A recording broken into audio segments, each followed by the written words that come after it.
Good morning, folks, and a huge welcome to Football Salute for Day 2 of the World Schools Football Cup 2025, powered by Invasia. Big thank you to everyone for getting here nice and early this morning. First match of today getting underway at 9 a.m. So just 10 minutes to go until we get the action underway.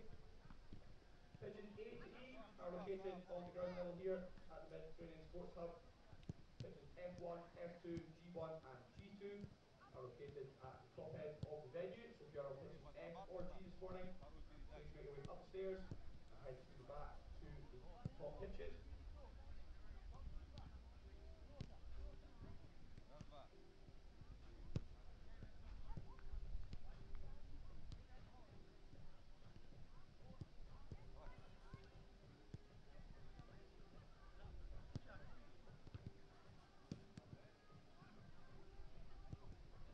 Okay, first up this morning on pitch A will be St Paul's College against King's College. On B will be Westminster Tashkent against Sapa Community School. On pitch C will be Best Grammar School against Obermeyer International School. On D we have National Sports School Malta against Borna International College. First up on pitch E this morning will be Institute de Lancey against Parkland International School. A reminder, folks, all of our games on pitches B and C this weekend will be streamed live on the World School Games YouTube channel. So if you have any friends and family back home keen to tune in, please make sure you let them know that if you're playing on pitches B or C this weekend, your matches will be streamed live across the world on the World School Games YouTube. And also a quick reminder, if you've not done so already, please make sure you have downloaded the official tournament app to keep up to date with all of your scores and fixtures and the league standings. You can find that in your app store by searching WSG Football. That's WSG Football in your app store to make sure you're right up to speed with all of your fixture information.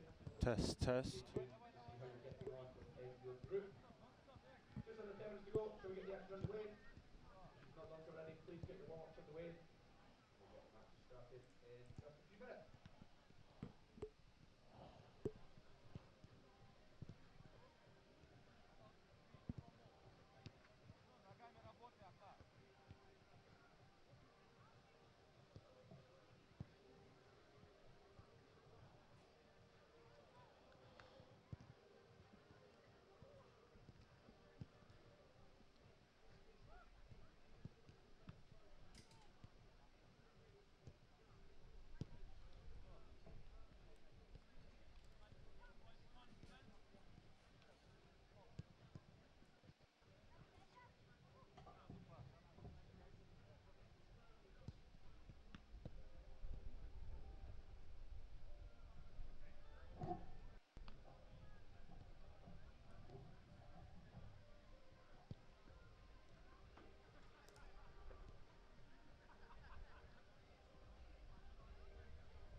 Test, test.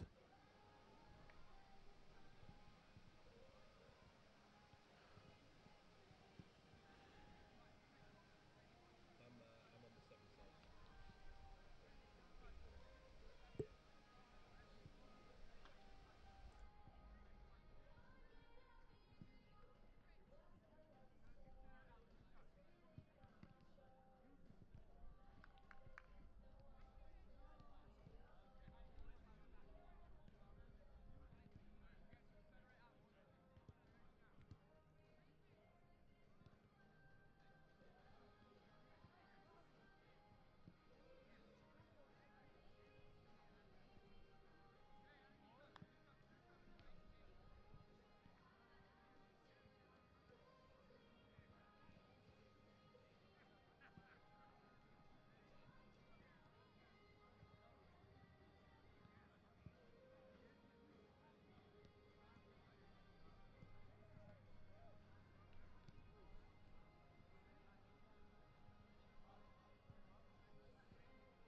1-2, 1-2.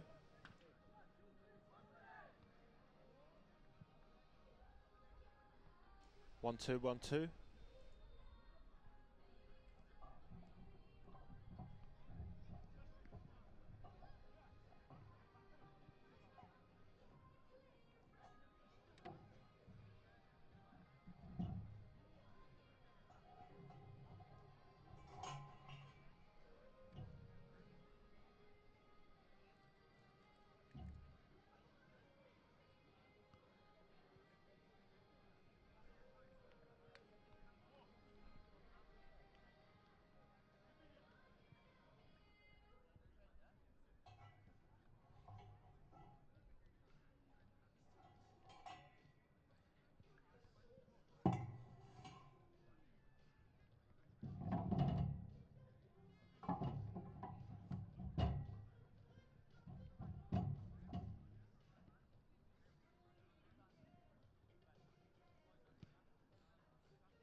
Okay, folks, we're just about ready to get the action underway here on day 2 at the World Schools Football Cup 2025, powered by Finvasia.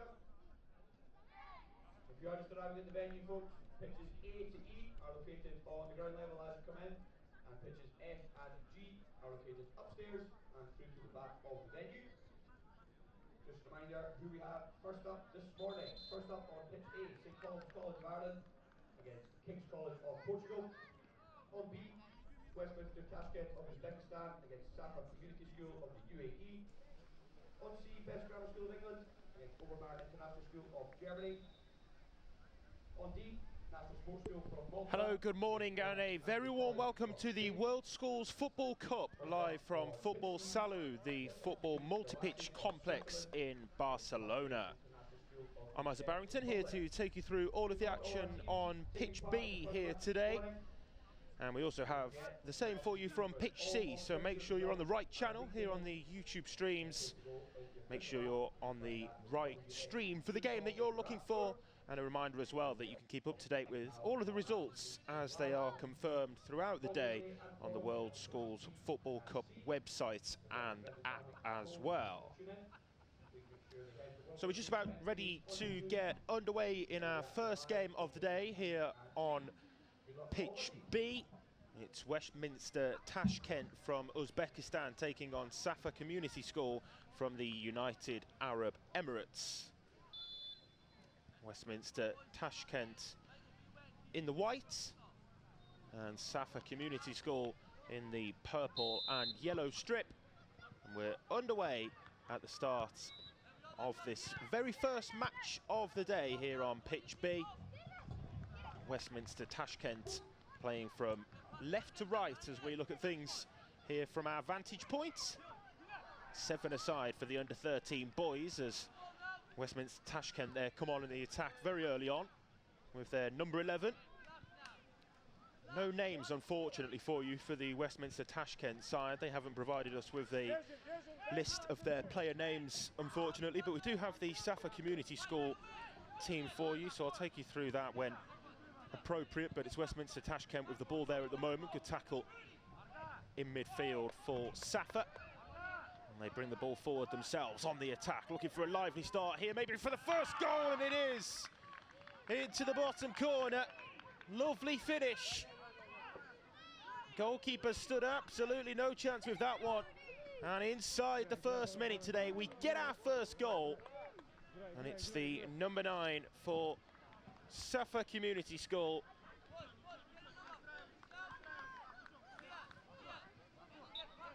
No numbers confirmed for the Safa Community School side as well, unfortunately, so we can't identify the goal scorer there.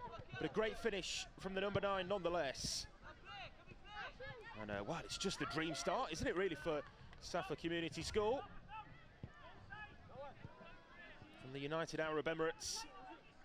Here, one of many sides competing in the under-13 boys category. It's the most entered section of the competition in the World Schools Football Cup this season. And well, Safa Community School have provided us with the first goal of the day here on pitch B.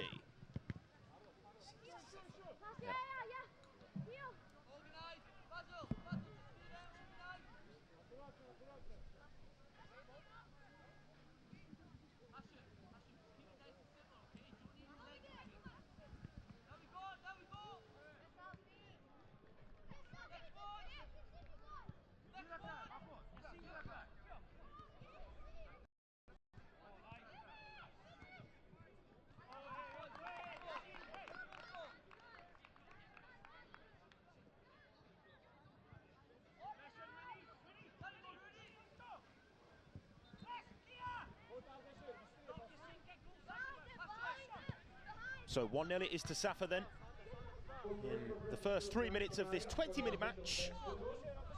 Here, by the way, last season all of the matches were 25 minutes one way, but there's different lengths of matches for the relevant age groups this time around.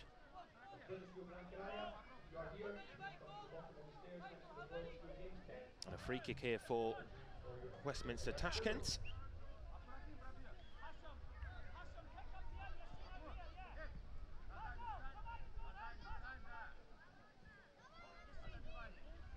Matches here on pitch B then will be in 25-minute slots, so like I say, 20-minute matches with a 5-minute turnaround period.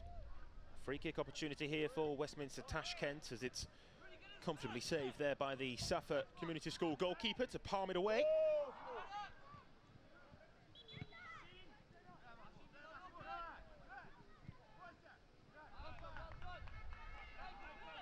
No offsides as well, by the way, in the under-13 7 versus 7 format of the competition. If you're looking for the 11-a-side coverage, that's over on the other channel of our YouTube live streams. But in the 7-a-side games here for the World Schools Football Cup, no offsides. We're playing there to the yellow pitch marking that you can see outlined as well. Competition powered by Finvasia this season. Told as well that tournament sponsors have very kindly provided a football kit for each and every single player taking part in the tournament this season. Very kind gesture from the tournament sponsors.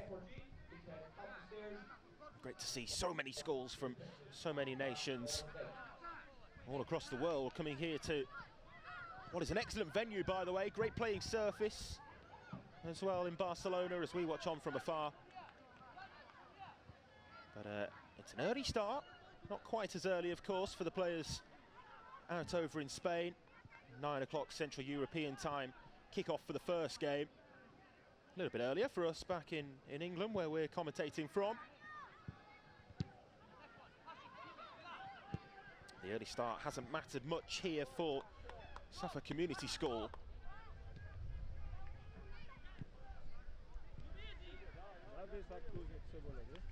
This particular match from Group B of the under-13 boys section of the competition, by the way. Multiple groups, 4 of them in fact in the under-13 boys category. Like I say, it's the most entered section of the competition.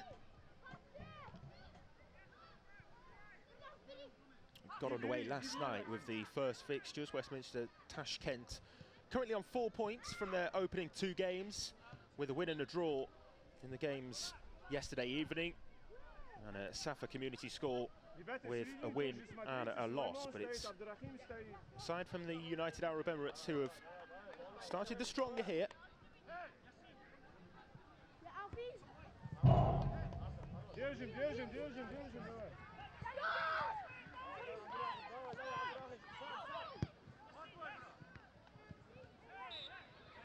It's a foul. Referee blows the whistle for the free kick. Yürüyorum. Ardar, diyorsun. I wonder whether he's thinking about a shot at goal here. Very long way out, but he's going to go for it. It's off the head of the number 21 there for Westminster Tashkent. Like I say, no numbers confirmed for either of these two sides, unfortunately, but it is a corner here for Safa as a result of that defensive block. Nice footwork, taking it on into the penalty area, breaks out here. Safa pick up possession again, lofted in towards the back post. Can anything be made of that? It's a shot on target, but nothing more in the end as the goalkeeper's able to gather. Still the pressure, oh, and it's a wicked deflection, which wrong foots the goalkeeper somewhat cruelly. But a second goal for Safa Community School. 7.5 minutes on the clock, and Safa here in firm control as they double their lead here in the opening game on pitch B.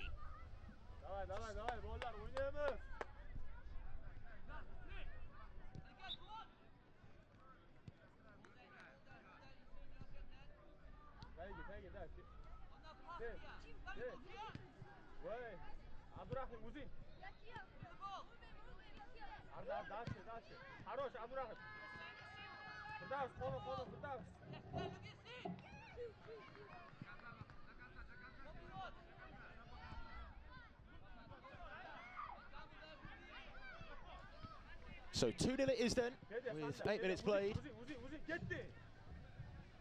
Westminster Tashkent, who were second in this Group B going into the game, but had to face a little bit of adversity at the start of proceedings here today.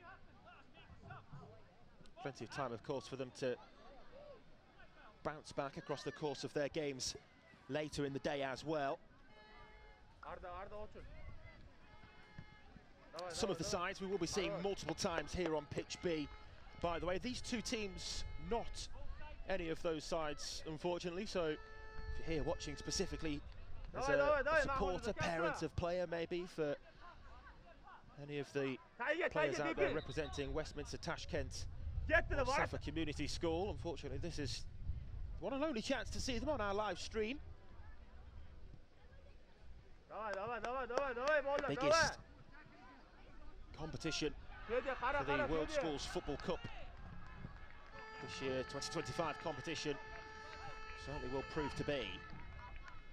I remember commentating on this tournament last year. It was a really enthralling, action-packed weekend.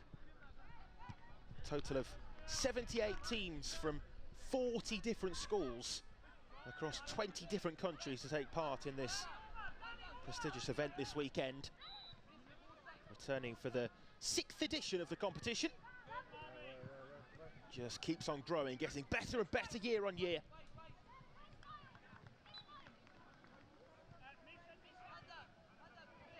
Safa on the attack again. It's another good block, that time from the number 6 for Westminster Tashkent, who are having to do a lot of hard work defensively at the moment. Midway through this match. Playing themselves into a little bit of trouble, and it slipped through the goalkeeper's hands. And it's a third there for Safa Community School. Dreamland for them in the opening half of this one. 3 goals in the first 10.5 minutes. What a start this has turned out to be for the boys from the UAE.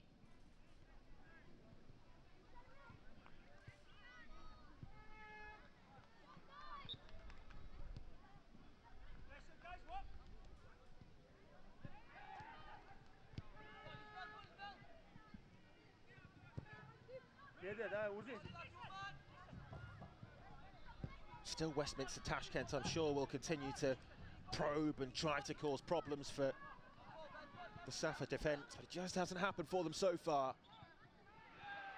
And Safa off the back of a 3-0 defeat to St George's from Bulgaria yesterday, and a narrow 1-0 win against King's College Mercia's first team. Have 2 teams entered in the under-13 boys, but played the first team from King's College Mercia. Did win that one, but like I say, off the back of the 3-0 defeat, needed to respond. And respond they certainly have here. 3 goals for them so far, and very nearly adding a 4th there as well. Just as I look up at my monitor, they were on the attack again. I think there's going to be a change in goal there for Westminster Tashkent. Roll on, roll off substitutes across all age groups, particularly common, of course, in the under 13 7 versus 7 format of any footballing competition.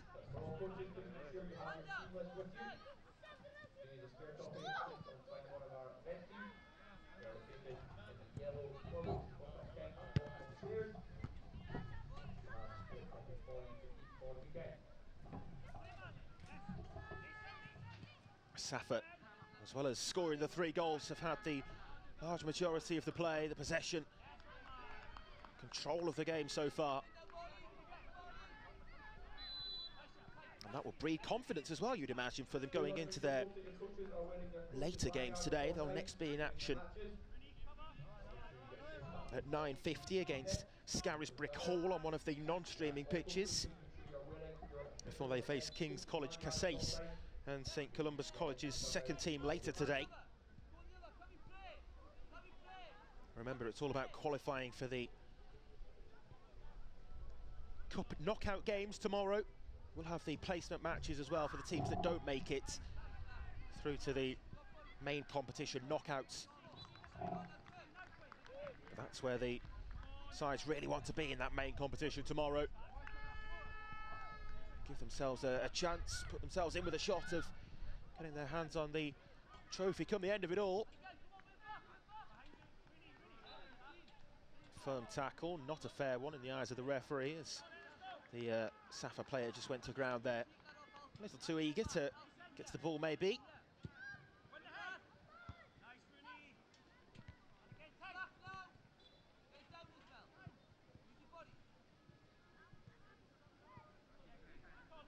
Six minutes to play, 3-0 it is to Safa Community School. Following this one, we'll have the under-13 boys side from Malta, their second team, taking on Institute International Delancey from Switzerland. That's the next game here on this streaming pitch B from 9:25.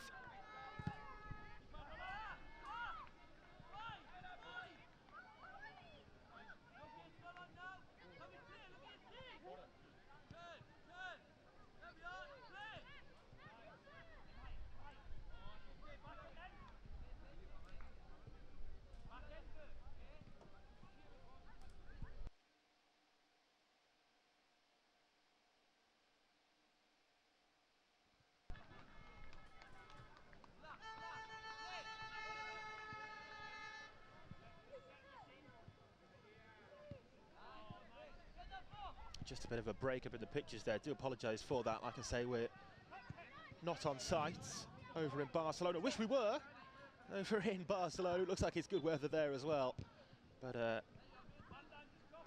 yeah, what you see is exactly how I see things as well. So if we do experience any technical difficulties with any picture breakup like that, Hopefully we'll be able to resolve them shortly for you. Another shot on goal there. It's the replacement substitute goalkeeper for Westminster Tashkent there, able to keep it out somewhat in an unorthodox way with the legs, but just need keeping out any which way possible, don't they, sometimes? And I think that was the case there. Damage limitation now, you feel, for aside from Uzbekistan. Of course, goal difference could be a factor in determining those final group stage standings and the head-to-head as well, of course.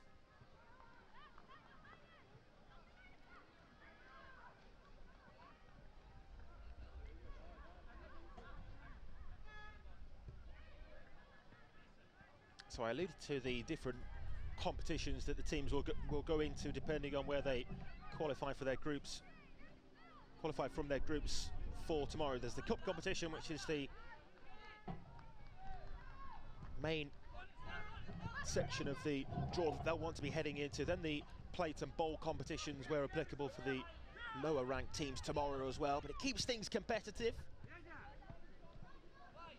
Here's the number 9 for Safa, the man who got the goal scoring started very early on, inside the first minute, wasn't it? And they just haven't looked back since then. Safa Community School.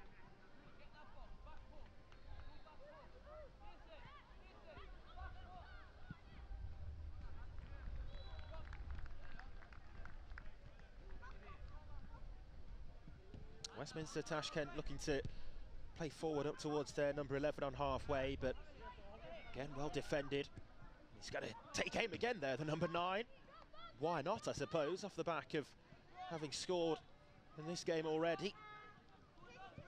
Off target that time, but no harm done when you're 3 goals up like his side are. As we approach the closing minutes of our first game.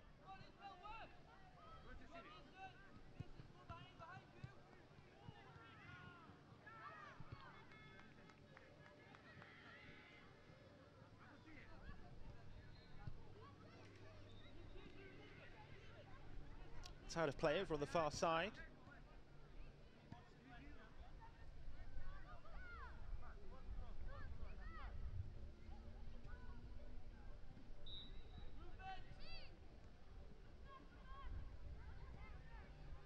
Ball back in play now and in the penalty area again. Need to clear the lines here, Westminster Tashkent, which they do manage to do so. Trying to bring the ball forward themselves now. Looking forward to seeing the wide array, spread of teams that we have competing today. Many of the games from the under-13 boys on pitch B will be followed by some matches too from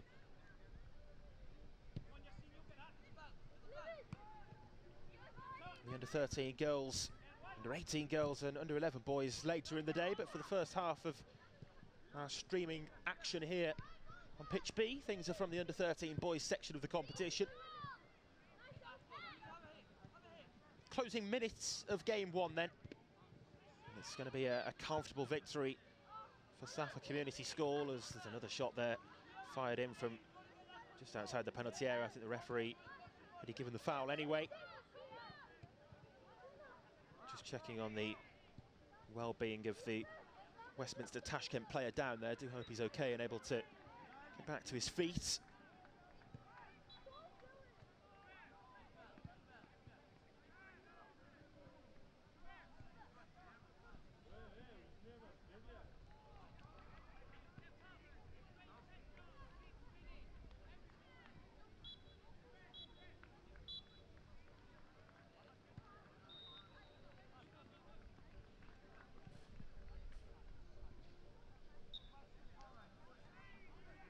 So we'll restart then from the goalkeeper.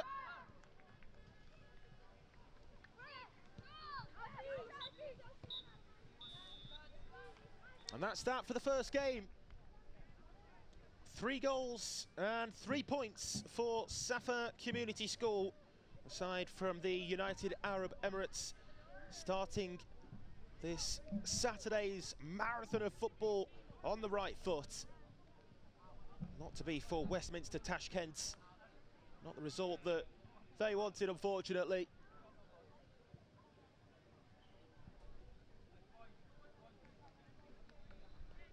But for Safa Community School, it certainly is. 3-0 to win that first game.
Okay folks, round one of games on A and B in the books this morning. I think well done to all four of our teams. Next up on A, in the under 13 boys will be Best Grammar School against British College of Java. Next on B, National Sports School Malta against Institute Delancey. Next up in just over 5 minutes time on pitch C will be Marine Academy Plymouth against Socrates Educa International School. On D, also just over 5 minutes will be College Alton Beausoleil against Morna International College in the under 15 boys. And next up on pitch E, not Kilkenny End, will be Morna International College against Best Grammar School.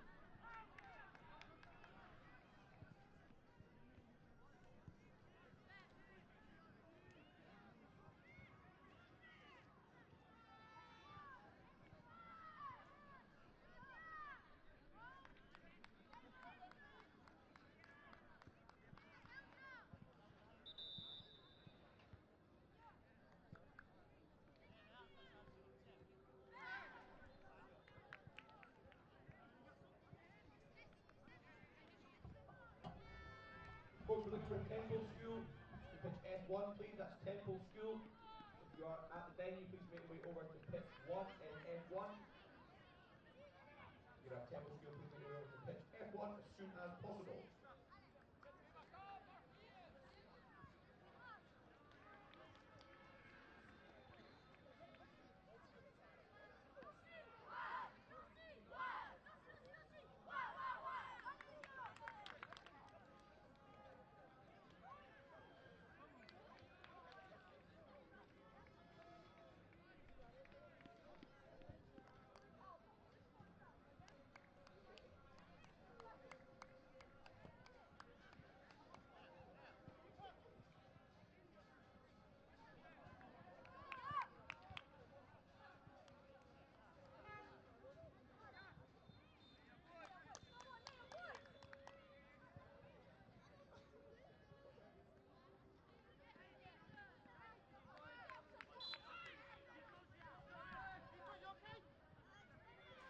So time to go then in our second game here on pitch B. A very quick turnaround to our second match. It's National Sports School Malta taking on Institute International de Lancy from Switzerland.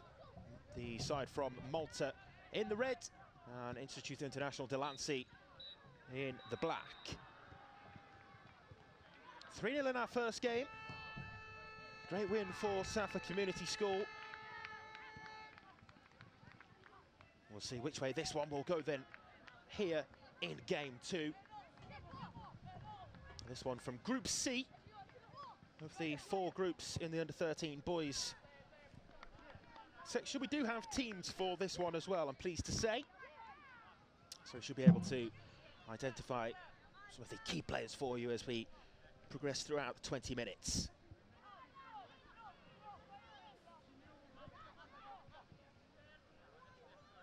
Good to see that the National Sports School Malta side have enough players here to enter 2 teams as well, by the way. This is their second side.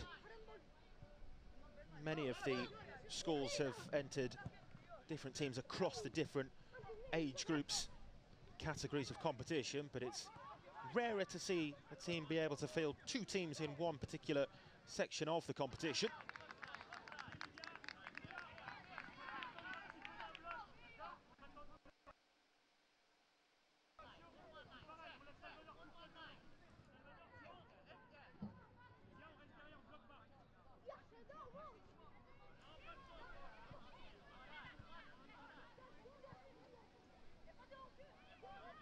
Just experienced some picture breakup there, as you would have seen. Apologies for that, but it looks as though they restarted with a goal kick, so I presume that shot at which the picture froze flew out and away and behind. 2 minutes played.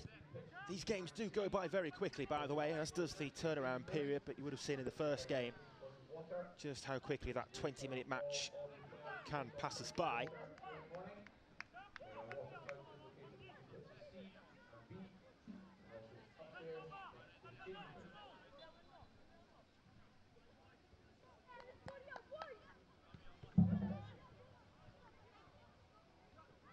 So Institute International de Lancy, aside from Switzerland there, take the kick out to Timo Rembord, the number 5 for their side. I'll take you through their whole team in actual fact whilst we just try to sort out these technical difficulties. Oscar Filipovic, Haruki Mainu, Maddox Pierce, Emmerich Nicholas, Timo Rembord, Lucas Pettersson, Tim Rugaba, Salvador Buca and Ignacio Herreros Afa make up the side for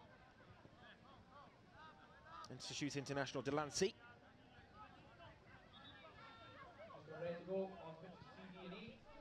I believe it's still 0-0 here in the second game on pitch B. Throwing there, taken forward, long down the line. Of course, it's not the biggest of pitches. As you can see, there's action going on the far side on the background of our picture as well. So it's an 11-a-side pitch split up into 2, isn't it, really? And a 7-a-side pitch going across the width of that.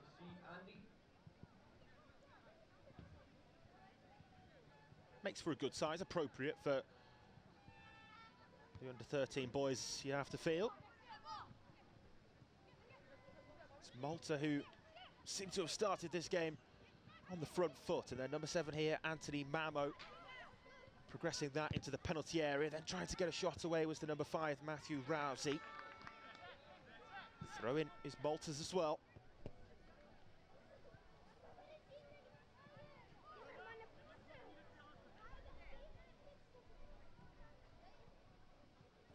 Top of the group, actually, this Malta 2 team.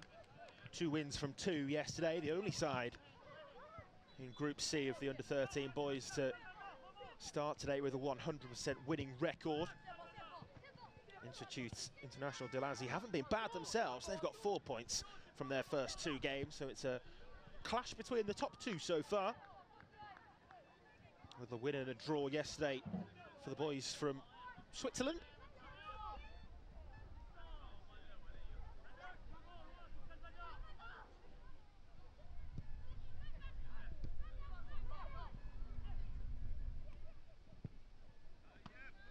what a shot that is, and a great save too.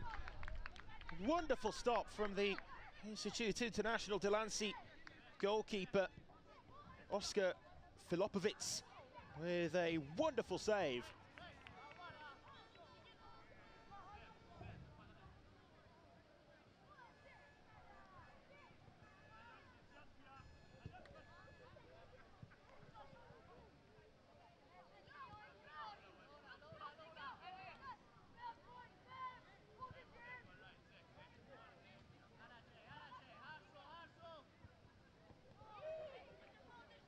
Really was an excellent stop, wasn't it, from Filopovic to keep that out. He's got to make another one there, and he's up to the task again. It's 2 saves in a matter of as many minutes there for the Institute International Delancey goalkeeper. There to deny Matthew Rousey that time. Still they're on the front foot though. The Maltese side. Ball kept in play, prevented from crossing that all-important yellow line. Some great footwork at the moment to progress that ball in towards the most dangerous scoring areas. But he's been the difference maker so far, hasn't he? The goalkeeper, another chance here, and that time he can't keep it out.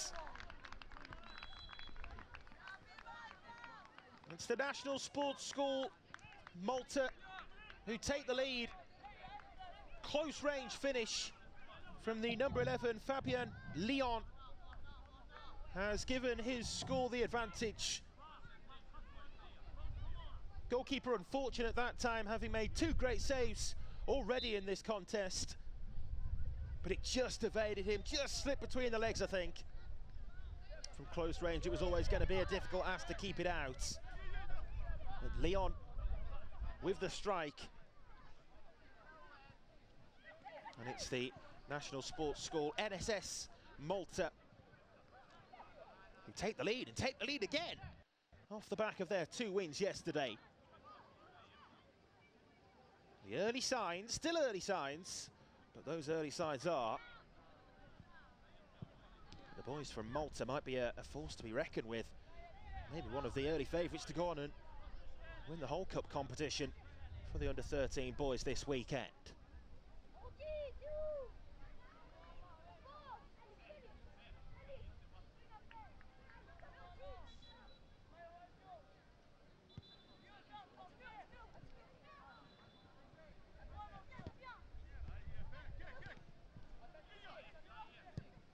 Another long-range effort. Oh, it's off the bar. Thunderous strike, but it cannons back off the woodwork. Not sure whether the keeper got a fingertip to it. It's a wonderful save if he did.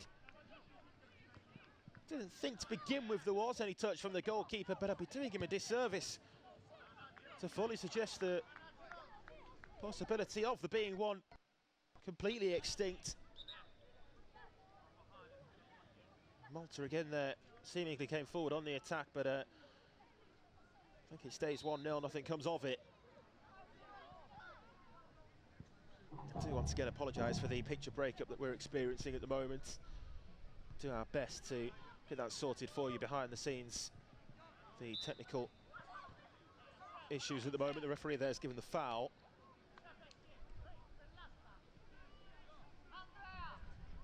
Nine minutes played, so approaching midway point.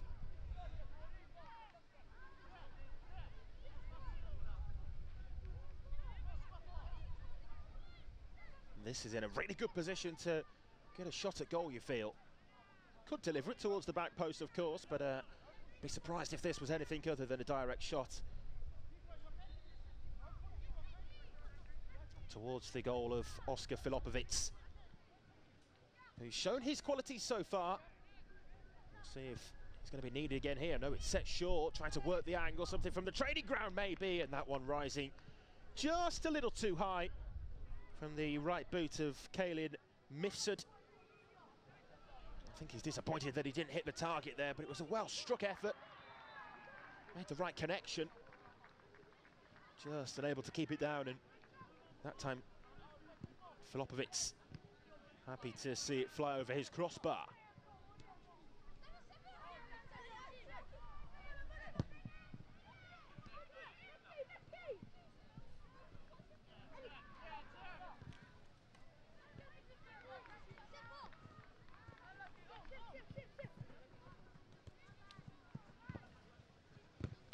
Institute International Delancey haven't really been able to create any opportunities for themselves up until this point. Not to say that they won't as the game progresses, of course. Often we see sides need to settle after conceding early on and then try to grow into the game themselves. Question of maybe a foul throw in there, but the referee was leading, so the ball went straight back to the Maltese side anyway.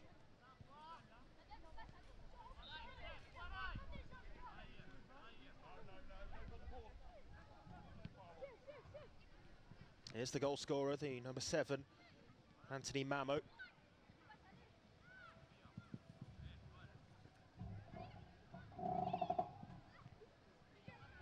Nicholas there, the number 4. Sorry, the number 4 for Malta is Caelan Mifsud. And here now, wearing 5, Matthew Rousey. Rousey with the effort at goal, and that one more comfortable for Filipovic. Pitch B, 7-a-side action for you here on this particular streaming channel from the World Schools Football Cup 2025. The under-13 boys taking to the pitch what is an artificial turf, great playing surface as again they come forward. Again it's the goal scorer there, Anthony Mamo. Looking to make inroads into the Swiss defence. They get the decision here, Institute International Delancey, so maybe an opportunity for them to commit a few black shirts further upfield. But yeah, it's an artificial 4G playing surface, so certainly got all the making of a excellent venue to provide excellent games for us today. Slick surface, sun shining from behind the clouds.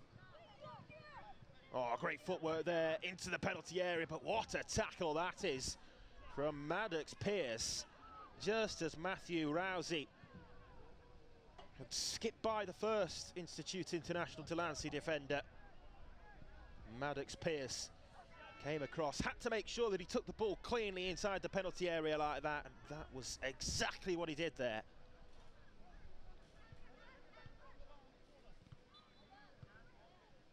Seven minutes to play in game 2 of the day here on pitch B. Referee gives the thumbs up for this corner to be taken. It's an outswinger, curls out of the penalty area, and then the effort at goal, and what a goal it is! Wonderful strike, curling there into the far corner.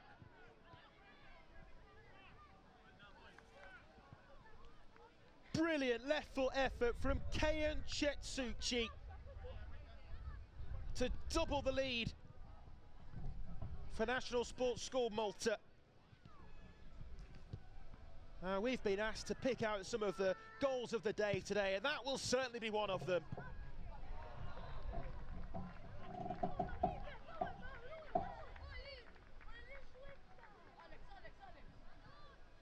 Pure perfection on that strike. Just curled it, didn't he? Right into the postage stamp of the top corner there.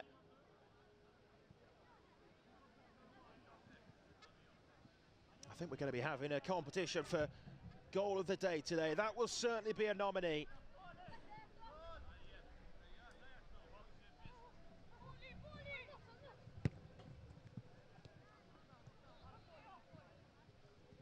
And now the task in hand for Institute International Delancey has just become doubly difficult off the back of that goal they've conceded. To make it 2.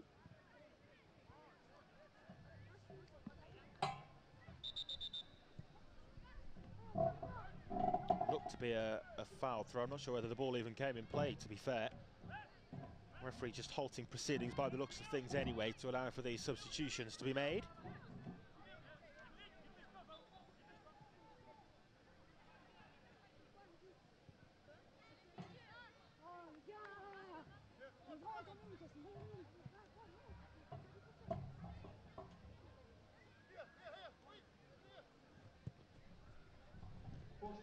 Throw taken forward there to the number 8, Tim Rugaba. was ahead of the ball there, wanted it played his way. Ball never found him in the end, but that was as a result of the infringement from the defender. It's a free kick here. And maybe a lifeline and a route to get back into this game. If this free kick does find the net. Lucas Peterson, the number 6, has vacated the scene. It's a two-man wall to be aligned by the goalkeeper here for Malta, and coming across to take it is Ignacio Herreros Atha.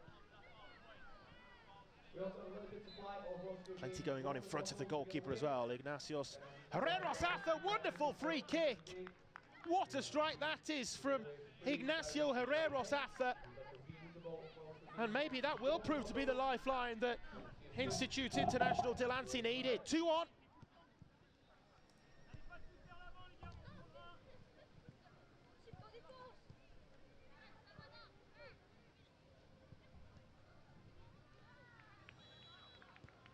Well, we've seen two splendid goals.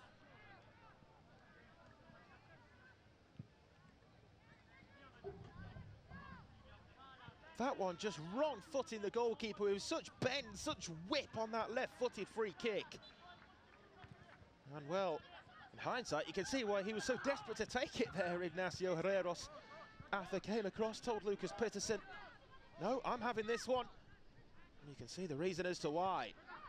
Wonderful strike in front of the cameras. That's a wonderful save on the follow-up. It's a double save, but put in nonetheless. At the third time of asking, Matthew Rousey restores the 2-goal lead there for Malta. With the celebration in front of the cameras as well, just when his side needed a response off the back of conceding that fine free kick. NSS Malta flying high and scoring once again. That might just condemn Institute International Delancey to their first defeat of this year's competition now. Into the penalty area again, and unmarked was the NSS Malta player in the penalty area as well, just about round about the penalty spot. It was Kayan Chutzi who scored that left-footed stunner. Couldn't keep it down that time on his right foot on that occasion.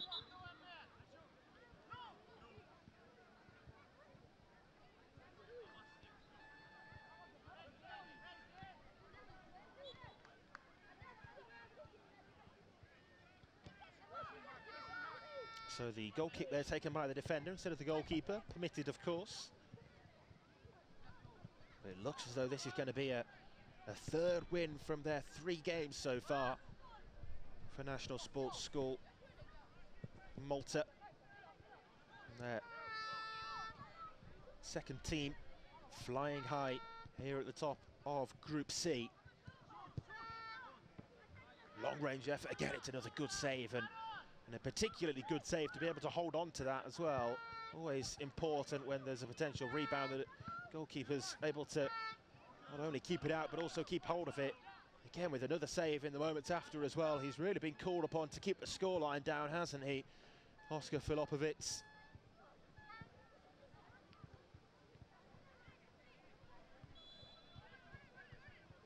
Just gave themselves a chance, didn't they, Institute International Delancey? And that free kick found the back of the National Sports School Malta net. But the immediacy of the response has quickly put to bed any hopes of a comeback being completed.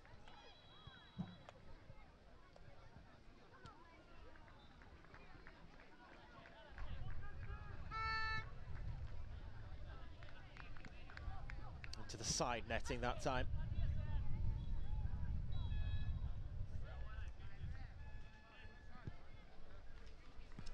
This is the only time we'll see these two teams on pitch B as well, but certainly both sides to keep an eye out for in terms of progressing to the cup competition. Latter stages tomorrow, we might see them again. That cannon back off the crossbar. Very nearly 4-1, but it finishes in National Sports School Malta's favour nonetheless. 3-1, the full-time score here in our second game of the day on Pitch B. Commiserations to Institute International Delancey. Not to be for them here in this one, but it's another win. 3 from 3 now for National Sports School Malta.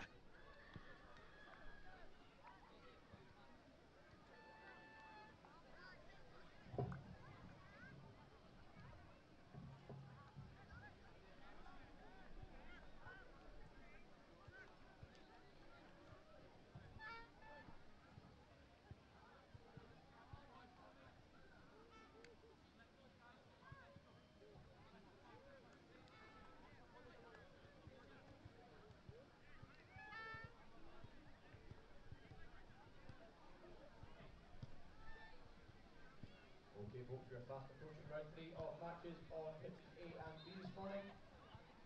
Next up on pitch A will be Swan International School of Spain against Prince School Gran Canaria of Spain. Next on B, Fountain Grange Academy against Ponteland School. Next on C, in just over 10 minutes time, will be Heartland International School against the National Sports School Malta. On D, in just over 10 minutes, Overman International School against Bucksburn Academy. And next on pitch E will be Orla International College against Best Grammar School.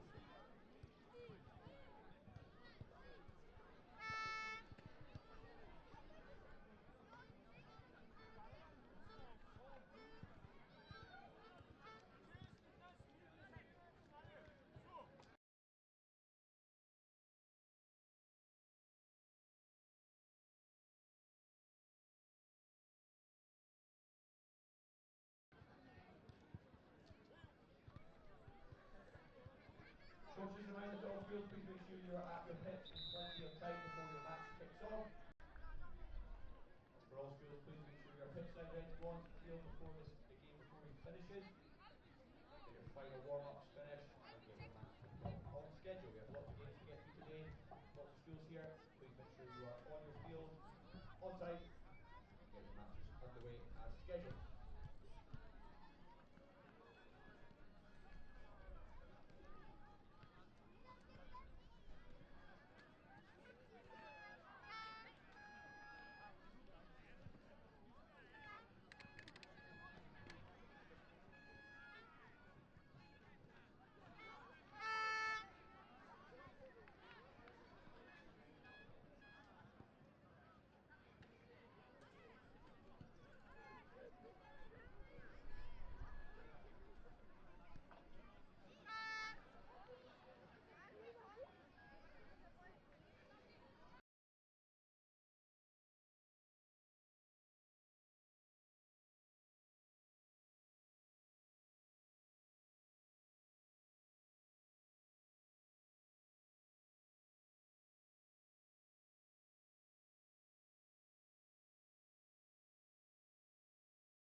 So we move on to game 3 then. Heartland Grange Academy from Kenya taking on Ponteland School here representing England in the third game on this streaming pitch B.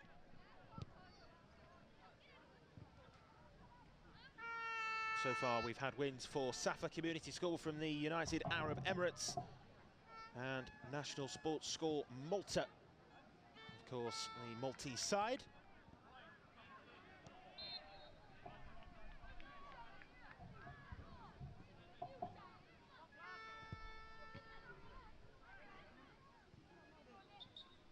Just awaiting the referee's whistle. Once all is ready, and then we'll get underway. Kenya versus England. Harton Grange Academy versus Ponteland School. It's not 3-1, of course. That was the final score from the last game. I do apologise. We'll rectify that for you shortly.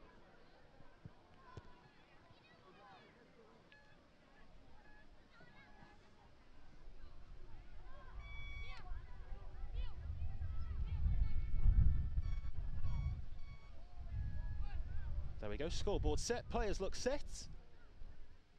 Just awaiting a match ball, I think, and the referee wants a word with the two captains too. Might give me time to run you through the two teams actually, which would be a welcomed opportunity. So Harton Grange Academy, they have Mohammed Samir, Niam Lodia, Caden Biwott, Alvin Cheriot, Jaden Ray Kerwa, Timothy Cheriot, Wema Karagu, Aiden Kipocek, Salam Chichir, Paul Mawaru and Ezra Gita. And they're the side in the white here, with Ponteland School in the green and black.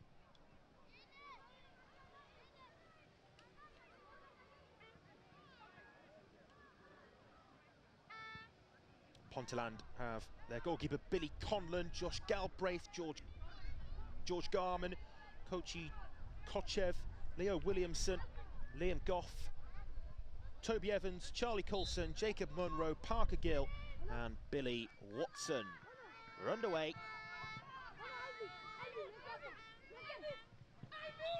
20-minute match. Once again, under 13 boys match, as the first two here have been. Provided us some great goals so far, particularly in that last game with the two curling strikes that we saw, one at either end. Hoping for more of the same in terms of the quality on show here in our third game of the day.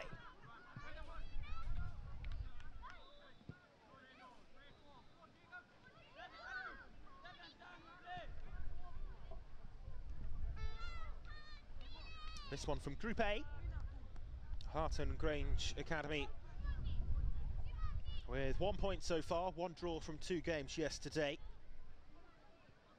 Ponteland School sit bottom of Group A, albeit they have only played the one match, which was a very narrow 1-0 defeat last night in the evening matches. Also had the opening ceremony, of course, yesterday, which is always a nice way to start the football extravaganza weekend.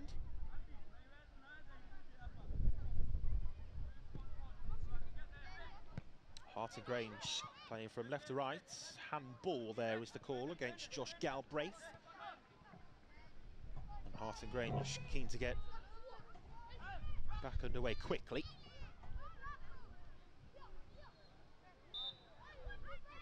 Firm battling for the ball, but again it's a foul, that time against Kerwa. And the referee again gives the free kick this time for Ponteland. I think he's just pleading his case there with the referee, saying maybe he was being fouled as well, but it seemed like a clear decision for the match official. As Ponteland progress forward through the lines, that's nice play out over onto the right wing. Looking to deliver the cross there into the penalty area, and it's turned behind by goalkeeper Mohammed Samir.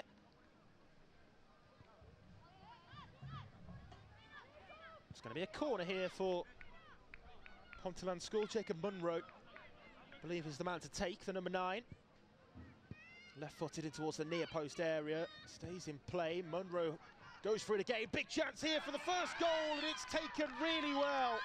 Parker Gill. Now that is all about the composure.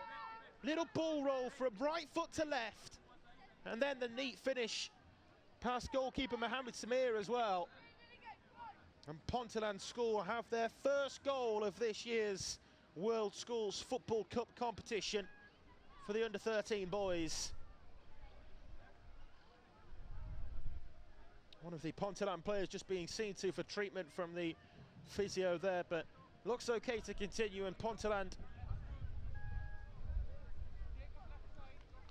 in front here early on.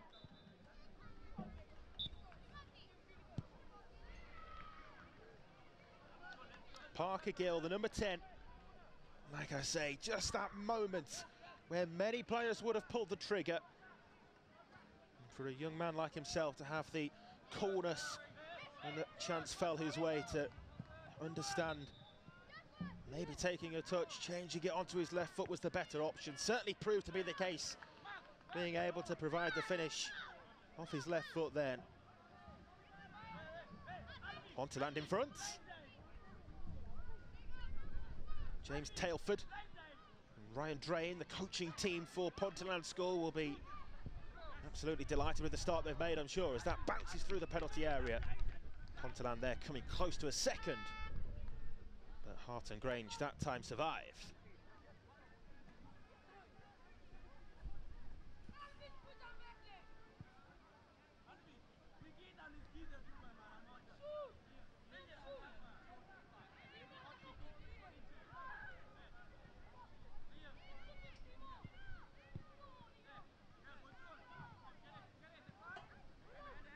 Four and a half minutes played, 1-0 it is to Ponteland School, courtesy of that Parker Gill goal. And come forward here on the attack again, and there's plenty of options over. It's the number 6 there to put it home. Liam Goff doubles the lead. Things go from bad to worse for Hart and Grange, but just get better here for Ponteland School. Liam Goff, one of 2 green shirts across to this near left side, as Ponteland gave themselves a 2-man overload. And just like Parker Gill's first, he had the composure to convert the chance as well. 2-0 it is to Ponteland School. And again, another shot and another goal. That time from outside the penalty area. It's a cold, cool celebration as well. Parker Gill with 2. He enjoyed that one. His school are certainly enjoying this game. 3-0 inside 6 minutes. Goalkeeper might have been disappointed that he wasn't able to get to that. Came from a long way out, but Ponteland won't care at all about how the opposition goalkeeper feels or how he's been beaten. Asking the question of a back pass there. The back pass rule is in operation across all age groups, but a referee felt it was okay. There's the shot at goal again from Gill, looking for his hat-trick now, of course. On for that already, with 2 of the 3 goals so far. And Ponteland really threatening to continue piling the pressure on, making this an onslaught on the Kenyan team's defence. Kept out that time, good save.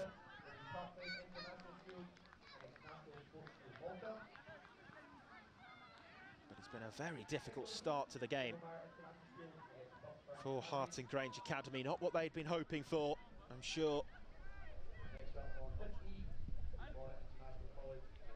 You wonder whether it's game over already. Seems perhaps a little bit early to call that inside 7 minutes, but just given the scoreline, the momentum, how the game's gone so far, you really can't see a way back into this, in truth, at the moment for Hart and Grange Academy. We'll see them here playing again on this streaming pitch B later at 11:30. They'll be back in action here, so they'll have a second chance in front of the cameras. Ponteland School, it's their one and only opportunity to play on a streaming pitch today, but if they carry on playing like this, slick, passing, neat style of football that's creating so many opportunities, and we could well see them back in front of the cameras in the Cup knockouts tomorrow. Needed to win this game, having lost out yesterday in their only fixture. They're very much going about it the right way here so far.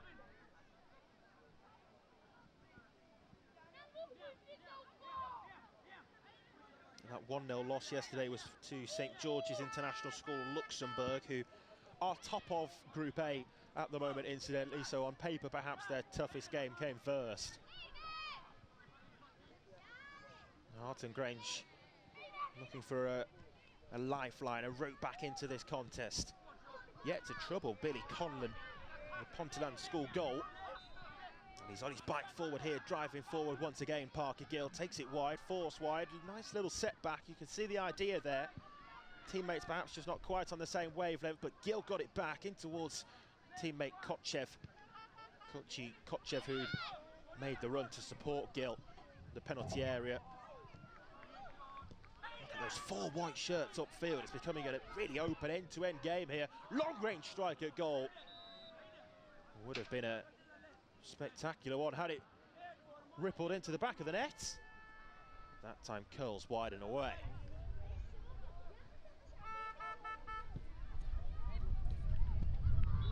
Up it goes past the challenge there though of Jacob Munro, and now Hart and Grange with a rare opportunity to progress into the final third. Was that a foul? No, says the referee. Allows the game to flow freely.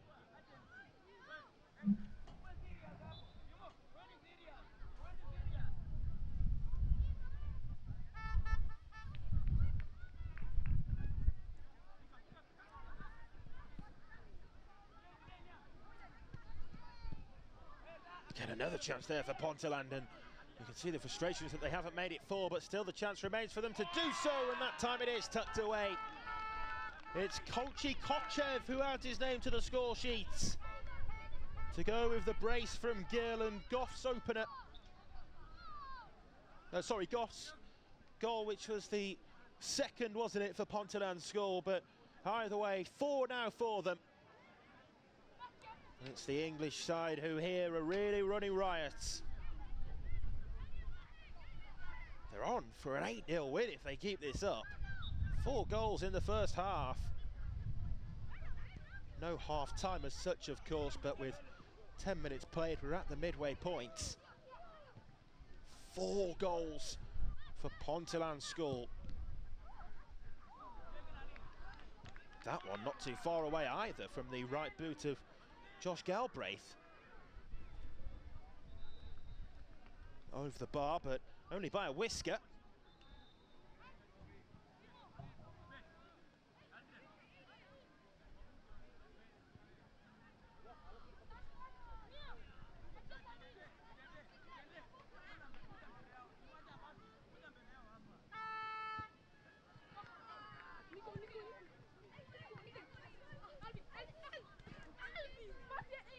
Out of play on this near side, and you can just begin to see the frustrations there for Hart and Grange Academy.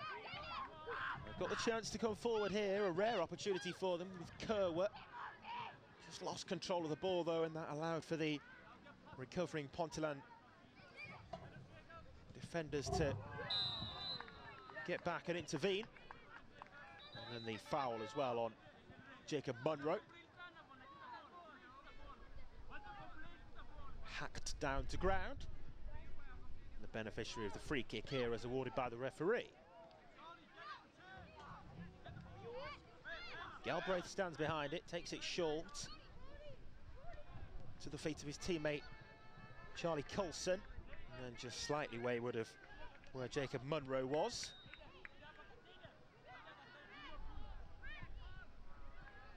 "63 matches we have across the 2 days, today and tomorrow, here on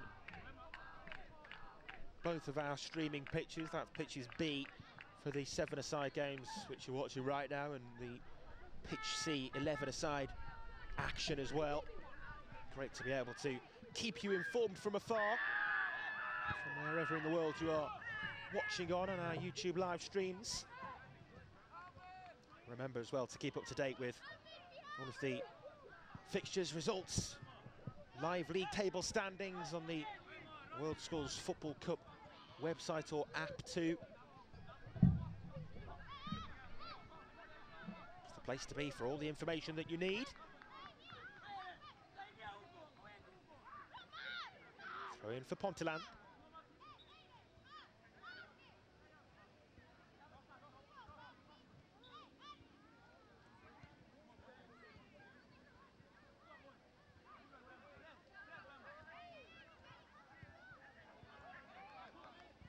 Forward they come once again here into the penalty area again, cleared away by goalkeeper Samir, who could have handled that and picked the ball up if he opted to.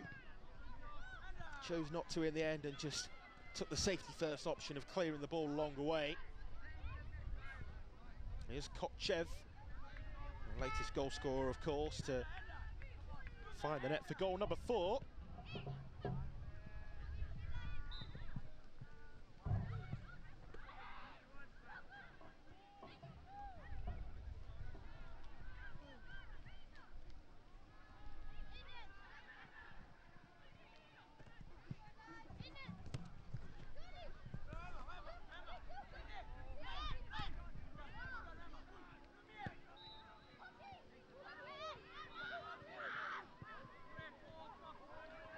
Into the penalty area again, goalkeeper comes to intervene, on the follow-up it's in. That's 5 goals and 4 different scorers now. Jacob Munro, the latest to add his name to the score sheet. And what's been a 5-star display so far. There's 5 goals to go with that for Ponteland School.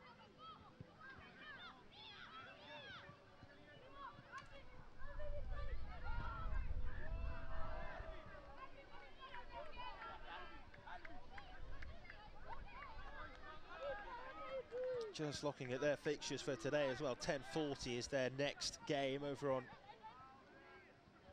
pitch A. They'll play Swans International School before facing St Columba's College 1, 12:20, and British school Tashkent at 1:10. All of those times are Central European time, by the way, so minus an hour if you're back in England. Ponteland, one of 3 English schools here competing over in Barcelona. Wonderful footwork, that is! Oh, it's against the post. Would have been some goal there from Toby Evans.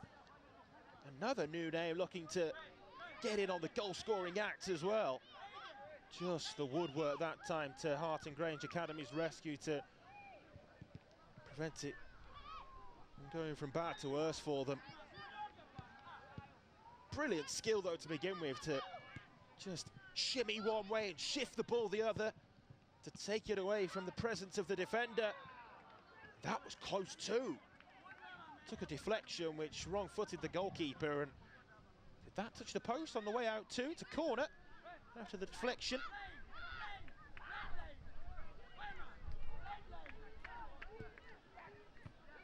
Into the penalty area, now they'll clear Hart and Grange. And an opportunity maybe for them to score as well here. Past the goalkeeper, but the wrong side of the post. Billy Conlon came and closed the angle. And unfortunately there for Jaden Ray Kerwet, wasn't able to find the net. Just the wrong side of the post. And perhaps that just sums up this game so far for Hart and Grange. Hasn't gone their way. Toby Evans. What's he got in his locker this time? Good challenge to slide in. It was permitted to make a slide tackle like that. There from Niam Lodya.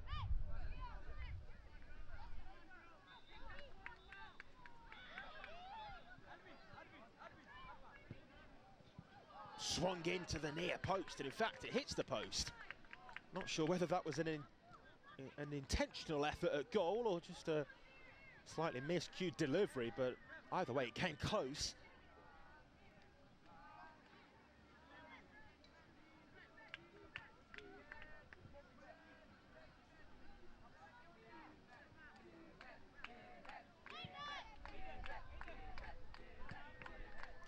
Hart and Grange here just making some, just waiting. I think it's Ponteland School actually making some substitutions. Just off camera shot at the moment, but the game's just being held. We're into the closing 2.5 minutes. 5 goals for Ponteland School. A really great response for them after yesterday's defeat. Cleared away by Samir. It's good hold-up play on halfway for Hart and Grange. I'm sure they'll have to try to take the positives as and when they come for them, and what they can take from this game in terms of potential areas for improvement as well. That's what it's all about, isn't it, really? Making those improvements game on game. match by match. I suppose you can say that's what Ponteland School have done in very emphatic style.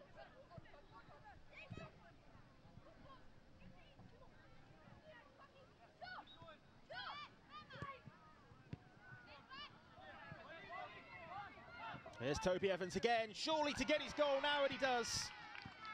Well, he's had a couple of opportunities, Evans. He's looked lively every time he's got the ball. And now he too gets in on the goal scoring at 6-0.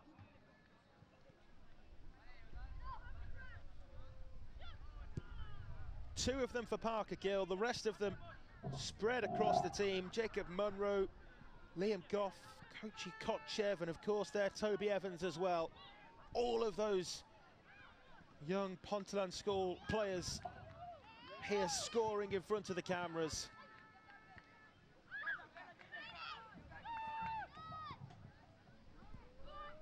Maybe a chance to get one back, and they do late on. It's a consolation, nothing more, but still nice, I'm sure, for Hart and Grange to get on the score sheet. Elvin Kipruto with the goal there for them. Won't put much of a dampener on the overall game, I'm sure, for Ponteland School, but it changes the scoreline by one. 6-1 now.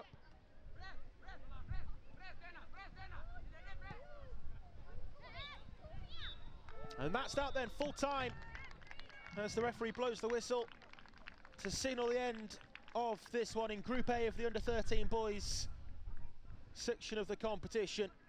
A 6-1 hugely convincing victory here for the side from England. Ponteland School with 5 different goal scorers as well. It's a great display here in their first taking to pitch B. Full time, Hart and Grange Academy 1, Ponteland School 6.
of So underway now then in the game between Strawberry Fields and Socrates Ajuka here on pitch B. You get to receive your event kit. Please make sure you head upstairs now to see Georgina. Also, you get to receive your Long range event effort there at goal. It's Strawberry Fields in the blue bibs, by the way. Socrates Ajuka in the white and black. Strawberry Fields here representing their country India, and Socrates Ajuka from the host country Spain. to the room next to the cafe, where Georgina will be able to get them food. And we do have the teams for this one as well and the numbers to go with them, so like we've been able to in the last couple of games, we will be able to tell you the goal scorers as and when they make impact on the game. Two full squad lists here provided by the two team coaches.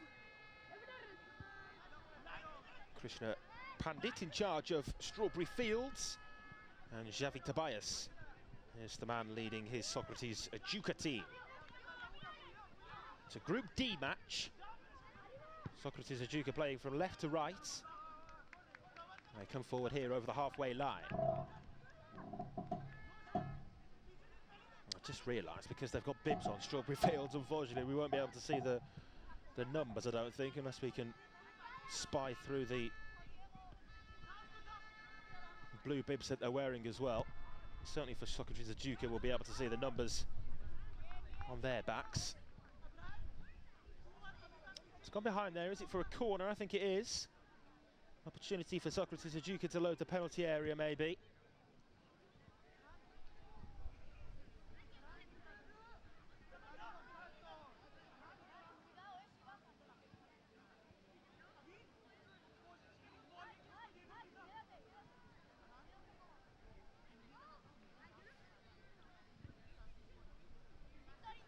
Action all being brought to you live from Football Salou, the footballing complex in the Catalan region of Spain, home of the Catalan FA actually, in Barcelona, for the 2025 World Schools Football Cup. We've seen plenty of goals here on pitch B for the 7 versus 7 matches so far. I'm sure that will continue across the course of the day's play.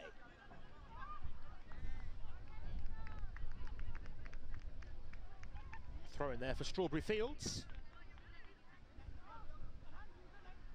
Both of these two teams returning from last season. That's a difficult ball back to the goalkeeper to be dealt with, and in the end conceding the corner, perhaps damage limitation, because it could have been worse there. It was a really difficult bouncing back pass.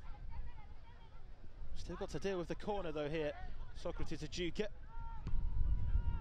Swung in but cleared away by the number 14 there. Alex Vilas, the number 9, then progressing for Socrates Ajuka. Looking to make inroads into the Strawberry Fields defence, and it's their ball as well over on the far side. I think it's a throw-in rather than the corner. Didn't quite see where the ball went out there, so I looked down at the team list, but yeah, it looks as though it's going to be a throw-in restart into Vilas. Strawberry Fields back with the ball though, and out of their own penalty area they play forwards, definitely with an intention to keep the ball there and play their way forward from back to front rather than just clear their lines in a more panic-led sort of way. Socrates Ajuka there with the effort on goal from their number 14, and I say we'll be able to identify the players, but unfortunately there's no number 14 on my team list. So not in that case, as there's a Strawberry Fields player down, just having collided there with the goalkeeper Alexandros Senos. Nothing doing in terms of any free kick or, had it been on the line, penalty decision. It was just a good claim from Zenos. Yeah, seems some of the numbers have shuffled about here in this Socrates Ajuka team, unfortunately. The number 12 there with the ball as well, also not listed, but here, wearing 9, Alex Vilas is. Vilas with those bright yellow boots of his. Wonder whether they'll provide the goal-scoring spark for him today.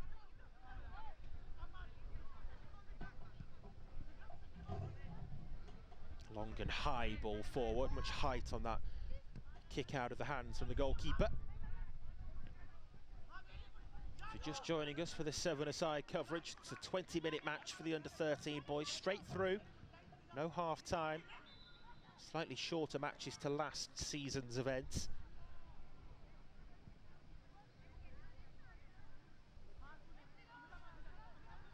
No offside as well as the important factor in the 7-a-side competition.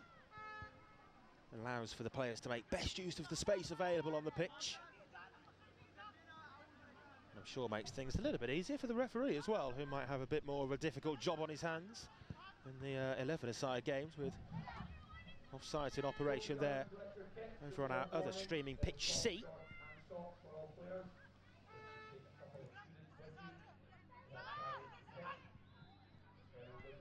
So the ball's down on the deck now for this restart from the goal kick then. Urging his players forward there is the Socrates Ajuka goalkeeper Alexandros Senos, but then takes it short. They'll try to play forwards, but it's a misplaced pass over this near side touchline.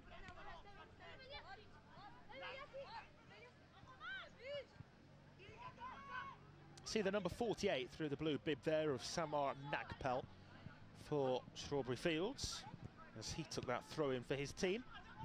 I think they were a little bit reluctant to put those blue bibs on to start with the two teams both wearing white shirts. It was a necessary measure.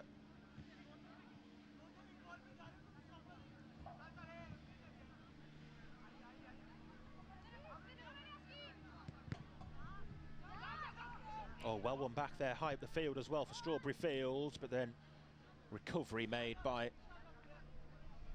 covering defender there, Marty Jorda, for Socrates Ajuka.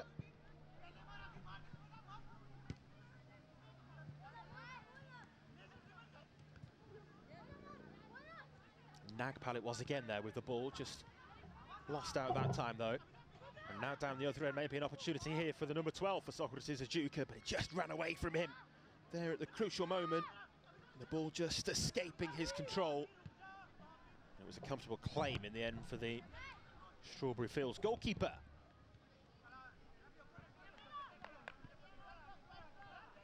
Still 0-0.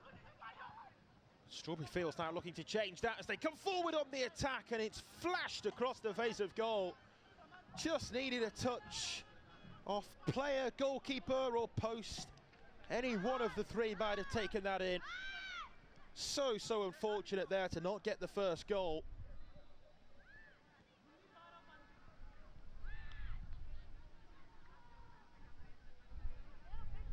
Stays 0-0 though here in this Group D contest, the Under-13 Boys World Scores Football Cup, powered by Finvacia, our sponsor for this season.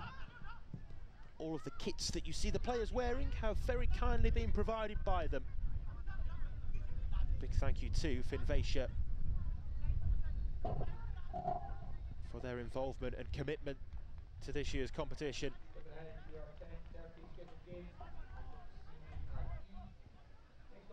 Both sides there asking for the decision. The referee points clearly for the goal kick. Nearly 9 minutes played, still 0-0. I think this is the longest that any of our games so far have gone without a goal.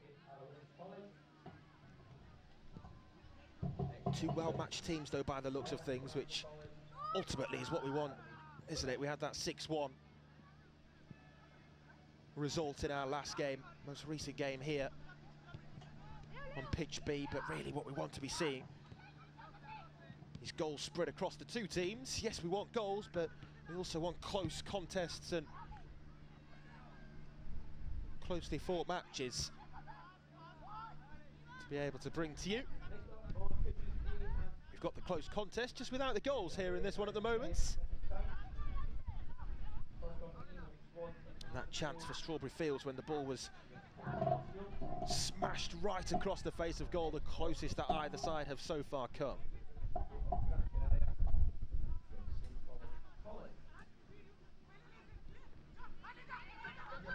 Possession well won there in midfield for Strawberry Fields, and look at the speed there to break forwards.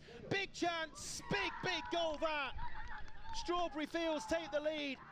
Wonderful acceleration through the heart of the Socrates Ajuka side, and that's a great finish to match as well. Strawberry Fields in front, 1-0.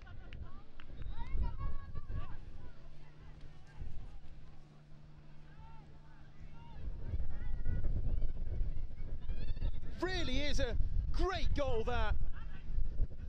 Pace and power, purposeful drive forwards, and then the finish was precise as well. Strawberry Fields in front.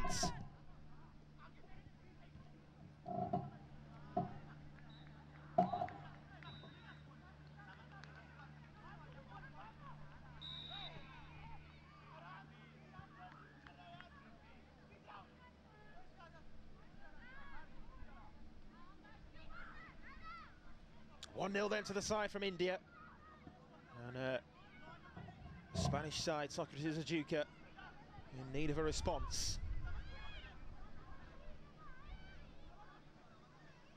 Said that was the longest that we'd gone without a goal from the curtain raising of a match so far, and it didn't take too long after they had said that for the opening goal to come.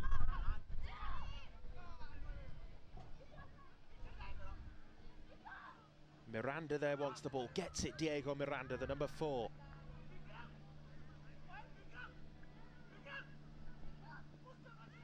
Of course there'll be an emphasis on finding an immediate equalising goal to respond, but perhaps a more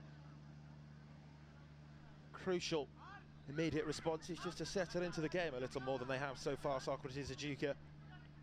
See if they can test the opposition Strawberry Fields goalkeeper as well. Pivotal for them that they don't concede the next goal in the game in a match as tight as this one has been. Breaks out of the penalty area, sole control and shot at goal there from the number 8 Victor Roche, but it's wayward of the target, just curled away comfortably.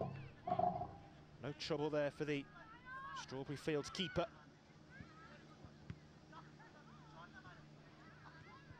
.5 minutes on the clock. Alex Villas probably looked the most lively in terms of a threat at goal for Socrates Ajuka. Great save, breaks back on the follow-up though. Still the pressure remains, it's a double save in the end from the Strawberry Fields keeper, and keeps this lead intact for them. Still the corner for them to deal with, but it's a great double stop.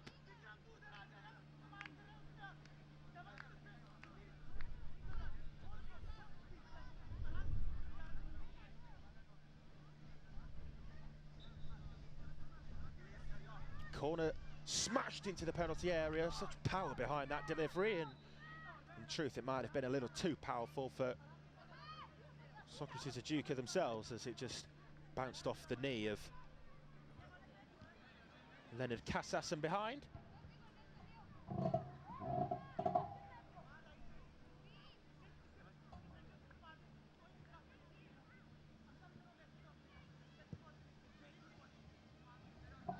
Long and direct from back to front there, from goalkeeper to goalkeeper in actual fact. Good keeping from Zenos, who was under pressure from 2 Strawberry Fields blue shirts there, but won that duel between the 3 of them. Commanding his penalty area. Did well.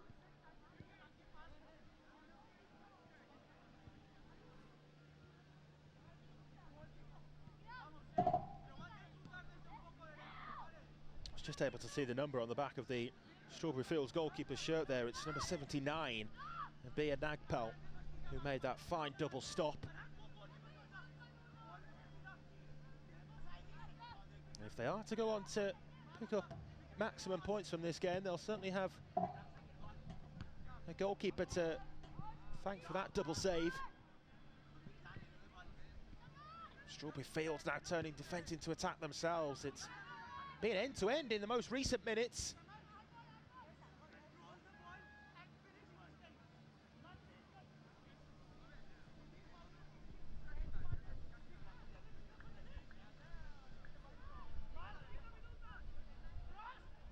Thrown forward there to get the ball back in play quickly. Cleared away by Sentis, and now Socrates Ajuka with players joining this attack. Options both sides. Picks out the run here of the number 8, Victor Roche.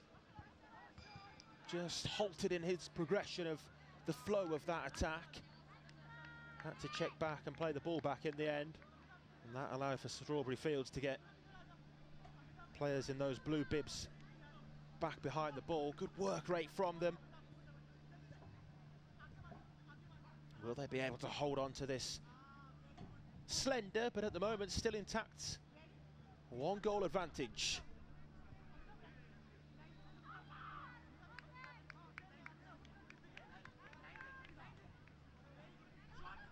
Socrates Ajuka will continue to pile on the pressure. Referee says that that was clean, no foul given. I thought maybe there was a slight push in the back, but wasn't spotted by the referee if there was.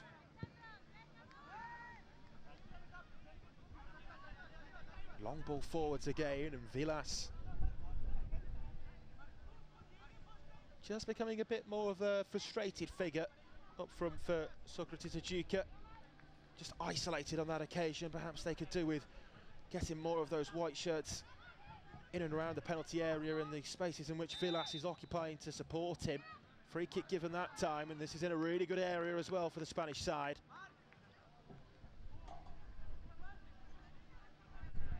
Referee's gone to retrieve the ball. And the wall will be set up by the Strawberry Fields goalkeeper. Will Nagpel here be called into save-making action once again?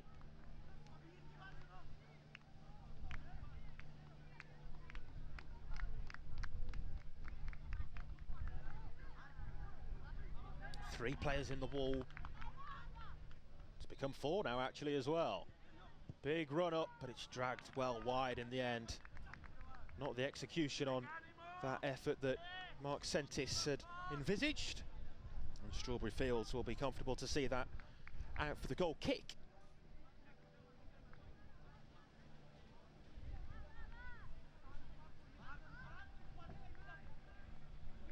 Just eating away at a few more precious seconds here as well. Strawberry Fields. Who can blame them as they look to see the clock through to full time?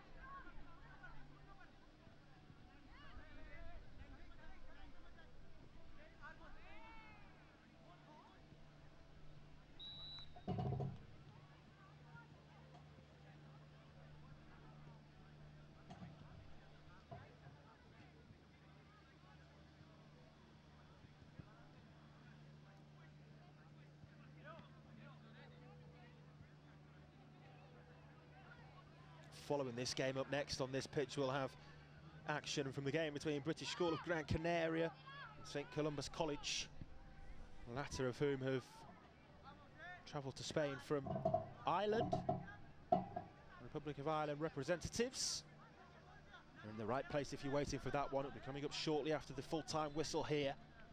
But at the moment, our eyes still on this 1-0 lead that Strawberry Fields have, and it's a good save from the Socrates Ajuka keeper to keep it that way. Could have been 2 there. It was on his back foot as well, perhaps anticipated a more powerful strike at goal, but had to keep it out with his right foot to turn it clear.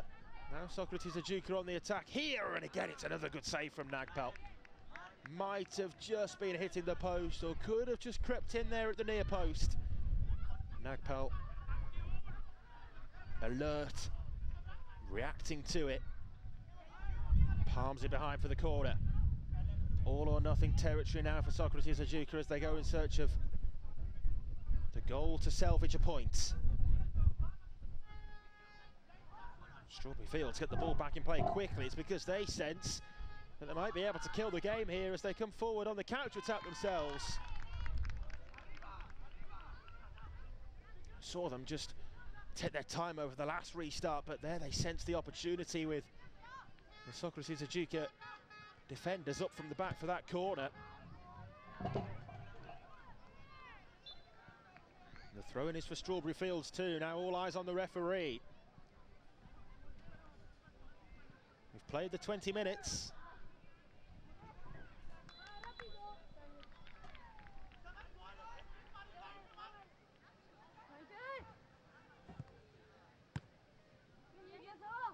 Still the game goes on. Here's Vilas. At the referee's discretion as to how long this is going to continue for now. Out of play again. Is that a Strawberry Fields throw? Well, it was, and even better for them, the full-time whistle's been blown. A 1-0 victory for the Strawberry Fields side from India as they defeat a host nation team in Socrates Ejuka.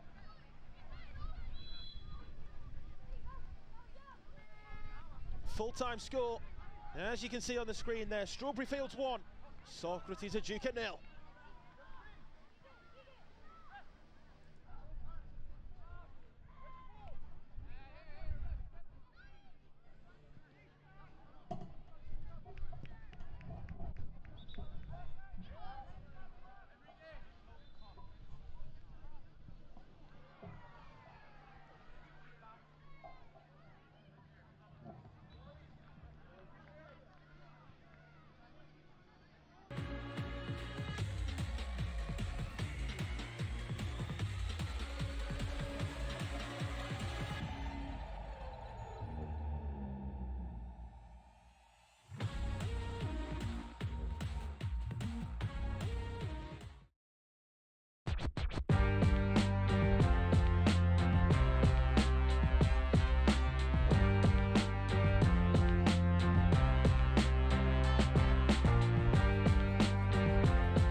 British schools. With a tradition as old as time, these institutions stand as enduring symbols of excellence. Beyond being just buildings, they represent the epitome of education. Students here don't simply learn. They shape their futures in an environment where academic excellence merges with elite athletic facilities. At Prestige Football Schools, we are there every step of the way, no matter what country you come from. Our dedicated team helps compare and advise on the UK's best football schools and gap year programs. Scan the QR code on screen to find out more and book a free consultation with our specialist team. Prestige Football Schools, a service you can trust.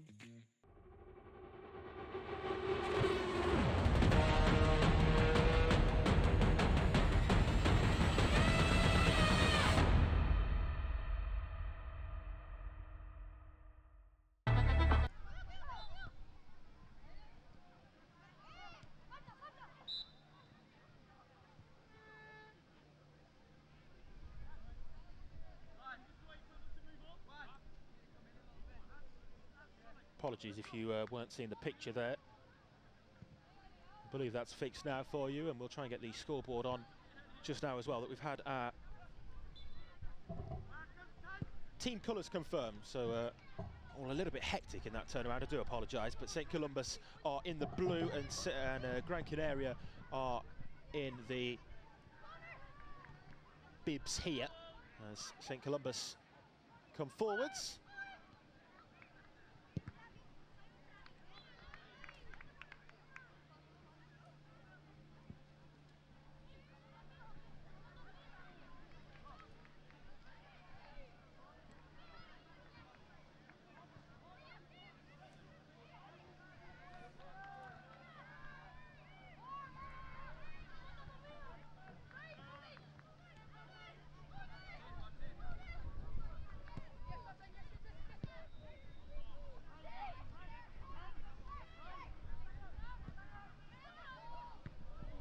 Great effort there from the Spectacular on the line of the 6-yard box, but over the top it goes. Could have been some goal that had it found the net.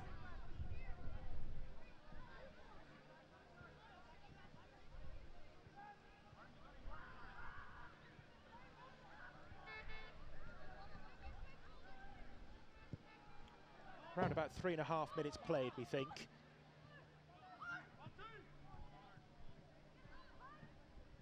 St Columbus come forward on the attack again.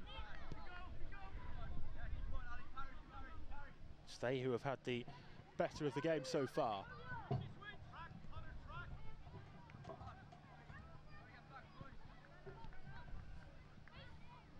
Apologies again for the hectic nature of that turnaround, but I think we're good to go for the rest of this game now. 4 minutes, 0-0. British School of Gran Canaria of Spain are the team in the bibs, and St Columbus College in their first team. They have 2 teams in the under-13 boys. It's they who are in the blue.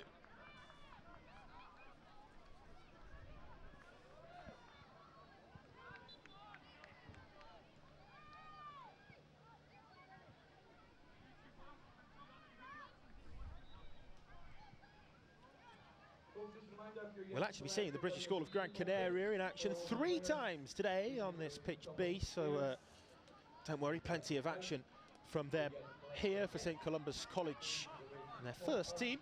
It's the only time they'll be taking to this streaming pitch. I'll take you through their team as well, St Columbus College. Their goalkeeper is Jacob Quinn, then they have Oran McCahill, Jay Gallagher, Aaron Breslin, Conair Daly. Yes, they've got this free kick here. We'll wait to see what they do with this. But the rest of their side, Tom Prigent, Lucas Doherty and Daniel Harkin. No foul that time. Gran Canaria, British School of Gran Canaria are able to come forward themselves. And getting the shot away at goal 2, and oh, it was mightily close. The goalkeeper's held on to it. I think he might have hurt himself in doing so, but it's a great save there from Jacob Quinn. The referee's just going to stop the game to check that he's okay, but that's a wonderful stop as he went flying to his right. Able to hold on to the ball as well. It's an incredible save down low.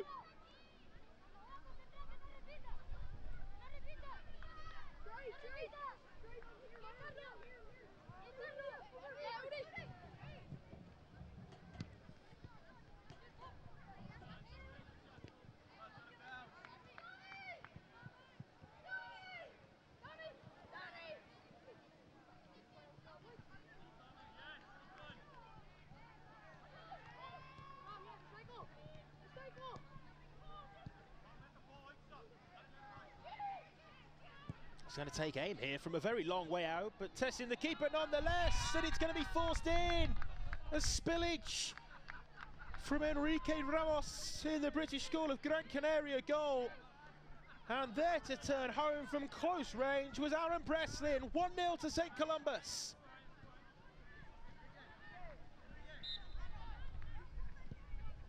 Well, you have to be in the right place at the right time to take advantage of errors like that.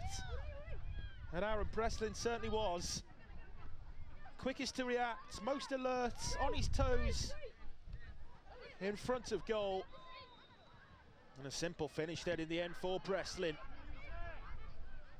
St Columbus College from the Republic of Ireland ahead.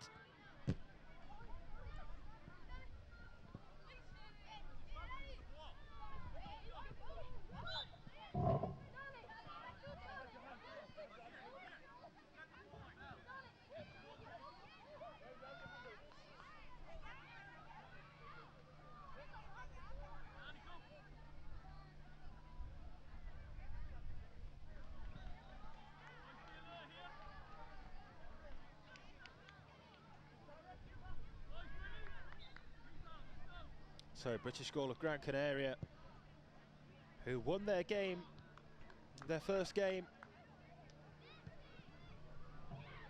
Played yesterday, 3 points for them so far, puts them in third in the league standings.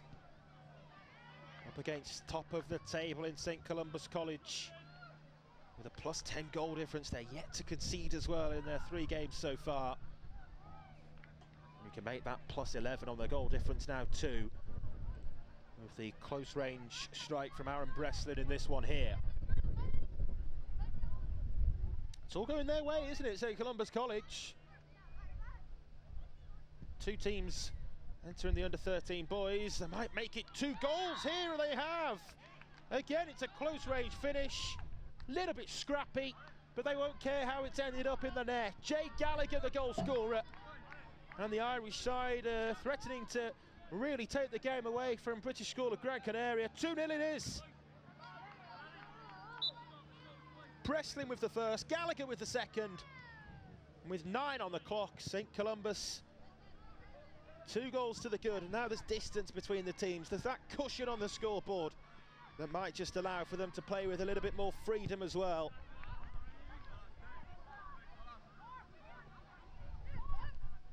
Sometimes being the favourite going into the game early on, which you'd have to say St Columbus would have felt themselves as being, with the momentum behind them, having won all 3 of their games so far.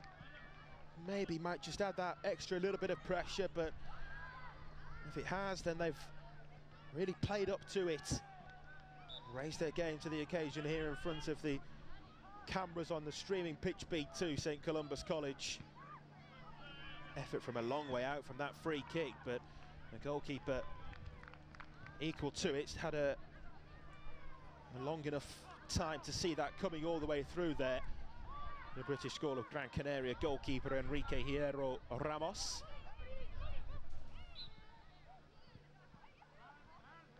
Pull on the shirt there, says the referee. So it is a free kick here to the Spanish team.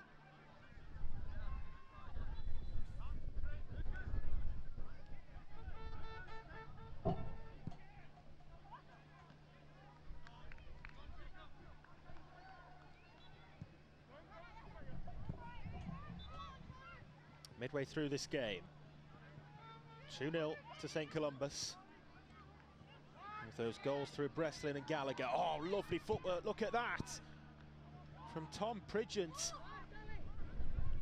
Great play, and then into the penalty area too, and well, that would have been a great goal. Pridgeant still trying to turn it goal bound, and then it's turned in from Connor Daly. 3 finishes from similar sorts of areas, all close range, all as clinical as each other. 3 goals and 3 different scorers, Breslin, Gallagher and Daly. And St Columbus College and their first team here are 3-0 up.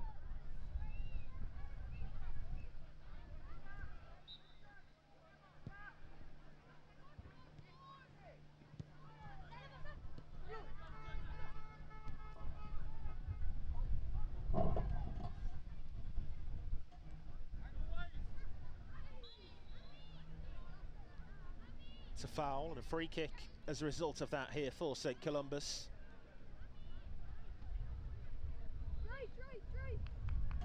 A reminder that tomorrow's games are as a result of today's, really. The teams will qualify for either the main cup competition, the plate competition, or indeed the bowl competition as well. So 3 different levels of trophy to be played for tomorrow. Another chance, oh, it's a little bit fortunate, but they won't mind about that.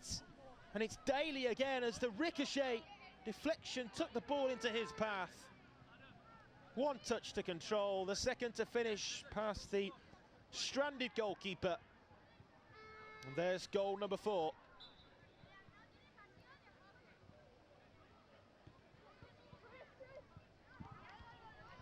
Just as I was saying about the 3 different competitions, I think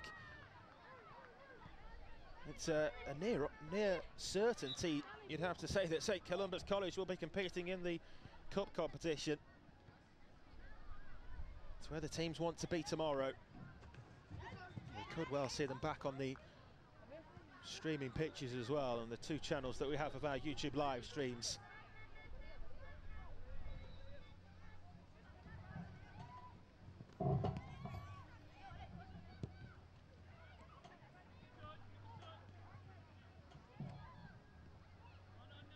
just been caught cold, haven't they, by the quality of the St Columbus College team when in full flow like that. Look at that for a turn in midfield as well.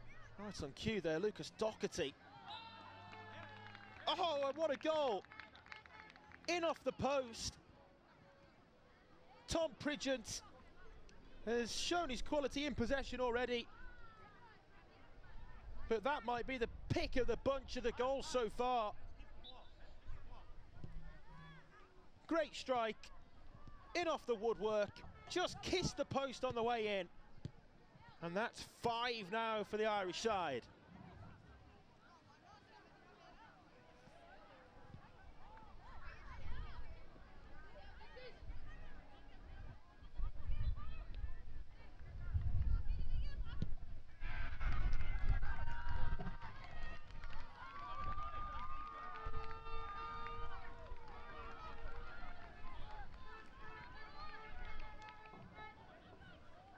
Ball over on the far side here as British School of Gran Canaria. For them it's just damage limitation really in terms of trying to prevent St Columbus College from going on to score even more. But in this full flow that they are, you certainly wouldn't put it past them doing so.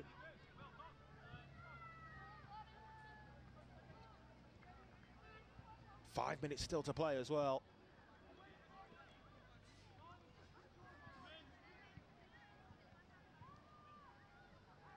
Brace for Daly, goals 2 for Breslin, Gallagher and Pridgeant. St Columbus College in full flow at the moment.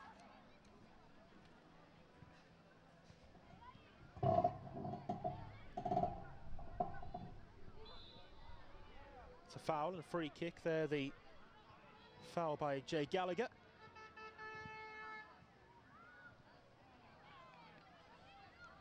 A rare opportunity maybe for British School of Gran Canaria to commit some players further upfield in towards the danger zone.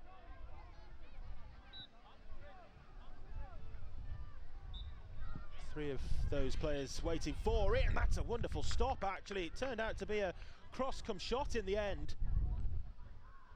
And taking the plaudits from his teammates there, Jacob Quinn. And the St Columbus goal just threatened to dip in beneath the crossbar, but got a strong hand to it to push it up over and away.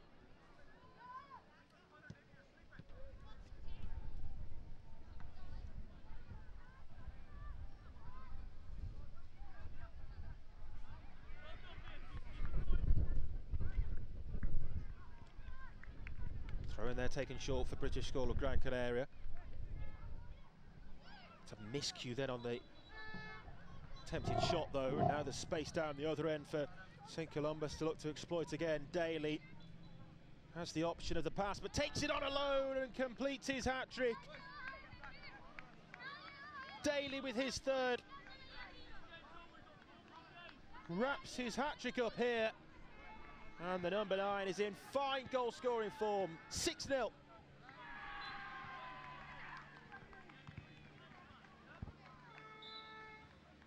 Backed himself, didn't he? Had the runner to the left of Daniel Harkin, but thought, no, I'll go alone. Such confidence with such quality as well. And that's a great combination.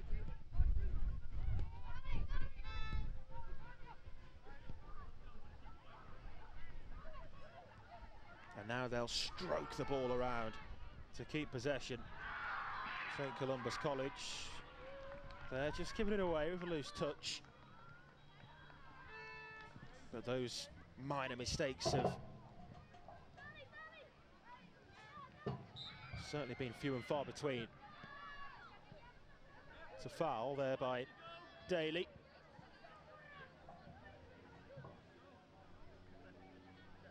Into the closing stages now. Following this one, Socrates Ajuka, who we've already seen fall to a 1-0 defeat against Strawberry Fields here on this pitch. Back in action are Socrates Ajuka. They face Best Grammar School, their second team.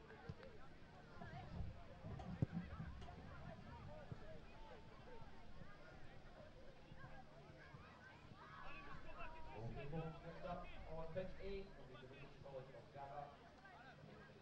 Player down here at the moment for Next on B, the captain Spanish side. I'm not sure the referee's actually spotted that, so well, the throw-in's been taken by his own teammates whilst he's still down on the floor. The referee still hasn't seen it. On D will be Buxton Academy, Best Grammar School. Good defending to On pitch E, double up on the threat there and win the ball back, and then the effort from range. It forces a good save from Enrique Hierro Ramos. Daniel Harkin, not one of the scorers so far. Took on the shot from a long way out.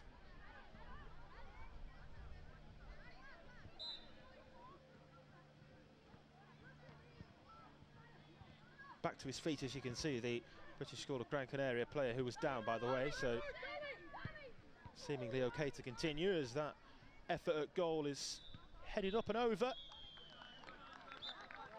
And there, in fact, is the full-time whistle. 6-0 the full-time score. It's a hugely convincing victory here for St Columba's College from the Republic of Ireland. A hat-trick as well for their number 9 Daly. And goals too for Breslin, Gallagher and Pridgeon. 6-0 it finishes as St Columba's College march on.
Swiftly moving on then, a very quick turnaround again. Our next game, Socrates Ajuka back in action, having already played on this pitch. They were beaten 1-0 by Strawberry Fields a couple of games ago. They're back here looking to right the wrongs as they face the second team of Beth's Grammar School, one of the English sides here at the competition in Spain. Referee just making sure that all's in order. It's Beth's Grammar School in the blue and Socrates Ajuka in the white and black. So we're underway then. Beth's Grammar School playing from left to right as we look at things here on pitch B.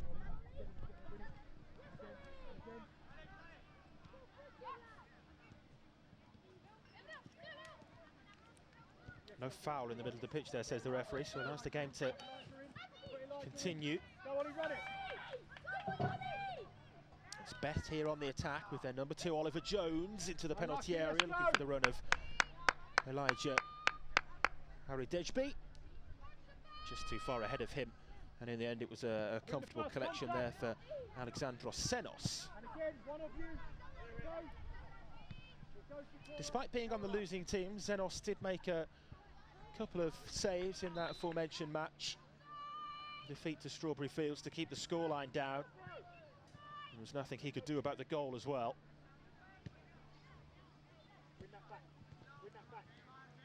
Nice footwork there from the Socrates Ajuka number 6, Mark Sentis.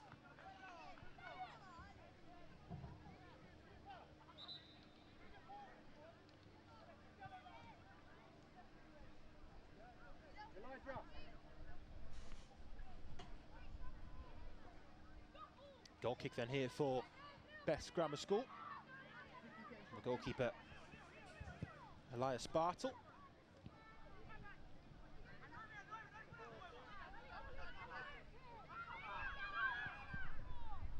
Effort at goal, but it's into the side netting. And no trouble there for Bartle.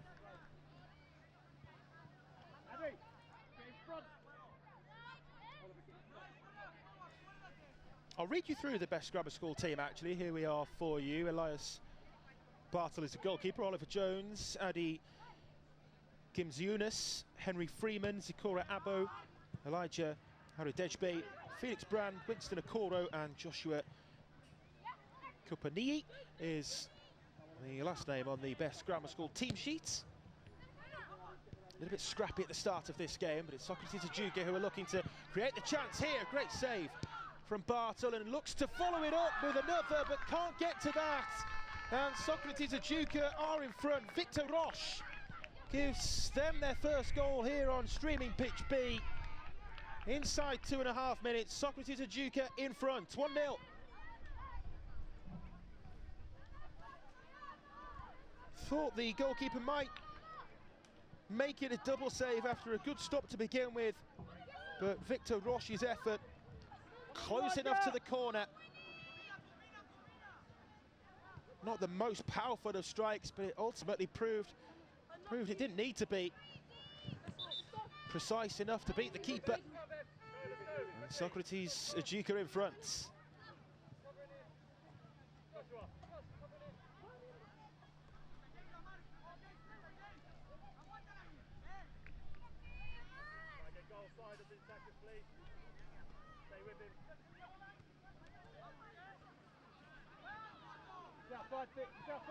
there. 4 points from 2 games so far for Best Grammar School, and their second team, or Best Grammar School 2, as they're listed on the website and an app that you can keep up to date with all of the results and live standings from as well for the World Schools Football Cup.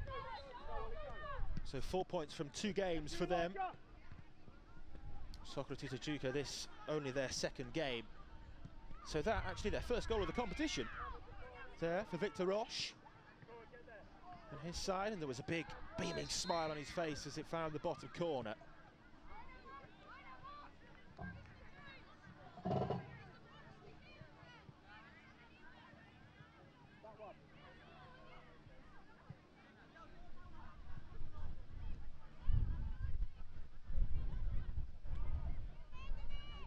Elijah! Go Ollie! Played down off the ball there, but I think it was just a collision coming together, nothing more than that. It's Leonard Casas who went down.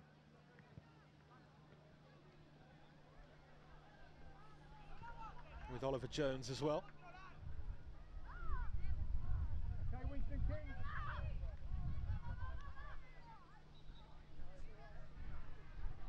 Headed behind there comfortably, so goal kick.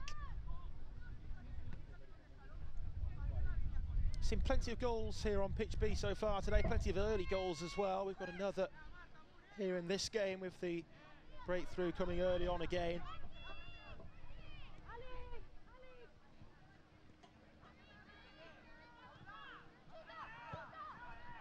Creating the opening again there, Socrates Ajuka, but miscue on the effort from their number 12.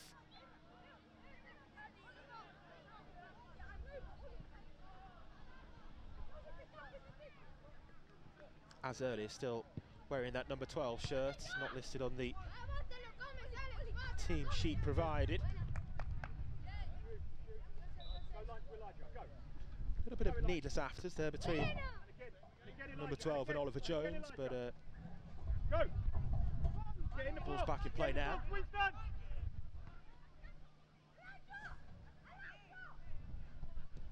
Here's Arideshbe into the penalty area, and you can see from the reaction, the expression there on the face of Winston Okoro that he's disappointed he didn't just commit to that. Tried to throw himself towards the ball, but was just arriving split second too late. Maybe just needed to anticipate the delivery from his teammate into the central area. Abo covering well at the back. Socrates Ajuka still with the ball though, and this is dangerous now for Best Grammar School. Good save though from Bartle. Got his fingertips to that. It was a powerful strike too. Across the goalkeeper. But a crucial touch to turn it behind for the corner.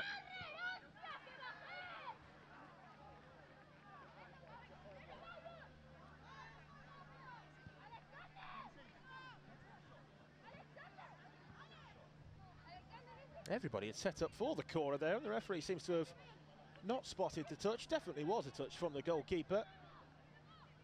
I think even he himself was claiming the save, but they're going to restart with the goal kick. Let's go! Right! Get back! Get back in! I think it was going in, but for the touch. Stays at 1-0 though, Victor Roche. With the only goal of the game so far. 7.5 minutes of this 20-minute match have now passed us by. Just a stoppage in play here at the moment as the referee halts proceedings off camera.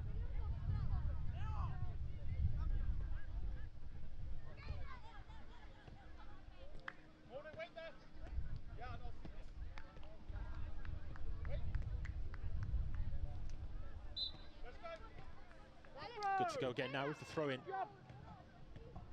Seeing the ball sent back into play. Let's go, he doesn't want it. Get up and support him, Ollie.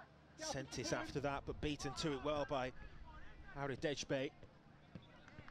Sentis then sliding in. Didn't get the ball, certainly not first. Might have got a touch after, but took Arideshbe down to ground. He's done well there to win the free kick as well, the number 9. Difficult angle to shoot from. Many of the free kicks players have opted to take direct aim from so far, but I think this one might favour the delivery. So number 9, Arideshbe, who's gone across to stand behind it though, so we'll see whether he does try to shoot for goal instead.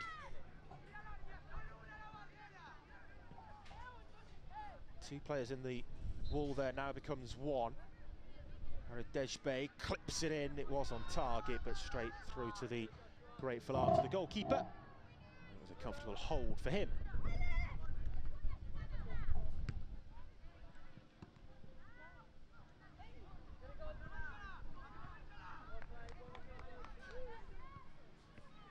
Okoro there intervening at the back for Beth's Grammar School.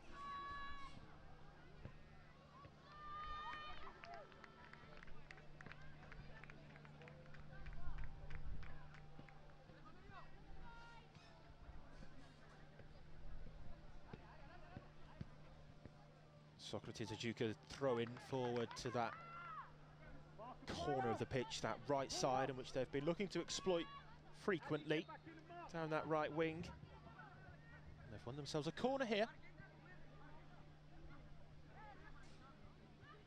Taken short, no pressure on the ball, but it was a first-time delivery and somewhat scuffed into the box. They're going to get a second opportunity. It's another corner.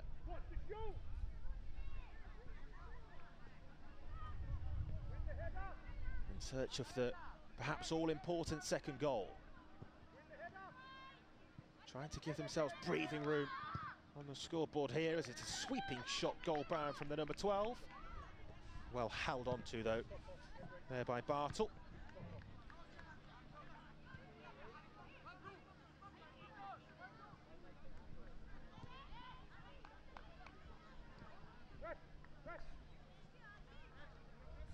They're asking for the free kick there, just outside the penalty box, Socrates Ajuka, but referee disinterested in those claims.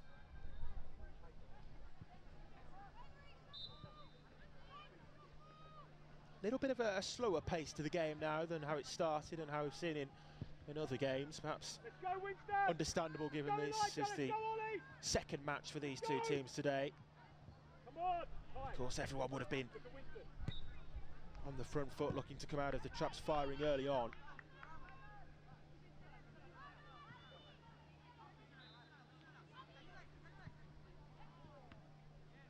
Less of an end-to-end nature as we've seen in some of the games so far. It's more comfortable and controlled possession play. Trying to slip the through ball forward there to the run of Winston Okoro, who'd made the run forward himself from centre-back. Up forward to join the attack there with Aradejbe. He's not in his box again. Up there, we've been told to take it in the other box.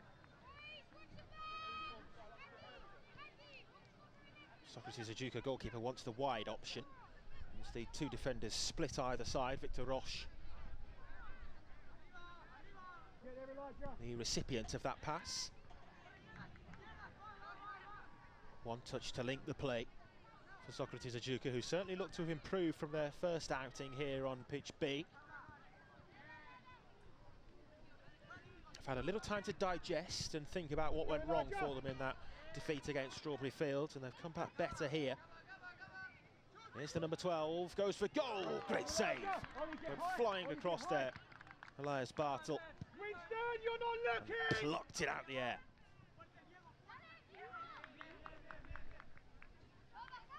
Ollie, get high, get high.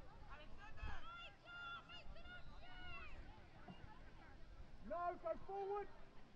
Go forward! Go Elijah, get in there, Ollie!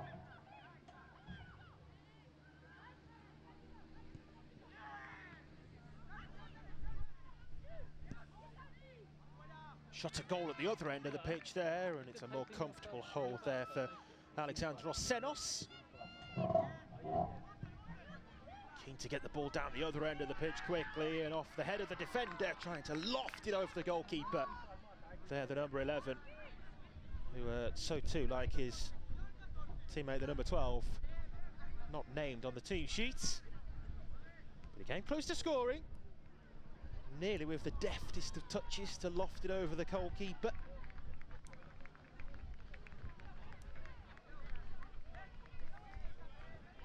Get in, Ollie.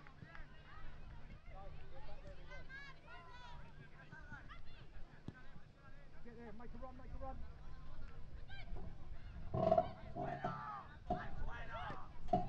Opportunity here for Best Grammar School as they just beginning to turn the screw a little bit. Creating opportunities, at least to get those shots away at goal now. Winston Okoro again progressing forward to add numbers in the final third. Just walking back in midfield at the moment, and it's maybe left space for Socrates Ajuka. Going the other way here with Alex Villas. He was the focal point of their, off the bar, cannon of a strike.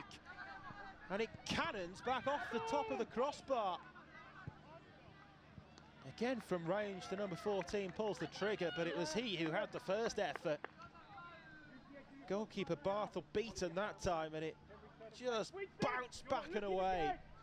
Sometimes you see those come back and hit the goalkeeper. Unfortunately, as they're stranded on the dive too, but no such luck there for Socrates Ajuka, who were very unfortunate not to double their lead. It's the wrong side of the yellow line there for Elijah Aradejbe, and therefore the throw in for Socrates Ajuka, but so close to the second goal.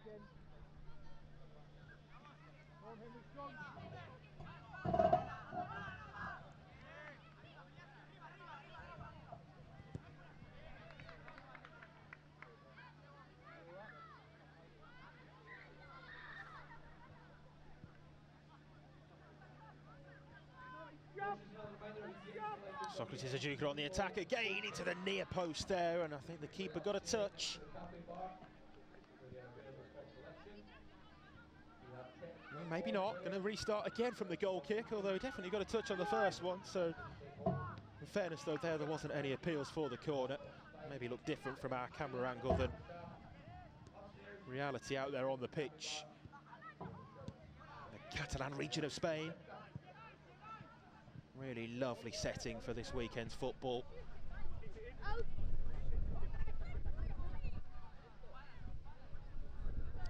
Managers there calling the orders from the touch lines as well. Shafi Tobias, the boss for Socrates Ajuka, and Adam Jones in charge of Best Grammar School 2. Go, go, go! Get it! Swept back to the goalkeeper. Comfortable, calm, in possession play to begin with, but then Zenos less so as he puts it out for the throw-in. Maybe now Best Grammar School can build something from this position.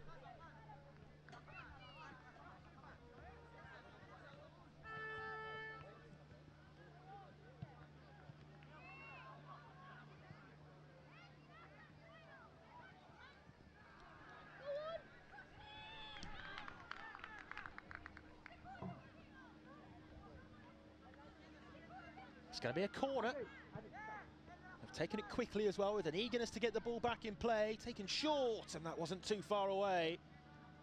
I think it's gone out for a throw-in in the end, actually, but it looked like it was closer. Has that really gone for a throw-in? I suppose the pitch is narrow. Maybe it was further away than I first thought, but again, at least they're getting the chances to pull the trigger. At least they're creating opportunities where they can take aim at goal here, Best Grammar School. Certainly been an improvement since the opening 5 or 10 minutes in the game in that regard for them. They've got the free kick here. They've already had one from a very similar sort of position. There's a cross come shot at goal. And a comfortable hold for the goalkeeper. We'll see what they choose to do with this one. A little bit wider, perhaps, than the last. More like a corner delivery, maybe. Let's see. Last couple of minutes in this Group D clash. Still just the one goal, that Victor Roche strike. Has put and kept Socrates Ajuka in front. It is a delivery into the box, but nobody anticipated it. I think the goalkeeper maybe got a fingertip to it to help it on its way through. Was delivered right in there to that back stick. Just wonder whether it might have been creeping in fact, as well. Winston Okoro, who's been a key player as this game's gone on for Best Grammar School, took the responsibility of taking that free kick and came very close with it as well. Here's Jones, cuts it into the penalty area, into the central position. But again on hand is Alexandros Senos. The goalkeeper pounced upon the ball. Referee there with the check of the watch. Very closing stages, Jones with the ball forward, but again, Zenos there, he's been excellent. Not only in this game too, but also the previous match in which they played on this pitch. He looks a really top quality goalkeeper, Alexandros Senos for Socrates Ajuka. I'm sure they'll need his qualities to compete at the level they have here in their forthcoming fixtures as well. The referee looks at the watch again and blows the full-time whistle. Bang on 20 minutes, and Socrates Ajuka get over the line. A 1-0 defeat for them in their first game, but a 1-0 win here. And it's Best Grammar School 2 who are on the receiving end of that. Full-time in our latest game from the under-13 boys section of the competition. Socrates Ajuka have won this one by 1-0.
head to our next round of matches. Next up on pitch B, we have Harton Grange Academy against British School of Gran Canaria.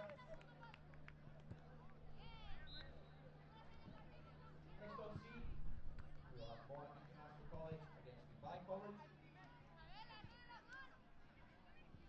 On D will be St Aloysius College against Marine Academy.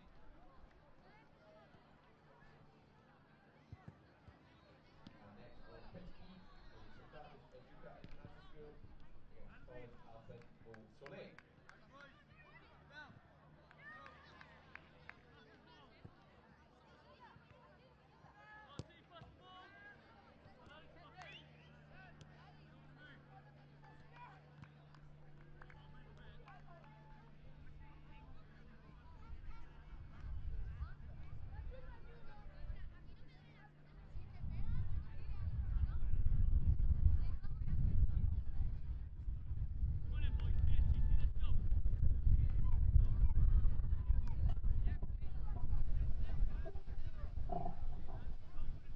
So ready for our next game now then. Harton Grange Academy taking on British School of Gran Canaria, live from Salou in Barcelona.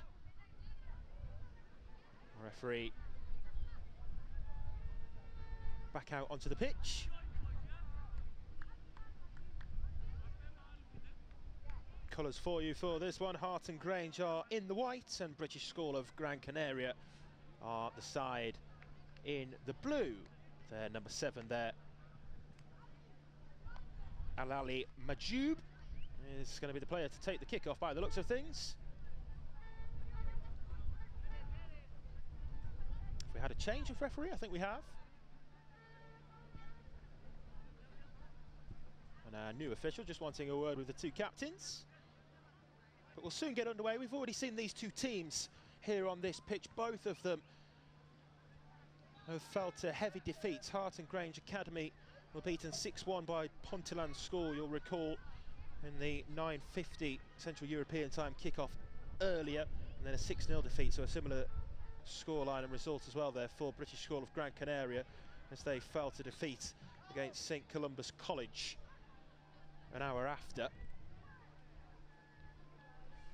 So they'll both be hoping to right those wrongs and try to get some points on the board here as we're underway in the match between the two of them. Harton Grange Academy and British School of Gran Canaria, teams from Kenya and of course Spain, here going head to head.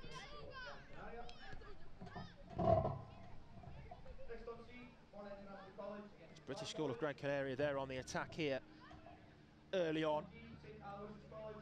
And they're into the penalty area here too, and it's kept out with the legs by goalkeeper Samir. Kept the score down in that aforementioned match, made saves with his feet like that on a number of occasions. That one very similar to the sorts of stops which he was making in their first game.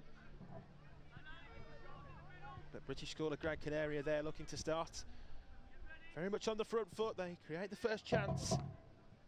Comes and goes for them though early on. Here with players over again, this is Al-Alami into the penalty area with the clipped cross delivery. And then the foul in the aftermath from the British School of Gran Canaria skipper there, Majoub. So the free kick now for Harton Grange.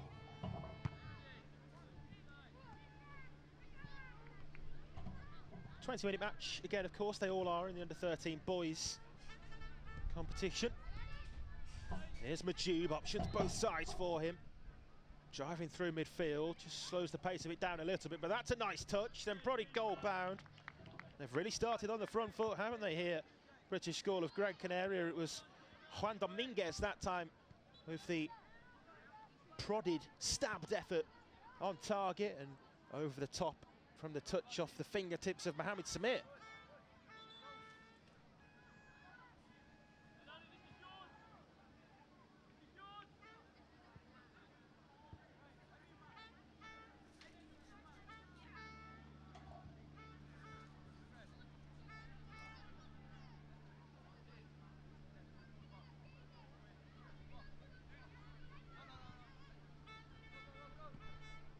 So corner then here for British School of Gran Canaria, into the captain Majub, bouncing around the penalty area.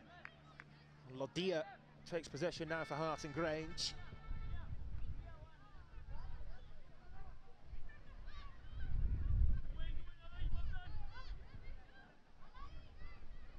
Throw in into the box, Majub took it in his stride. You see why he's got the captain's armband on. He's been leading by example here in the early minutes. Seems a key figure out there for his team. And I've been impressed with the start that they've made. Not easy for them to come out so strong off the back of such a heavy defeat. Their last game on this pitch, but they've done really well so far here.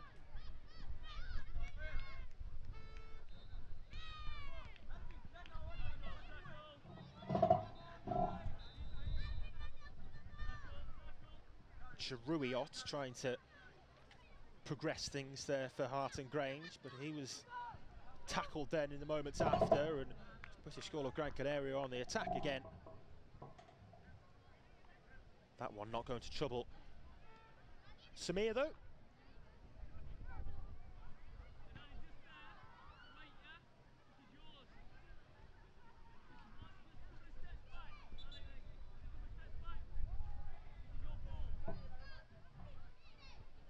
Substitution going to be made here for Hart and Grange Academy. I think one of their players is just struggling with an injury, a slight concern for them, and of course we hope he's okay, able to rejoin the action at any point with the roll-on, roll-off changes.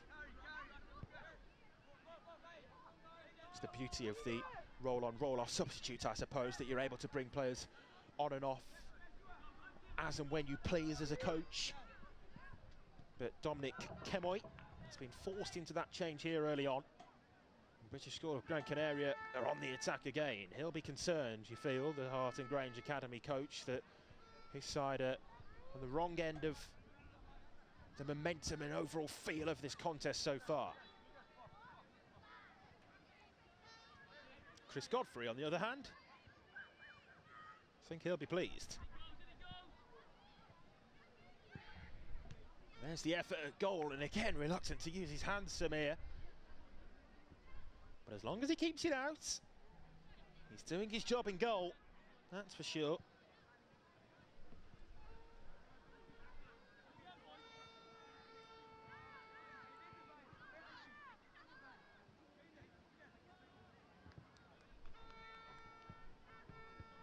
Into the penalty area, and there were two players there unmarked, one of which was Juan Dominguez, who got his head to the ball.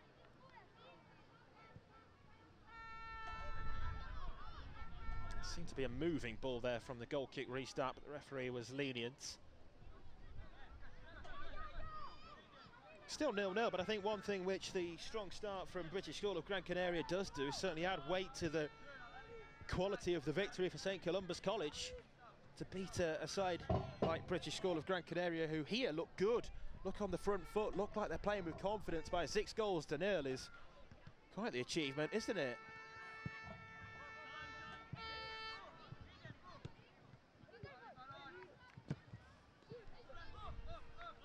A couple of players down, but now back to their feet, and Hart and Grange with the opportunity to come forward themselves with Timothy Cheruiyot. I beg your pardon. And now down the other end again, it's with Dominguez.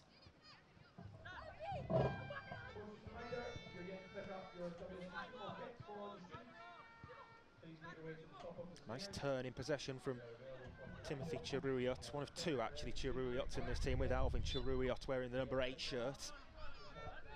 Brothers perhaps, I'm not sure.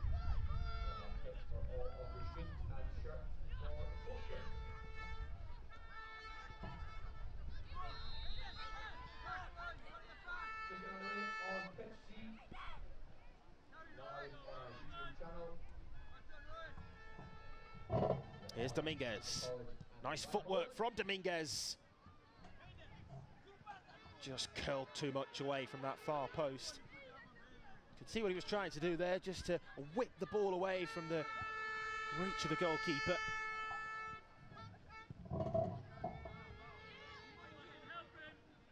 Here's Alvin Chiruriot. Falls to the corner of the field.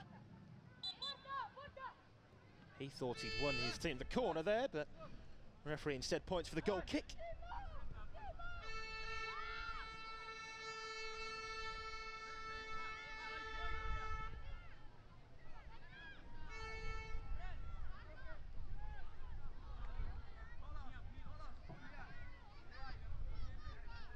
Out of play for the throw-in over on the far side.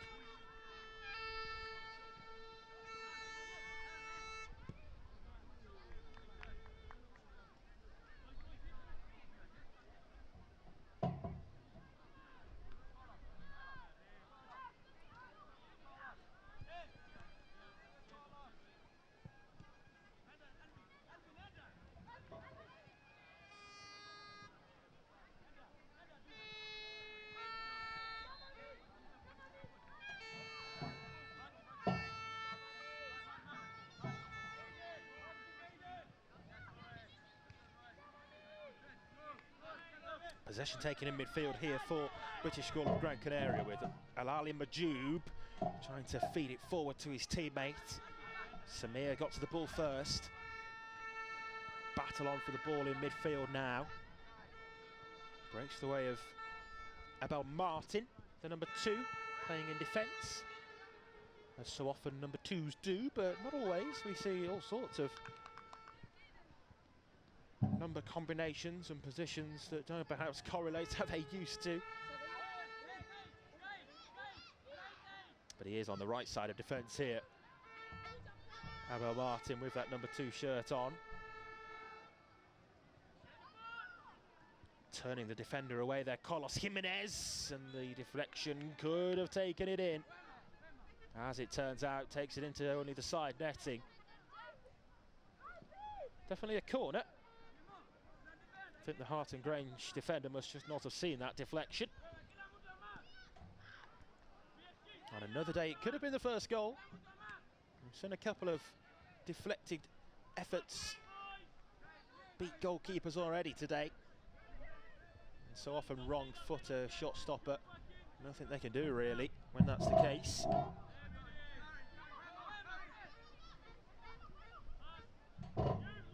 Here's Majoub again. Majoub goes for goal that time, and well, back on the goal line almost. Goalkeeper was there too, but the defender for Hart and Grange Academy, it was with the headed clearance away. Here's Abel Martin, he's playing well. Forward there to Babani and into the number 4, who's Carlos Jimenez.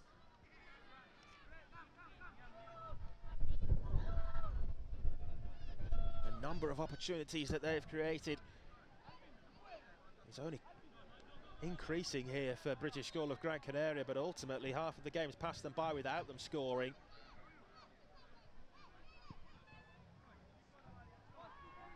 There have been slight signs of improvement for Hart and Grange Academy, don't get me wrong. British School of Gran Canaria is still very much on the front foot and look the better side, but Hart and Grange just working their way into the game, which is exactly what they need to do and where they need to be.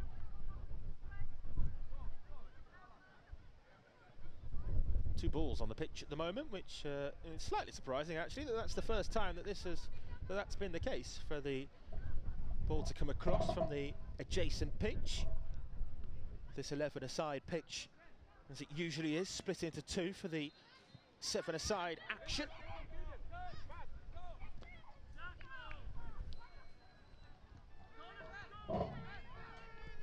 Here's Jimenez. Offloads to the left, it's slightly too far ahead of Majoub, but he does get there now. Lovely footwork then from Majoub. Jimenez wants it back, gets it, but then the tackle from the recovering defender, Jaden Ray Kerwin, with a wonderful intervention there for Hart and Grange. It was so necessary that he got back and made that challenge too. Jimenez would have been free otherwise. Goalkeeper comes but doesn't get there. Dangerous. Now Majoub prods it wide.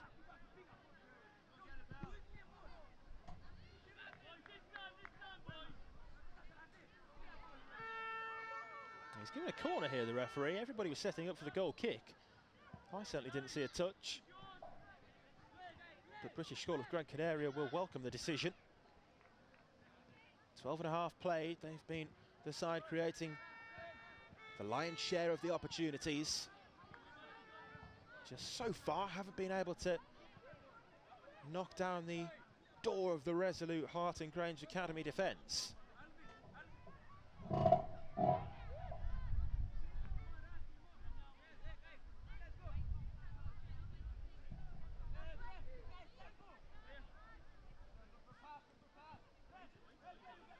Dominguez under pressure from a couple of Harting Grange players, but he did well to find the outlet and switch the play from left to right. Now Majub again driving through midfield. Majub takes the shot, and what a goal! Like an arrow, right into the top corner there from Alali Majub. He's been their talisman so far.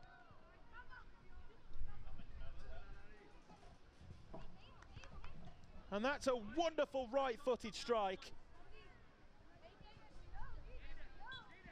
Goalkeeper stood absolutely no chance.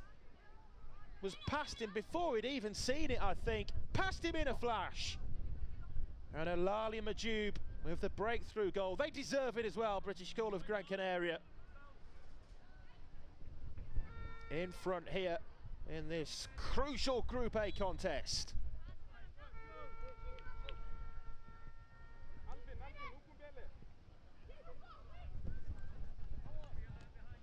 Certainly the warning signs have been there for Harting Grange, but pure quality about that goal, and Majub driving forwards again there.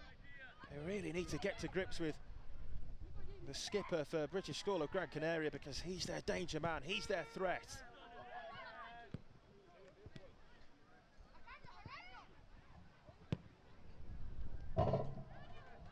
Diagonal ball there played by Abel Martin. All the way through though, and out for the throw-in.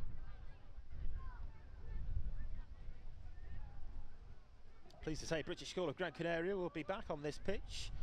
1:10 Central European time. They'll be back in action here. This is the second and final time that we'll see Harting Grange Academy here on pitch B today.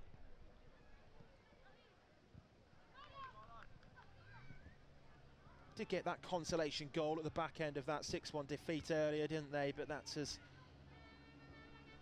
consolatory as it's got for them in terms of the results and the way in which the goals have gone in their games.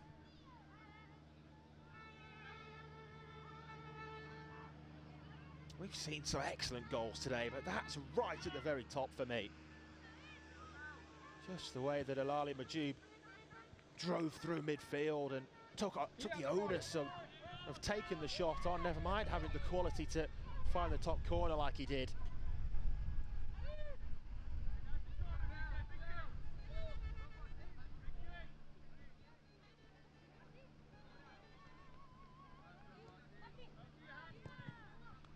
Comfortable in playing their way forward from the back as well. Dominguez, the catalyst to do that. Here's Majub again. Selfish that time, lays it off to a teammate. Forward it goes to Babani. And that's a corner as they go in search of a second goal.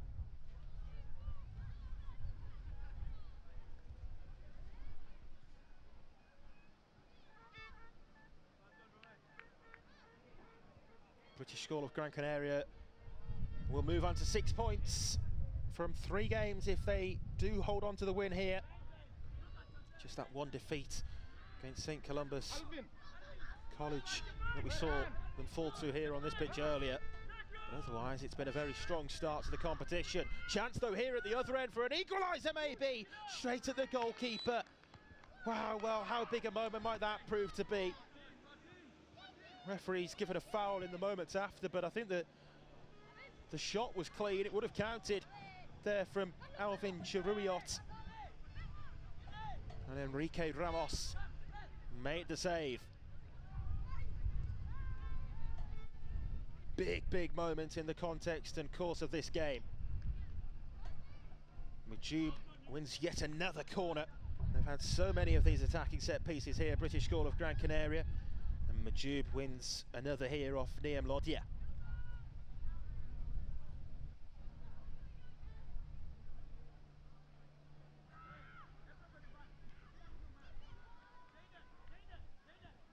So one hand in the air is the signal for the delivery in towards his teammates in those blue shirts.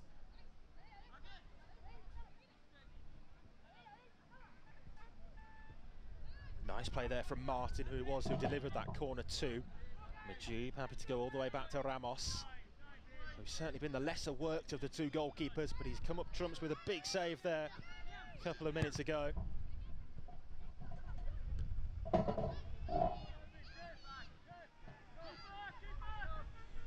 Charuiot trying to bring that under his control, but it bounces through to Ramos.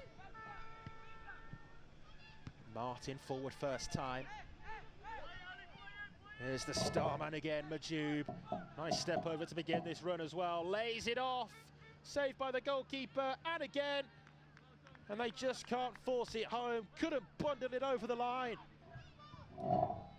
And still the hope is yet to be extinguished for Hart and Grange Academy. As long as it stays 1-0 and there's time left, it won't be. But they'll feel they should be scoring there, British School of Gran Canaria. Majub again right at the heart of it. They couldn't that time beat Samir. We're into the final minute. 3v2 there momentarily for Hart and Grange Academy, but the ball was stationary at that point. But Barney battling with the Hart and Grange captain, Liam Lodia, who's got the armband on there. The free kick's gone to Hart and Grange.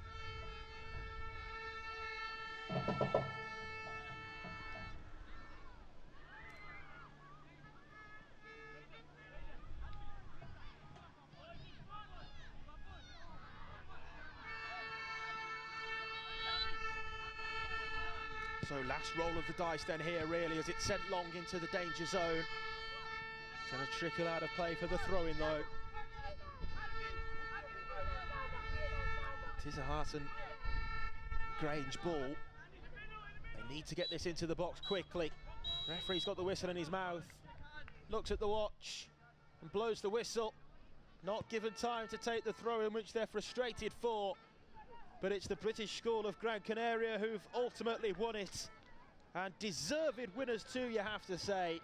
They had so many chances to score before they did.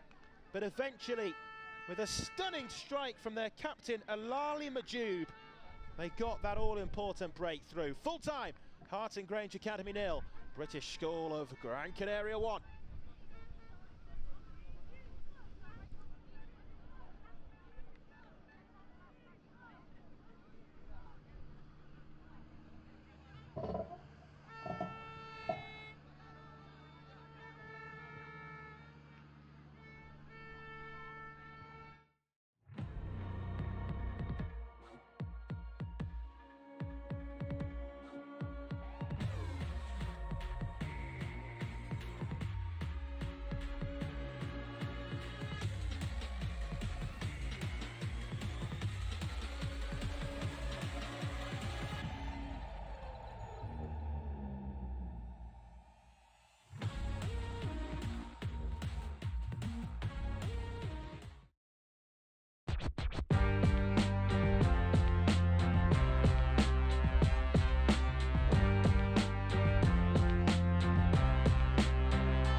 So our next game here then is Ovingham Middle School taking on Socrates Ejuka from Group D, and we're underway already in our latest game. So Socrates Ejuka in the white and black, and Ovingham Middle School are the team in the pink here for this one.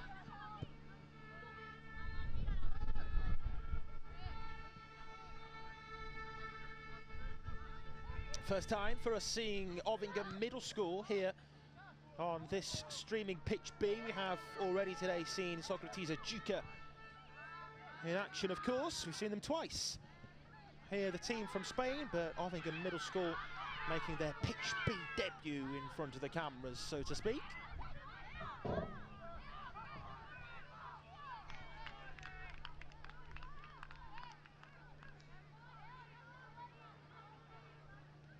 Socrates Ejuka currently 5th in the table. Those 2 games that they've played, they've got 3 points from. With a 1-0 defeat first of all to Strawberry Fields, they then bounce back with a 1-0 win against another English side in Beth's Grammar School.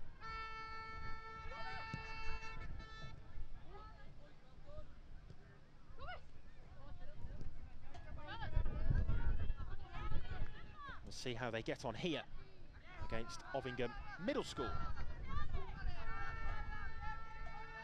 Socrates coming forwards.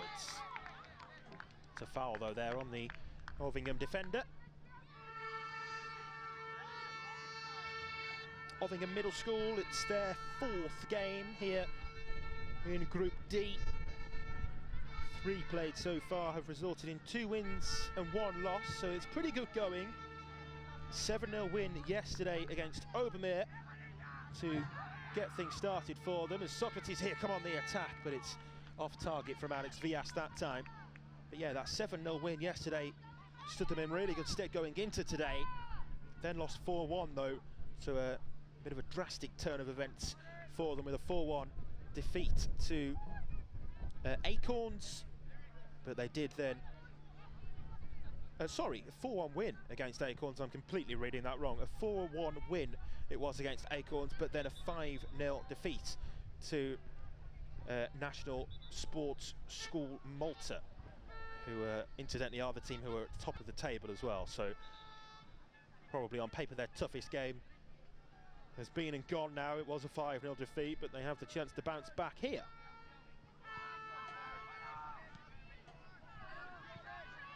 Into the penalty area, they have the chance to find the opening goal here. Breaks back to the number 11, and it's in. There was a desperate attempt to keep it out on the line, maybe even by using a hand or two, but Harvey Robson found a way through.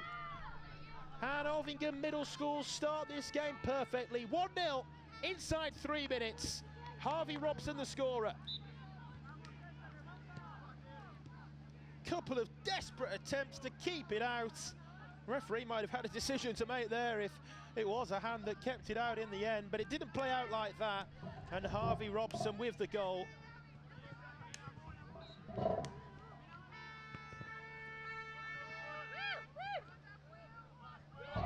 It was Thomas Lowe's who first had the chance. Well, they've got another here. We'll come back to that in a second.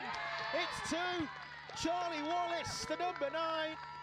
Absolutely powered that one past the keeper.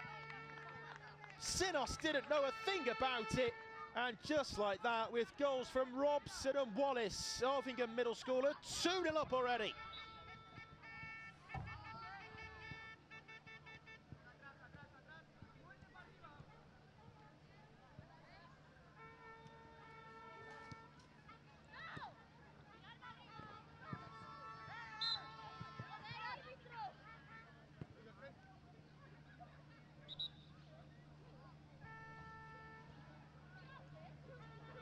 Two-0 then, Ovingham Middle School with the dream start, and what a way this is to bounce back to that defeat. Play it down here at the moment for Socrates, which is a concern for them.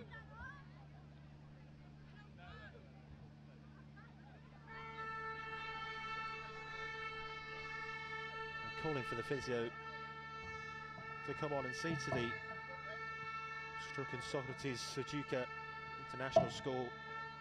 player as well, just being helped back to his feet there, the number 12, who I've said in previous games, but to reiterate, we don't have a number 4 on their team sheet.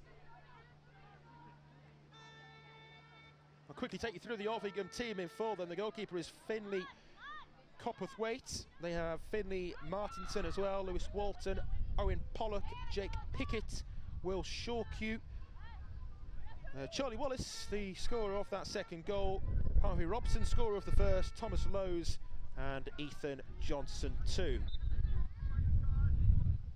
Makes up the full squad for the Ovingham Middle School under-13 boys. It's going very well for them in this one here so far.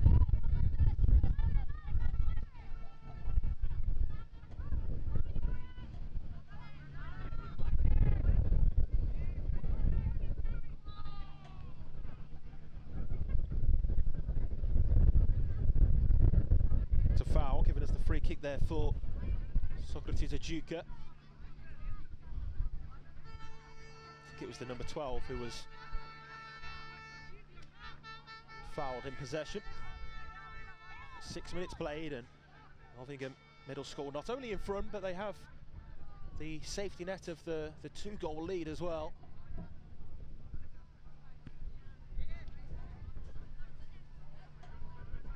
Flicked on from the ball forwards.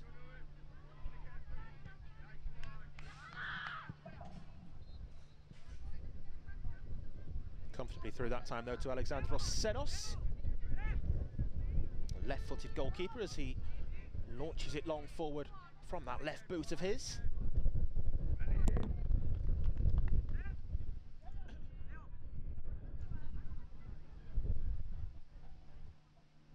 And good to see the player for Socrates Ajuka who went off injured there back on.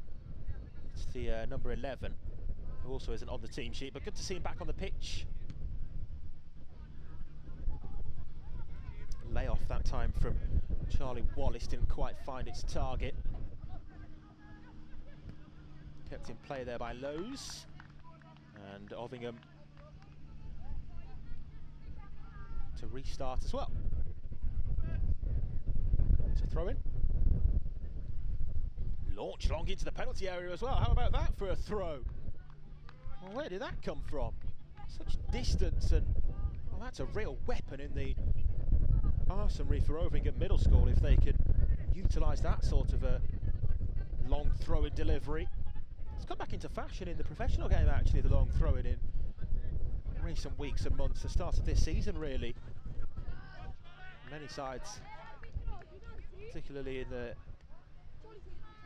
English game, are utilising that long throw-in nowadays again. Can be a real weapon, as I say, if you get the delivery right.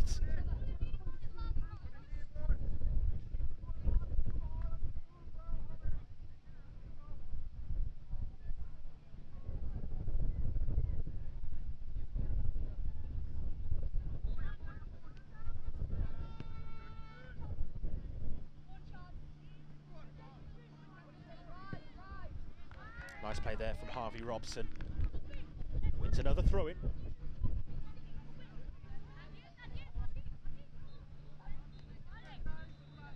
A reminder, this the 6th edition of the World Schools Football Cup, as that breaks out onto the edge of the penalty area again from that wicked delivery. 63 matches for you all in all, being streamed across our 2 streaming channels, 2 streaming pitches. Pitch B here for the 7-a-side and pitch C with the 11-a-side action.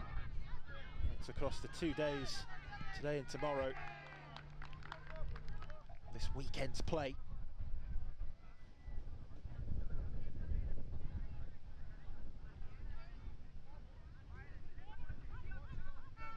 And all of the action this weekend powered by Finvacia, the tournament sponsors who have very kindly provided all of the playing kit for every single one of the players as well for this year's competition. Opportunity here, breaks to the number 9, that danger man again in Charlie Wallace. Squeezes it over the line. Wallace with his second and Ovingham's third.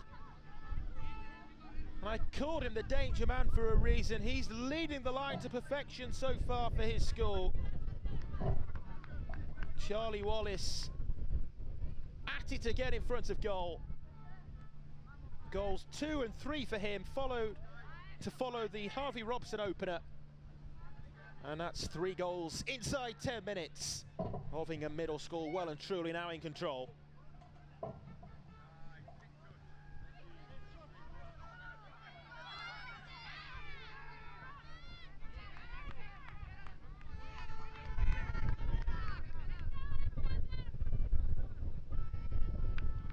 Good tackle on halfway to put the ball out for the throw-in.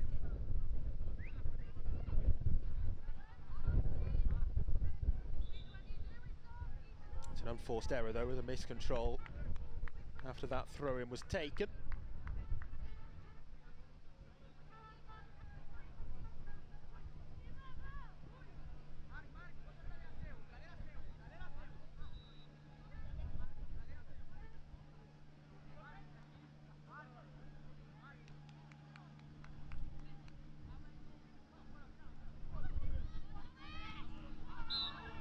They're asking for handball there against the defender, and a yellow card shown as well for a deliberate handball. I said earlier on the first goal, I think it was, where the defender had a desperate attempt to keep it out with the hand, that the referee might have had a denial of an obvious goal scoring opportunity, red card decision to make, but that time less so a clear goal scoring chance. And the yellow card shown to the Socrates Ajuka International School defender for that handball. It has provided here the free kick opportunity just outside the penalty area. It's from the wide angle, as you can see, but you wouldn't be surprised if this is a shot on goal. Over the wall, what a free kick that is! How about that for a dead ball strike from the number 10 for Hovingham Middle School, Thomas Lowe's. Take a bow. That is quite sublime. Wonderful goal to get the whip, the dip on the ball, to see it go up and down in such quick time. And 4-0 now.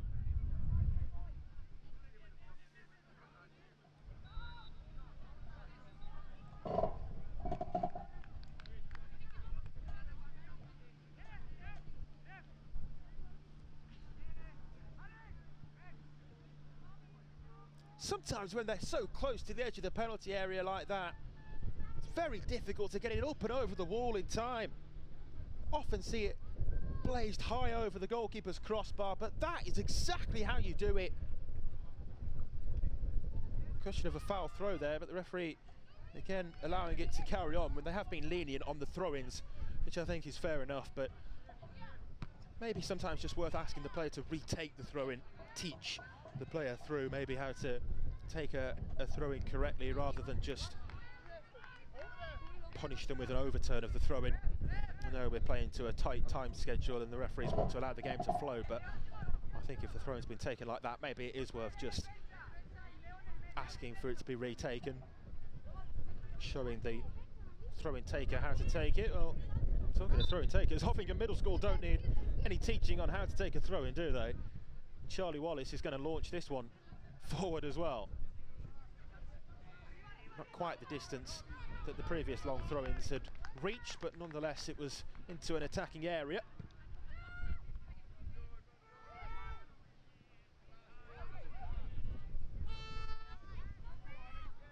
Again trying to weave a route through with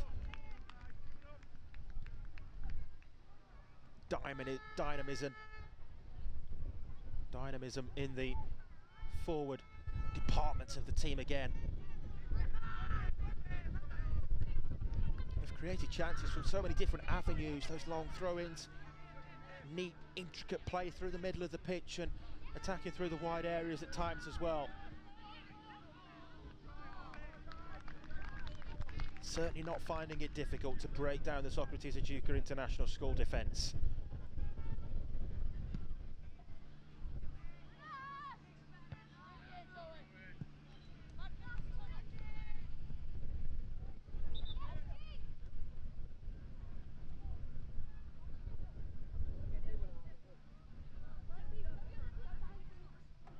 This victory then will take Orvingham Middle School onto 9 points. That will see them leapfrog Strawberry Fields, who were, prior to kick-off here, 1 point ahead of them, but Strawberry Fields had played an extra game as well, so Orvingham Middle School will be moving up into that all-important second spot.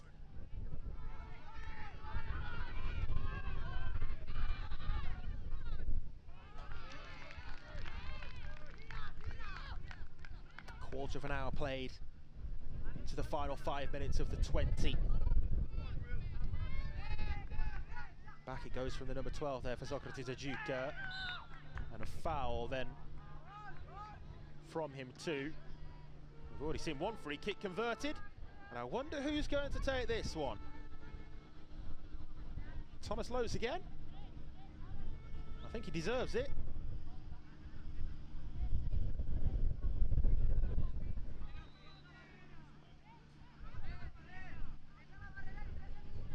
More central possession. In fact, you'd say this one probably in a better position than the one from which he scored. Gives him more options, doesn't it, from a central position like this? Could whip it across the goalkeeper or try and curl it into that left-hand post. Now, who's going to take it? I think Charlie Wallace is standing behind it, but no, he's going to leave it instead. Drilled low that time from the number 6. Number 6 there,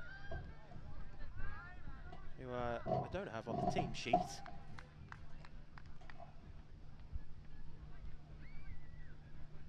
Strange, is Lowes off the pitch at the moment? I can't see him out there, I think he might be. You can see 3 pink shirts on the far side waiting in the wings, so maybe that's why he didn't take that particular free kick, having scored the first. It's a chance to rest some of their players, I suppose, as well, and fitness will prove to be a key factor as well as the day progresses. It really is a marathon of football as the day goes on. And the day goes on, the game goes on, and the goals keep coming for Orvingham. A knee slide to celebrate for goal number 5. And it's that man there, the number 6, who's scored it.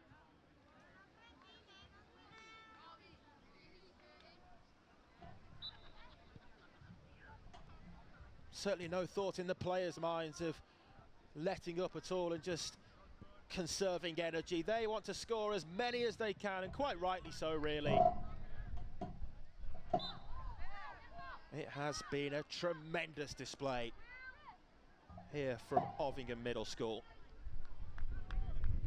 Deb Goodwin in charge of the Orvingham team must be absolutely delighted with this performance. And it's the control they've had over the game as well. Not only the result, which of course is crucial, and the scoreline is nice as well, but the control and the ease with which they've been creating opportunities. Free kick at the other end. I think Alex Villas is the obvious option to take. It wasn't Villas in the end, it was Sentis, and it has gone in. On the rebound, Socrates Ajuka able to get themselves a consolation goal. It won't be anything more at this late stage. But the clean sheet has gone for Orvingham after the initial spillage from the goalkeeper. Put in on the rebound for 5-1.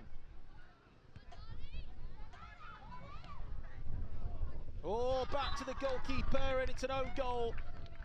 Nothing he could do to get to that. I think it was the number 12 whose name next to which that unfortunate own goal will go down next to. It was too heavy a back pass, and well, he wouldn't have been able to handle it anyway, but it would have been better to handle it, to keep it out and concede the indirect free kick than the goal. Couldn't get to it with hands or not. And it's a bit of a horror moment, isn't it, for Socrates Ajuka? Not one they'll want to see back. The only saving grace, I suppose, is that it doesn't change the result, doesn't change the outcome of the match at all. That was very much already confirmed. And Orvingham Middle School have their 5-goal lead back. It might become 6 here. Goalkeeper makes the save to begin with. Still the ball is bouncing around. Wallace was there looking for his hat-trick. And in the end, they've bundled it over the line there, Ovingham. Not sure who got the final touch. I was just glancing down at the team sheet as it broke towards Wallace. Was it he for his hat-trick or off a defender? You probably saw better than me. But either way, there's the 7th goal. And we should soon hear the full-time whistle as well. 7-1. The highest scoring game of the day on pitch B so far. There indeed is the full-time whistle. Ovingham Middle School 7-1 winners. Apologies for that. Obviously the wrong way round on the scoreboard there, but 7-1 to Ovingham Middle School it finishes. A great display from them as they've won this one with a really complete performance. By far the better side on the day, and it's a great way for them to bounce back from that defeat in their match prior. 7-1 the full-time score. There we go, there you can see Ovingham Middle School 7, Socrates Ujuka 1.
Final reminder, please make sure you are checking the tournament app throughout the weekend. This will tell you where and when you need to be playing next. It's also very handy to share with your parents that might follow back home. Obviously, they've got live stream links that you're all set to see or see across the weekend, and they will be able to tune in from wherever they are.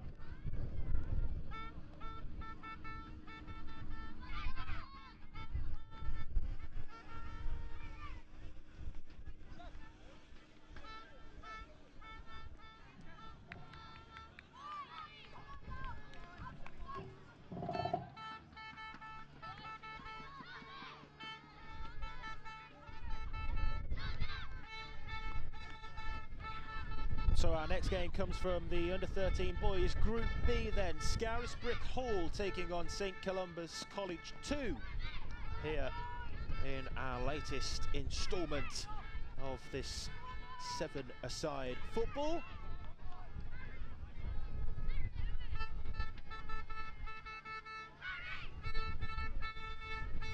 Two teams in fairly similar kits, but I think we can just about get away with no bibs here. So St Columba's are in the lighter coloured blue and Scarisbrick Hall in the darker navy blue.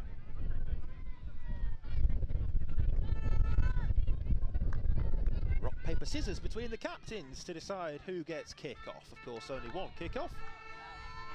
Not as a result of the goals anyway, because there's no half-time, and this time it's going to be for Scarisbrick Hall, in the Navy. So we're underway. Scarisbrick Hall playing from left to right here at the start of this 20-minute all-in match.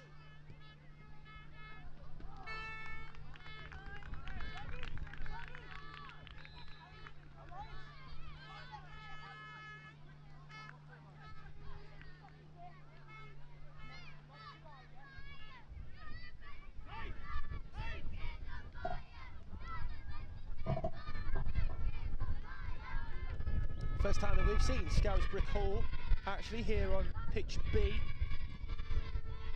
Their results so far suggest they're a fairly well-balanced side looking to push towards the top of the table. They've played 4 games, they've got 10 points. 3 wins and a draw, unbeaten. Really good going, isn't it? Indeed it is. Just not quite as good going as St Columba's College 2, who have won 4 out of 4. 12 points. This could be a really enthralling, somewhat top end of the table clash here. At the moment they do both sit behind the Bulgarian side, who are at the top of the table, but they've played 2 games extra. Chance here, big opportunity. Oh, that really should have been 1-0. It was the number 11 there, Harry Sutton. Must have only been, what, 1-2 yards out. Just couldn't quite sort his feet out in time. And Scarisbrick Hall really should be ahead.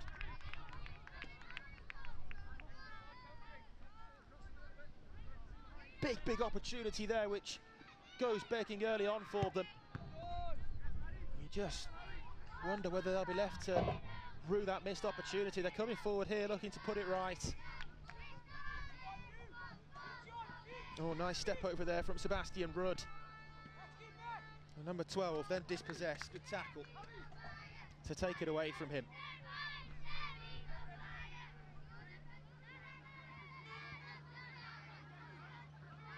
Harry Parsons with the throw in forwards. Breaks the way of Dylan Elliott, I should say, I beg your pardon. Number 17 there for St Columba's College, who were mightily impressive in their 6-0 win over the British School of Gran Canaria, who themselves look good. British School of Gran Canaria in their follow-up game. So I said during that one, it probably adds weight to the quality of the victory for St Columba's. Is that outside the penalty area? I think it was. Wrong line, there's 2 yellow lines there, so it is slightly confusing. Now what's the referee going to do? He's going to go to his pocket.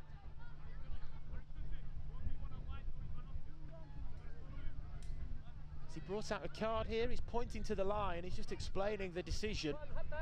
I think that's probably fair enough. I don't think he has shown a card.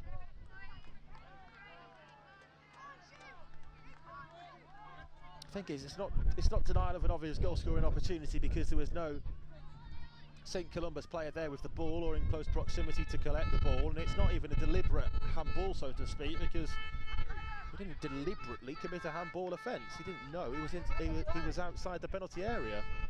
I think the sensible option there taken by the referee to award the free kick and nothing extra by way of punishment, but he makes amends there with the save anyway to hold on to Jake Mullen's effort.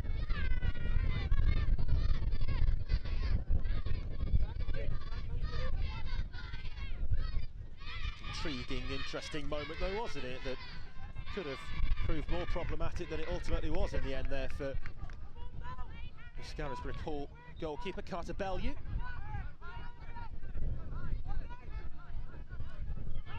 Played themselves into a little bit of trouble here, St Columba's. Fionn Maxwell has done well to wriggle free of that. Looked under pressure in a very pressurised area of the field as well to begin with. Here's Mullen. Oh, what a strike and what a save.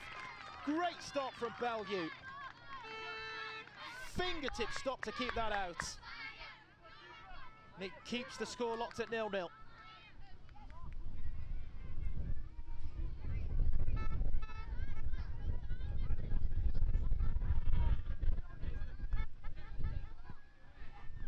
Corner delivery flicked on at the near post by the defender.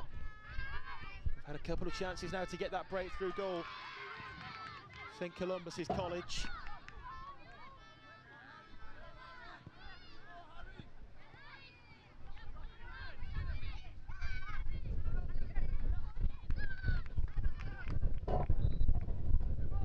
against Scarisbrick Hall on the attack.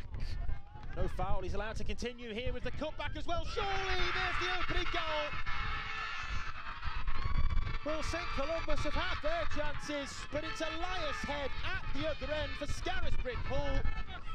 And he gives his school the lead. Great play down the right wing from Luca Henry Moskrop. Beneficiary of a good advantage as well by the referee.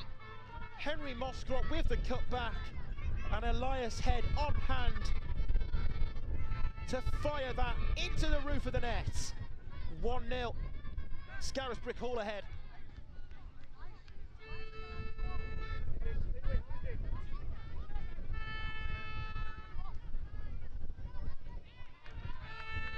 Well, I mentioned the chances that St Columbus College have had. Of course, there was that golden chance for Scarisbrick Hall themselves very early on with the close range effort, which was made somewhat a mess of.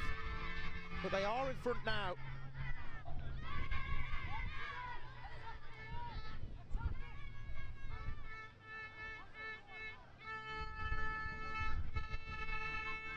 And that's just the 4th goal in 5 games that St Columbus College have conceded. They've scored 18 across those 4 games so far, so you'd certainly not put it past them to come back from here. There's a long, long way to go, but it's a great start for Scarisbrick Hall. Churcher puts that one wide.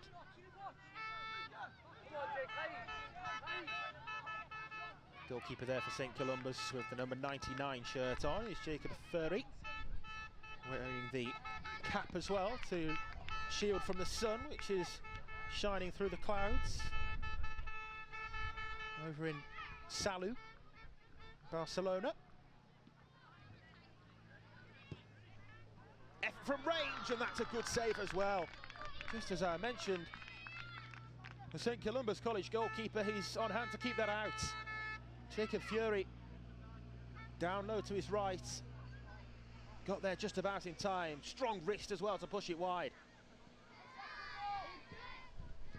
to the near post area, cleared away.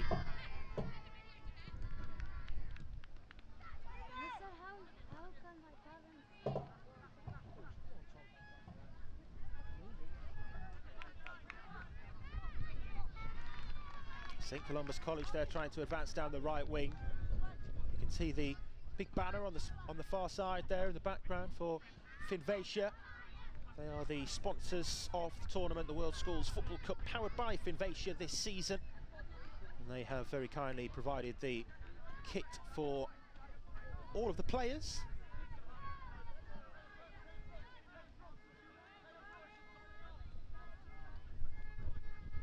Throw in there for St Columbus College as they look to find a response to falling behind.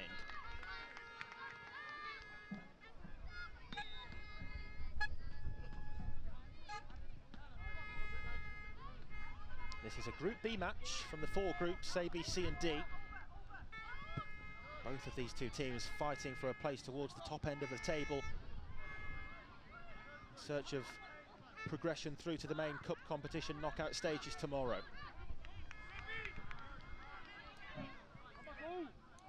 Good tackle there from King. And King's going to pull the trigger as well. Didn't have to be given a second invitation, did he, despite the distance from which he was to goal.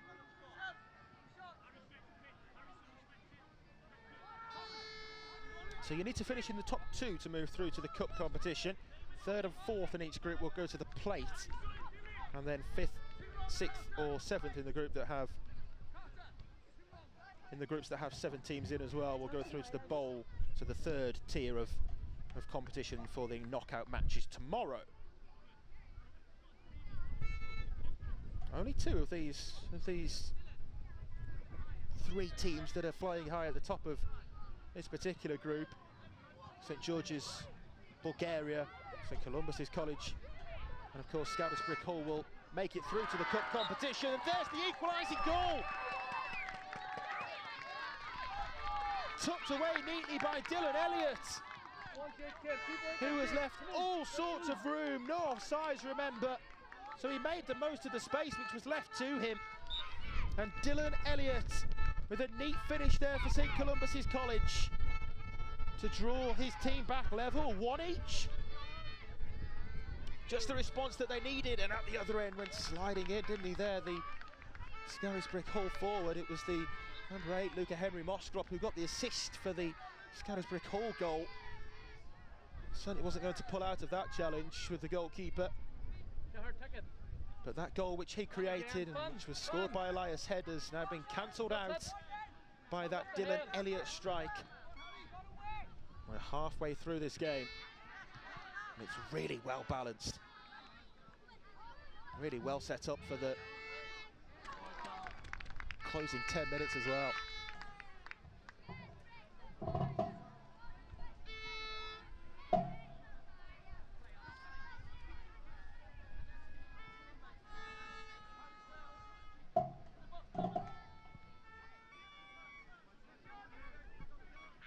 Into the penalty area, oh, it's all the way through, and he scored directly from the corner. Can you believe that?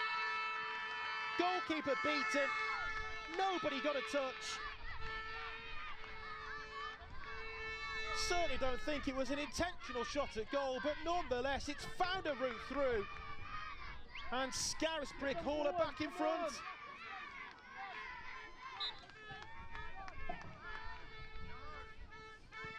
Provider for the first, scorer of the second, Luca Henry Mostrop with the goal.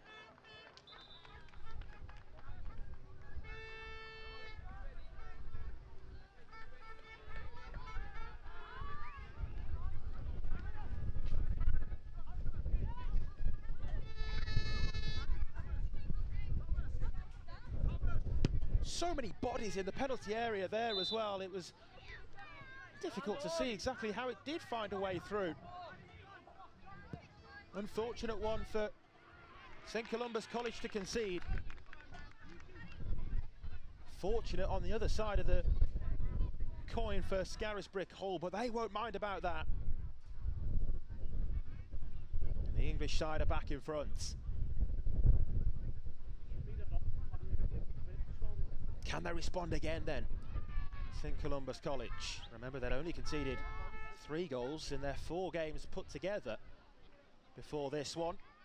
Their net has been found twice already.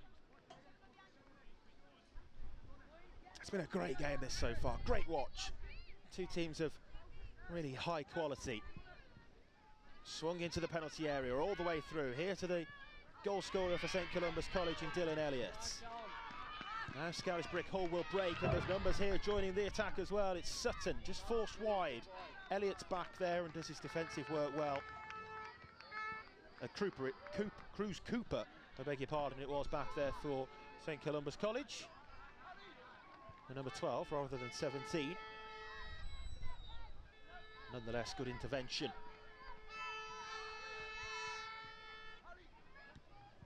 Next goal in the game is really crucial, it feels that way. Pivotal juncture we're at now. With 6.5 minutes to play. Is he going to be able to keep that in? Well, he got a touch to it but lost his balance, and the throw-in therefore is for Scarisbrick.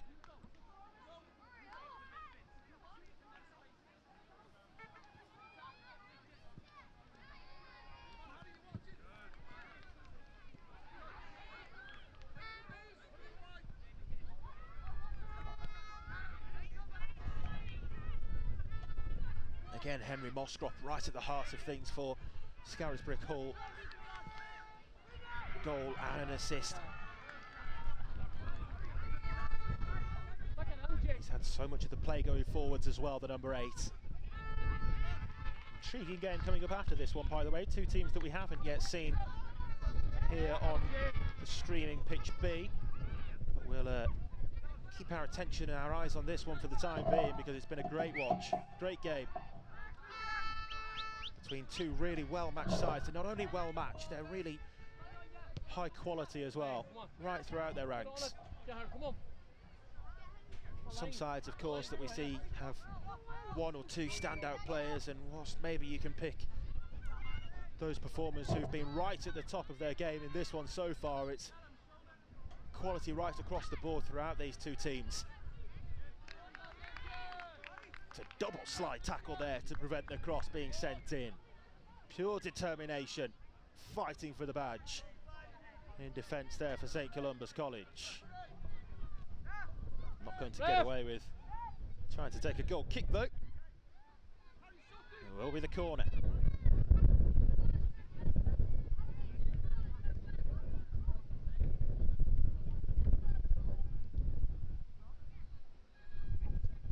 It's going to be taken by Henry Moskrop.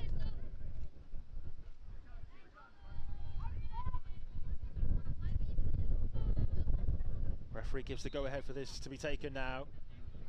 High, but too high for everybody in the end as it runs all the way through, and maybe now actually kick-starts the counter-attack down the other end for St Columbus.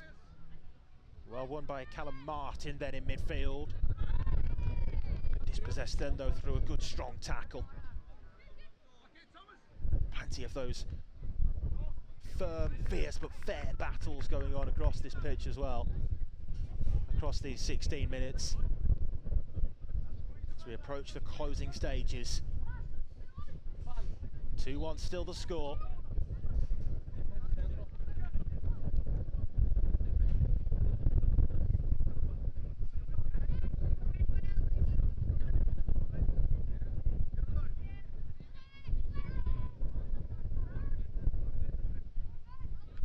King goes into that challenge. The throw in though goes against him. Referee says King got the last touch.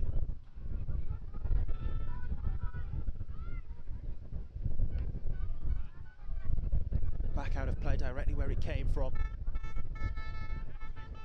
Game management, a feature of the closing chapter of the 20 minutes now for Scarisbrick Hall as well. Or if they can find another goal, they might just kill the game off. That's a lovely pass and a neat finish to match as well. Elias Head with 2 here. He scored the first, he scored the third, and surely now there isn't time for a comeback for the Irish side.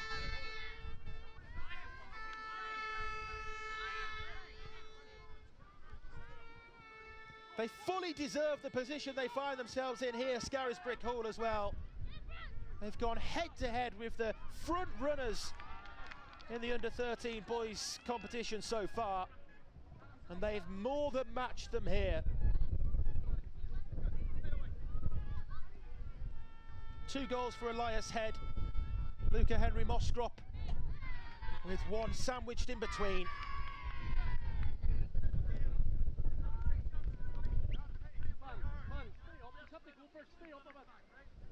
Despondency clear now for St Columbus's College. It's the first time they'll have felt this feeling in the competition so far. Still, of course, in a very good position. It'll be 4 wins out of 5 though now, rather than the 100% winning record for them. And with the Bulgarian side right on their tails, they'll need to bounce back in their next game. Looking for one back here late on. Oh, it's over the bar. That had to go in if there were to be any late hope for them. Perhaps not as easy a chance as it first looked, as it was flashed into the penalty area and quickly came across to Dylan Elliott. Got his boot to it. Could only divert it over the top of the gaping net. And that should just about see us through to full time into the final minutes of the 20.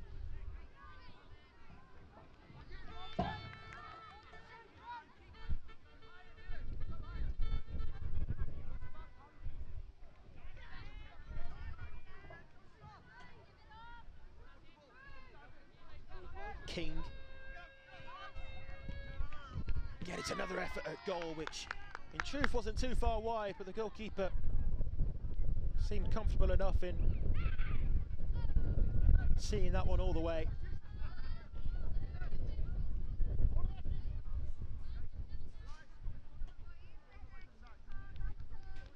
Game of the day so far on pitch B, I'd say so.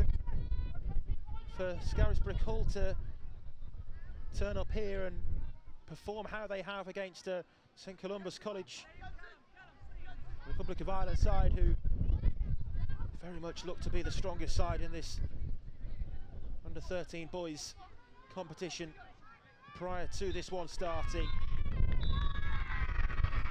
But they've been beaten here. There's the full-time whistle. Scarisbrick Hall with 2 goals from Elias Head and 1 from Luca Henry Mostrop have got the job done. It's a great victory for them against strong opposition, but it didn't faze them. They played with confidence and quality right from minute 1. And it's worked out so well for them in the end. The full-time score there, Scarisbrick Hall 3, St Columba's College 1.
So our next game here on the streaming pitch B then, and it comes between two teams that we are yet to see in action here in front of the cameras so far. British College School of Garver take on the School of Research Science. That's the Spanish side taking on the School of Research Science from the United Arab Emirates.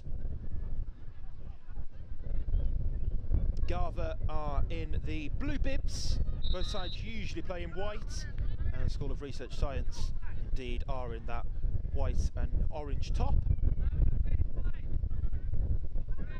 School of Research Science attacking the goal to the right. Here for this 20 minutes.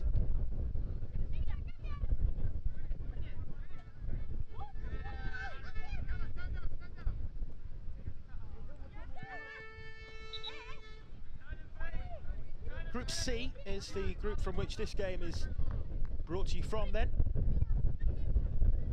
Again in the under-13 boys section.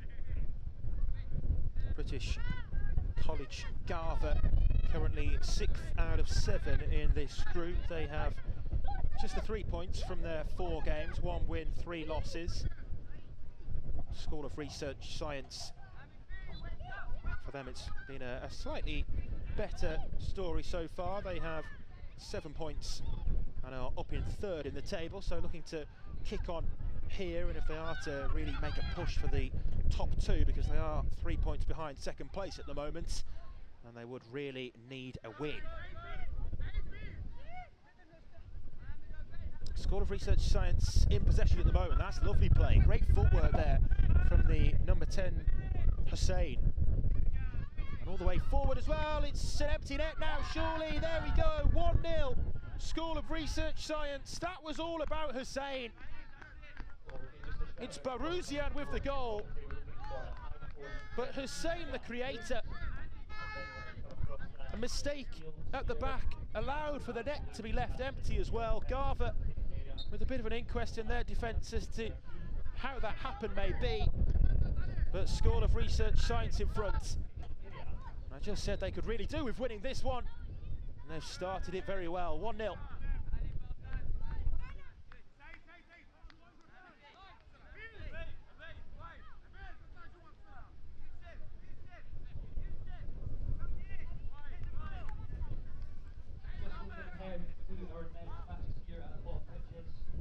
So goal kick then here for School of Research Science, to be taken instead of the goalkeeper by the defender.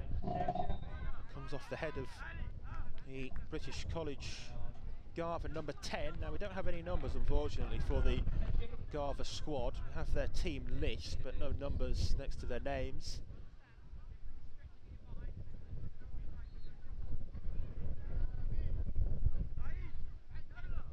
Not sure whether the bibs that they're wearing and the numbers on the backs of their bibs would correspond to the numbers that they would usually wear anyhow.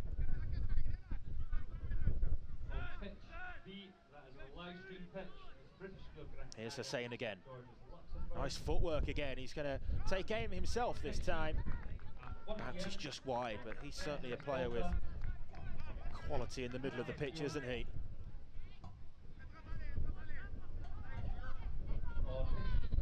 Saeed Abdullah Hussein. Here he is again, so comfortable in possession.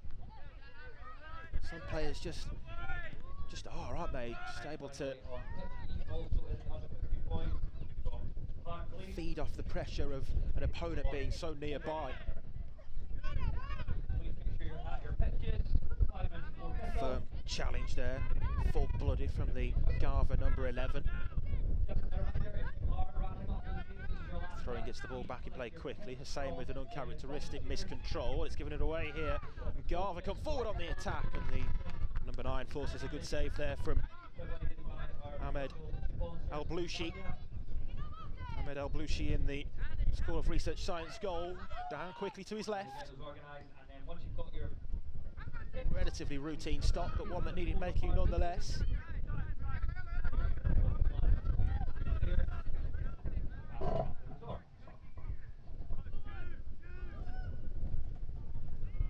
It's a long-range speculative effort.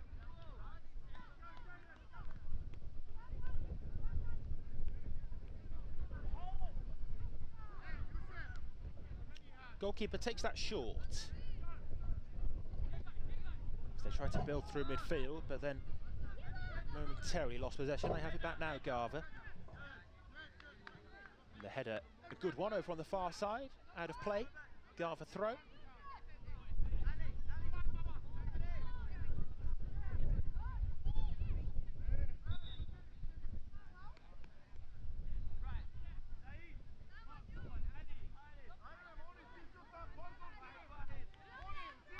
Free kick here for Garver in a wide position.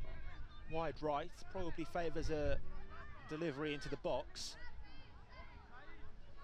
Did see a free kick scored from very similar sort of position in our earlier game at this very end of the pitch here as well, actually, but I would expect it to be a delivery. 4 blue shirts waiting for it in the centre. Was a shot on goal in the end, and the keeper had to help it over.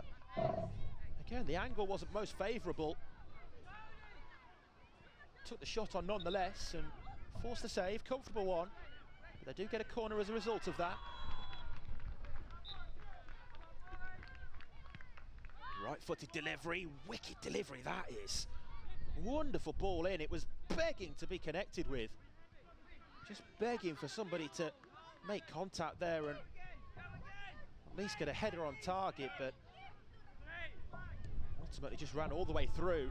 And at the other end, there's a runner here in behind. Goalkeeper stays back on the line, which I think at first looked as though it might not have been the correct decision, but ultimately made the save.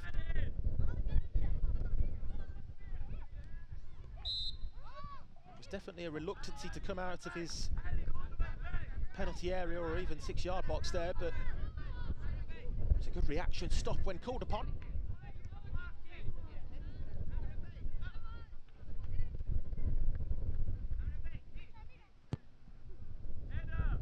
Into the mixer from the number 5. From that dead ball. School of Research Science looking to exploit the space left in behind there. It's well cut out though. Yeah, they are just placing one player ahead of the back line of the Garver defence, aren't they, in what would usually be an offside position, but of course no offside offences in this 7-a-side format. Garver pushing up together as a defensive unit, trying to push towards the halfway line and perhaps just being caught out on a couple of occasions now by that front man for School of Research Science. It's Baruzian, who's just lurking in behind.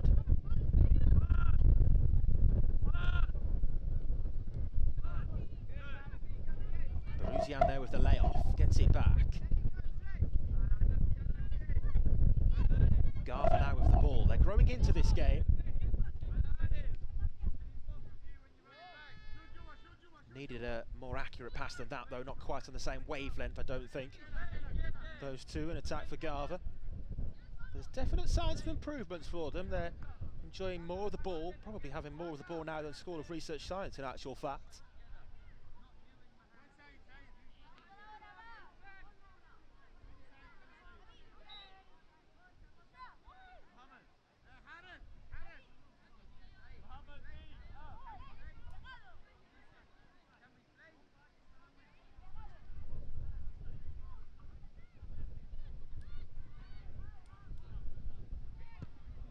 Goal kick this time taken long and direct. They've put 2 players really high up the pitch as well.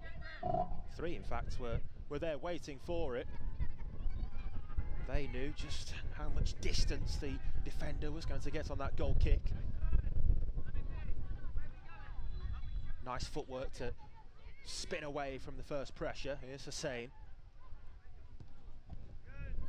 Picks the pass that time, well cut out though by the number 11 for Garver. And now the space to advance into as well for the number 5. Oh, nice skill on the roulette, and then just took it too close to the byline. Had to hurry in delivering, and therefore only into the goalkeeper's arms. It was really well done to begin with the employment of the little skill to get away from the defender in the right back position. Hussein offloads to the right.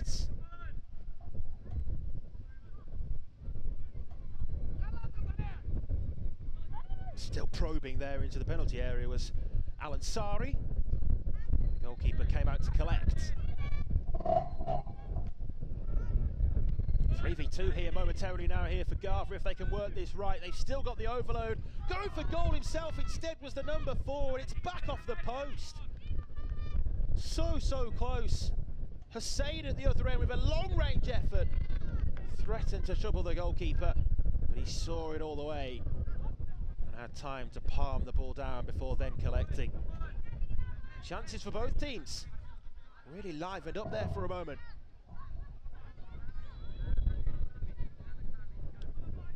Just going back to the chance for Garver. There was options both sides. There were players either side of the number 4 as he ran forward with the ball, but certainly can't blame him for taking the shot on, not when he's got the quality of a connection on the strike like that. Just ever so unfortunate that it came back off the post. Goalkeeper there to palm the cross away into the path of Hussein again, who's really running the game in midfield.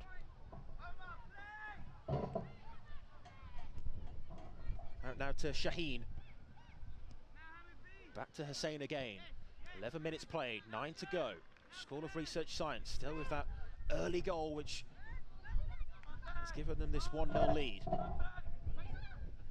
Now down the other end, the number 9's on to this. How about that for a tackle? Did he get the ball is the question. The referee says no, and there could be further punishment here as well. Now it definitely looked to me as though there was a touch on the ball there, but whether the player was taken to ground first is perhaps what the referee's given it for. Is he going to bring a card out here? Because well, you have to say his Garver were clean through on goal if he's given the foul.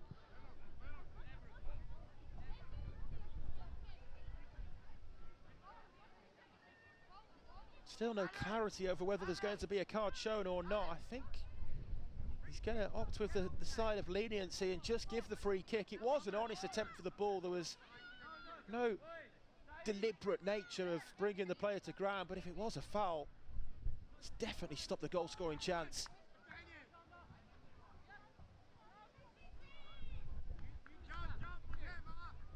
Still a good opportunity this nonetheless, though. It's about as perfect a position as you could get for a free kick, I think. Left by the number 10, struck by the number 5, directly into the wall. And the 3 players there, aligned centrally by the goalkeeper, certainly did their job. Nice footwork by Shaheen. He's been not only doubled, tripled up on there. There were 3 blue shirts around him, but he kept the ball. Now back doing his defensive work as well. Concedes the corner, nothing more. Asking for the foul, don't get it that time, Garver. They do have a corner set piece. It's just beginning to hotten up a little bit this game as well. Referee needing to keep a lid on things.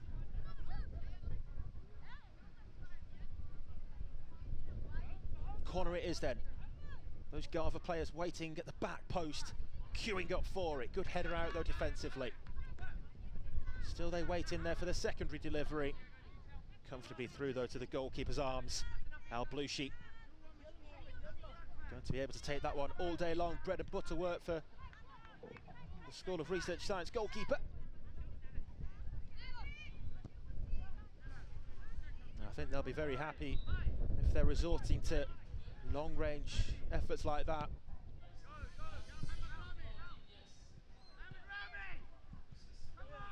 Question of a high boot maybe, not given. There was a slide there as well. The referee points for the throw-in, nothing more. 2 players wanting to take the throw-in, but ball back in play quickly from Shaheen. And now Hussein with Shaheen to the right. Wanted to get it back on his favoured left foot though.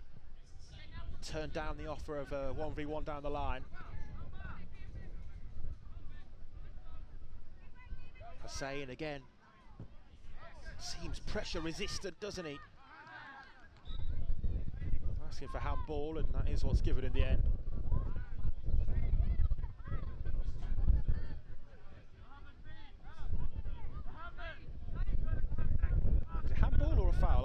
free kick.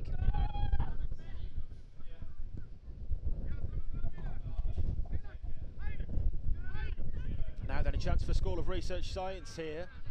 Their opportunities have been limited since scoring early on. Certainly Garver have had the lion's share of chances across the course of the quarter of an hour in its entirety. Miscue on the kick forward from the goalkeeper, gets away with it. Just got a little bit scrappy, the two teams, as Garver go in search of an equaliser and School of Research Science desperately trying to prevent them from finding one. Still defending doggedly.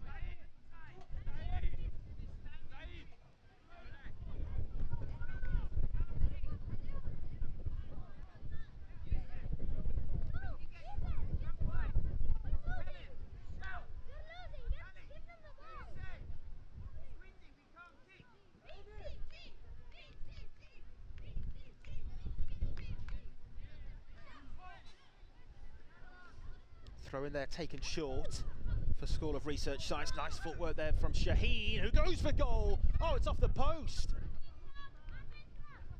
Curled at the very last second and bounced back off the post. We've seen so many times the woodwork struck today. There's another to add to that tally.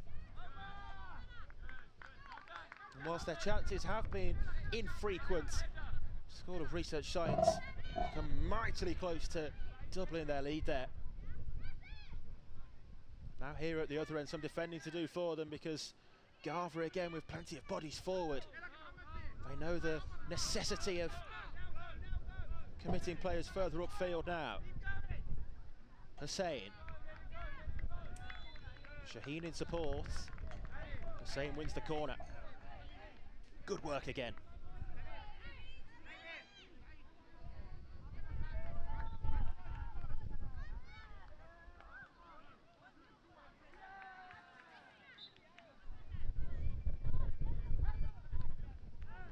Towards that near post area, breaks back to the original corner taker, who quite wisely, with a wisdom beyond his years, you'd say, sees that behind, left the ball to run out for the corner. It eats away at a few more precious seconds. Into the penalty area, and it's headed in. And School of Research Science have made it 2.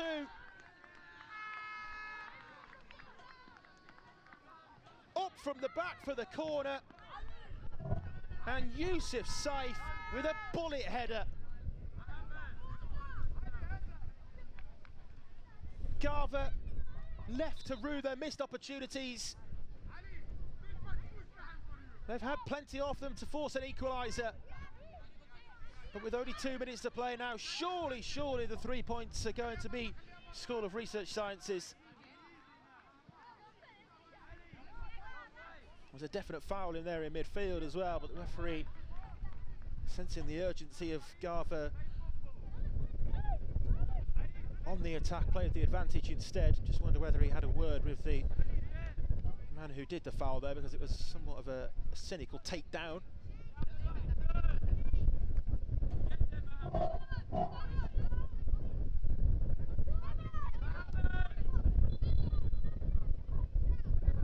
Clip towards the back post again for Garver. It just won't go in for them today, will it?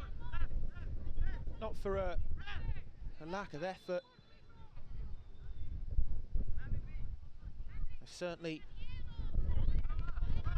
given it everything they've had in this game in terms of the effort levels, and the intensity of their play has been high as well. We've had plenty of players in the final third, in the penalty area, just haven't been able to find that last little bit of quality perhaps to find a goal. Where they have not been clinical, School of Research Science here certainly have.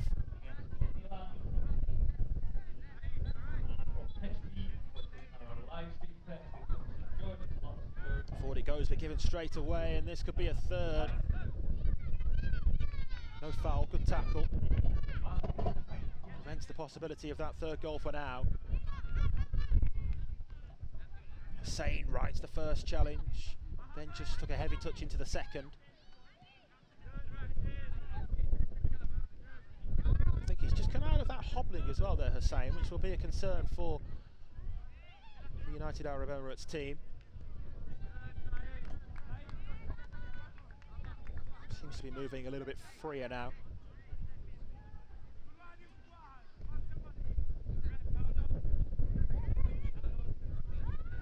Last gasp corner then here for Garver.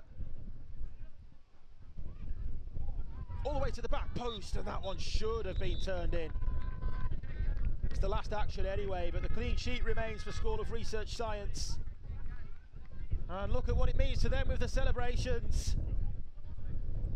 Aside from the United Arab Emirates, 2-0 winners here against British College Garver. A couple of the players coming across to celebrate in front of the camera as well. Full-time score, British College Garver 0, School of Research Science 2.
Thank you very much. Appreciate it. Thank you. Cheers. Nice one.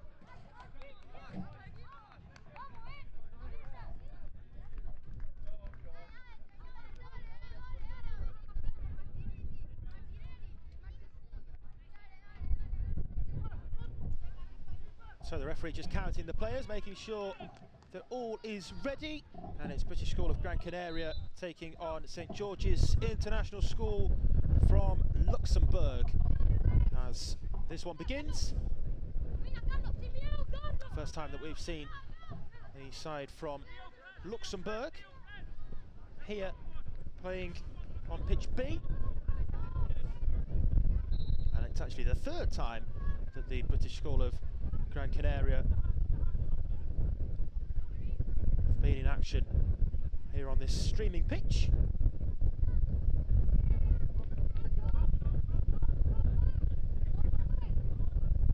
British School of Gran Canaria in the blue and St George's International School Luxembourg are in the red.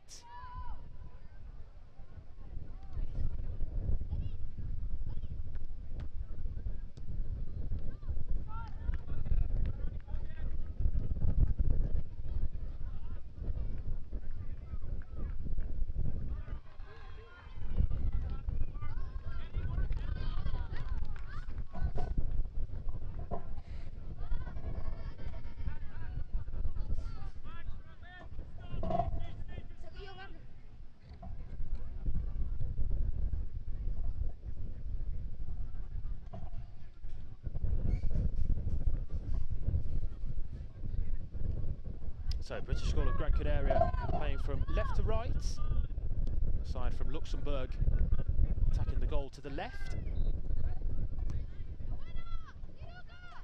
We do have numbers of the players for these two games as well.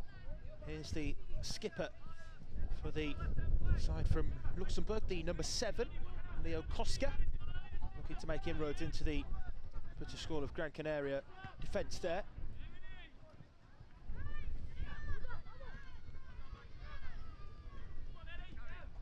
Ball taken in midfield though by Majube, who was very much the standout performer in the prior outing here on pitch B for the British School of Gran Canaria. Scored a stunning goal as well, drove through the middle of the pitch and smashed it right into the top corner from outside the penalty area. He'll be hoping for more of the same. I'm sure he'll be flowing with confidence off the back of a performance like we saw from him earlier.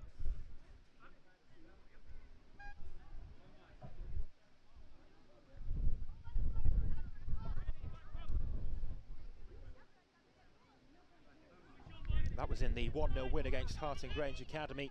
Since then, British School of Gran Canaria have also played over on pitch F. They drew 1-1 with British School Tashkent. So it leaves them in 4th with 7 points from 4 games so far. 2 points behind St George's International School Luxembourg, who are above them in 3rd. But this their final game. They have played a game extra going into this contest. British School Gran Canaria on the attack. The goalkeeper's come out of his penalty area there and had to get to the ball first. It was good judgment.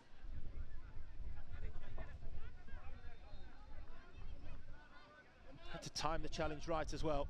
Good reading of the danger to begin with, and then the execution to come out of the penalty area and clear away. Opportunity at the other end, and that's a brilliant finish. St George's are ahead. It's a wonderful hit from long range. The number 11, Edward Yormasaw, couldn't get it closer to the corner than that, and the goalkeeper couldn't get a touch. Edward Yormasaw with the breakthrough goal after just 4 minutes. Inside 4 minutes in actual fact, and it's the side from Luxembourg who lead. First time finish, that's what's so impressive about that. To just guide it, how he did, into the bottom corner. Real top quality strike. It's worthy of giving any side in any game an early lead like it has.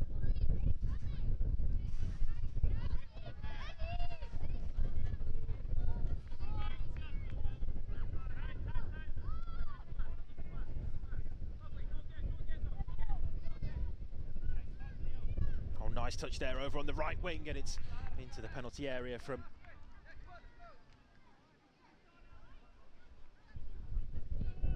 Julius Wezellenberg, the number 2.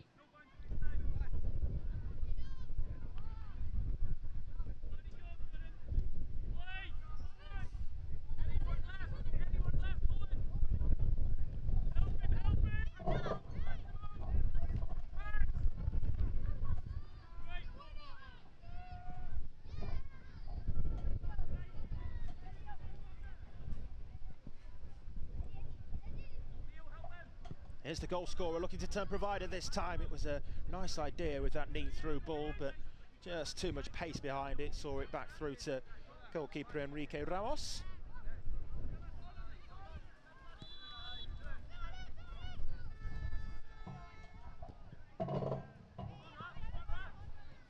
Edward Yormasaw, the goal scorer, operating in midfield in the middle of the pitch for St George's International School Luxembourg.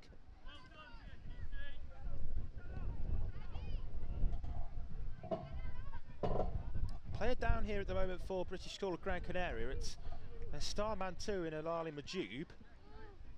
The referee's going to stop the game just to make sure he's okay. Not sure what happened to him there, but he looks in some distress.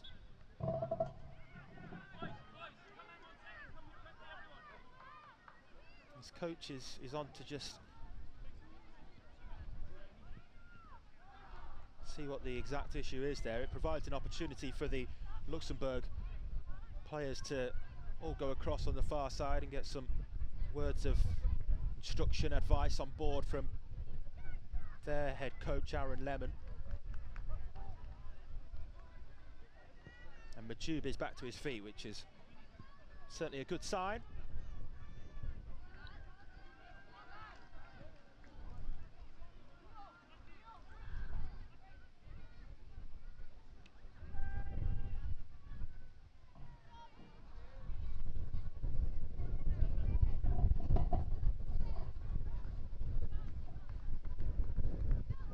So we're back underway then, the drop ball to get the game going again. Challenge there from Yormasur, but the referee felt it was just a little too fierce. Gives the free kick.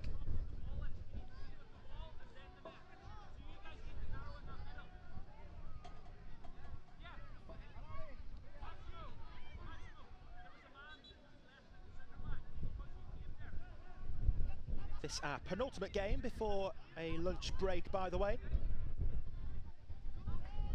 Following this one, the 1:35 Central European time kickoff is Acorns against National Sports School Malta. And then after the lunch break, the games here on Streaming Pitch B will change category, so to speak. We'll go to the under-18 girls, the under-13 girls, 15 girls as well, before ending the day with an under-11 boys match.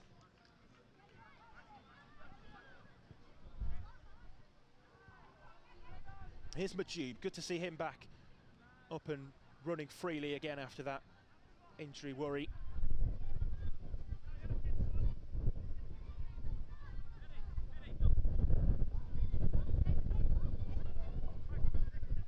Has been a little bit stop-start this one so far, with a couple of stoppages, but it's St George's, Luxembourg who are ahead.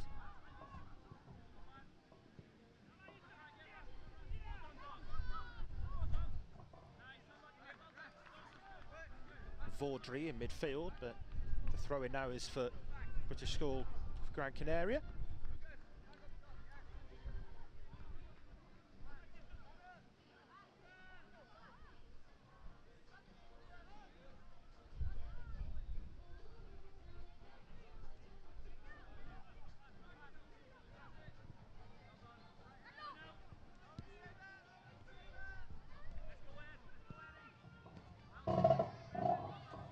Here's Majub. Just took a heavy touch that time though, which took the ball too close to Alfman. Maximo Alfman, the number 8 for St George's. Goes sliding into that tackle there. Sends the ball behind for the goal kick.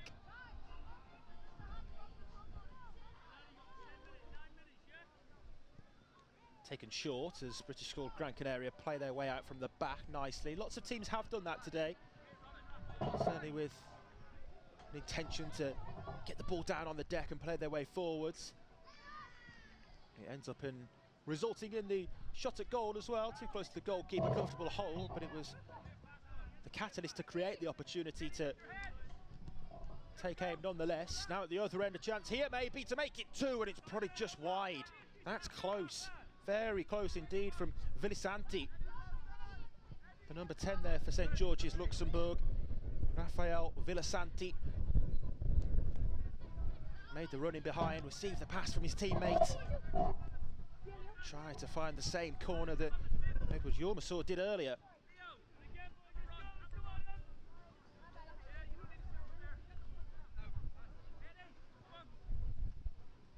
Given away, that's dangerous. Referee says it's a foul though, and penalises Villasante for that.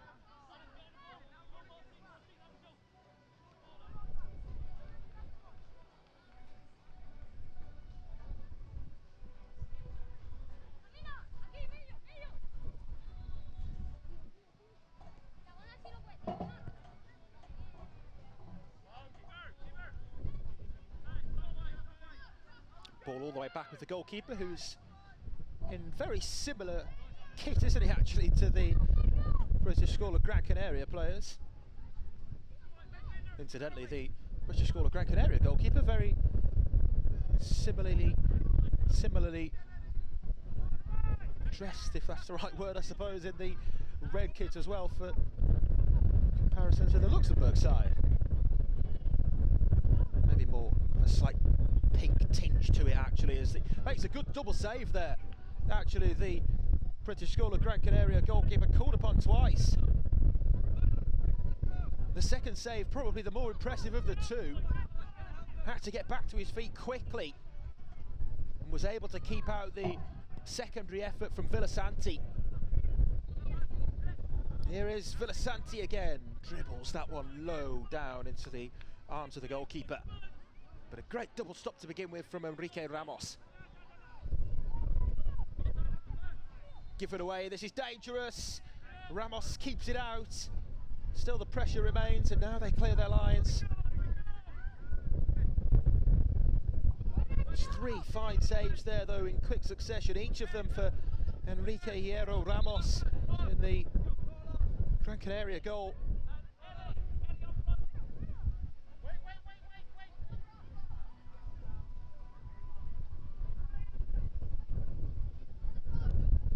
Gran Canaria, obviously a small Spanish island nation.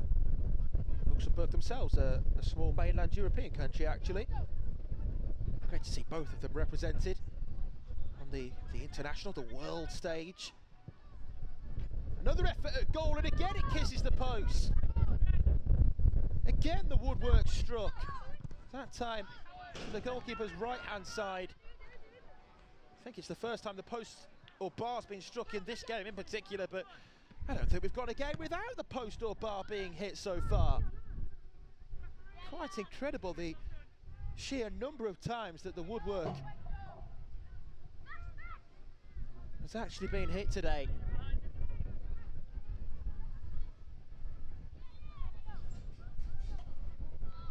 Nice footwork there from Koska. Opts to go round the outside, down the right side. Wins the corner. 14 minutes played, still 1-0 with that early Edward Yurmasaw goal.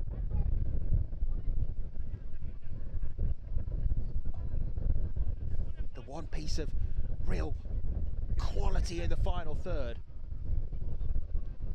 It's led to the difference-making goal. Here's Bazzanini. Koska forward down the line again. Back to Bazzanini. Still they remain in and around the penalty area.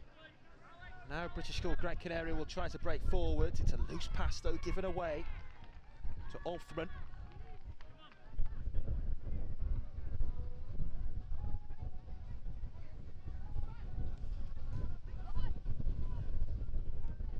Taken on by Owen Coombs.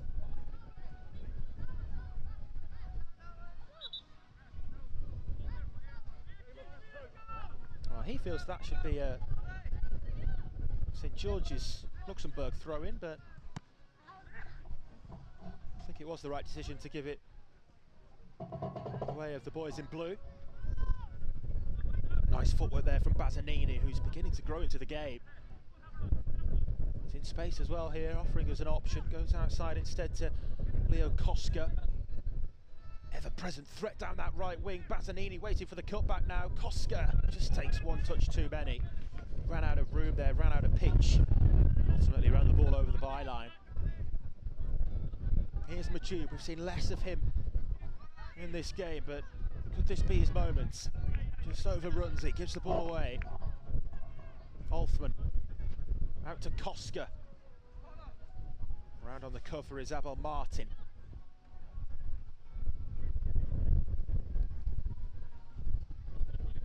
Tube looked to be fouled. Referee agrees, pull of the shirt. Free kick given.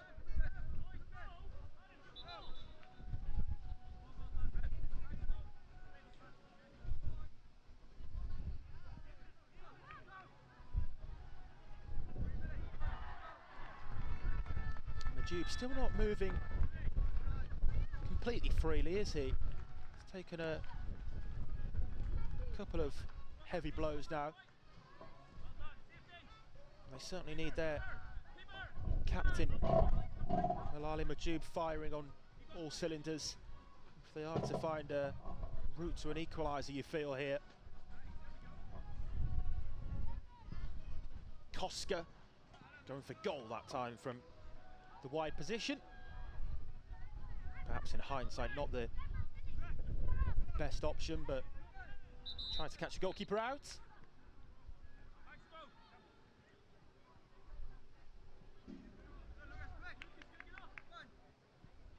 It's been another good watch this game.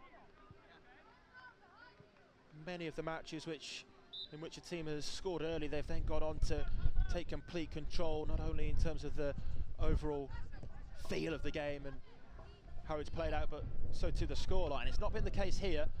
Things have stayed tight. And for as long as it remains 1-0, whilst there's time still left on the clock, there's always going to be nerves, aren't there, for St George's as they're 1-0 up. And here's Majub, bearing down on goal there, and it's off the line. Goalkeeper was beaten, but it's a tremendous goal line clearance. That's as good as a goal. Wonderful block back on the goal line from Alexander Maywa. Read the danger, got back behind his goalkeeper, and Maywa with such a crucial intervention.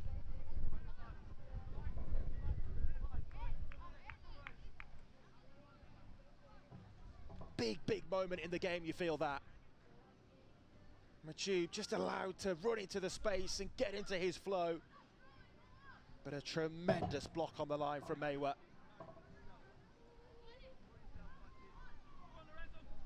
Oh,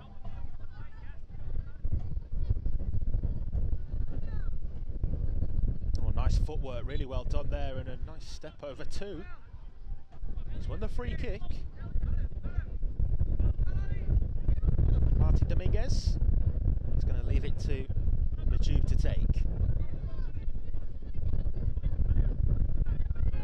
Final minute is upon us.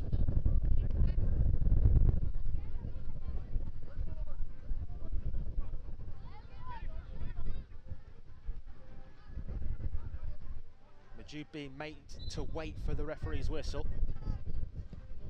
Goes for goal, but it's well caught, well held on to.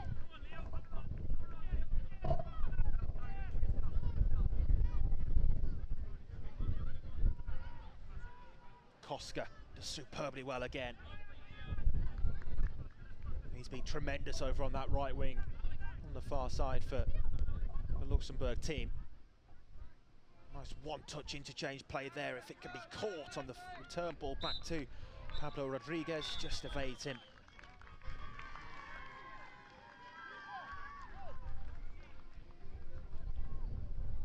But that's that. The referee blows the full-time whistle, and it's St George's International School Luxembourg who are the narrow victors, courtesy of an Edward Jormasa strike. Beat the goalkeeper down low to his left. First time finish, brilliant goal, worthy of winning any game. And that's exactly what it's done here for St George's. The full-time score, British School of Gran Canaria 0, St George's International School Luxembourg 1.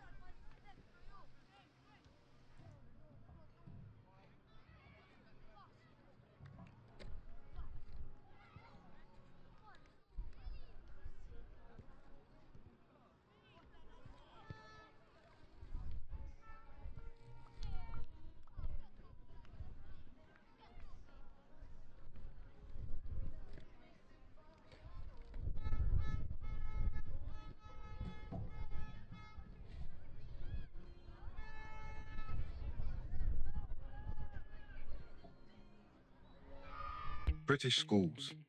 With a tradition as old as time, these institutions stand as enduring symbols of excellence.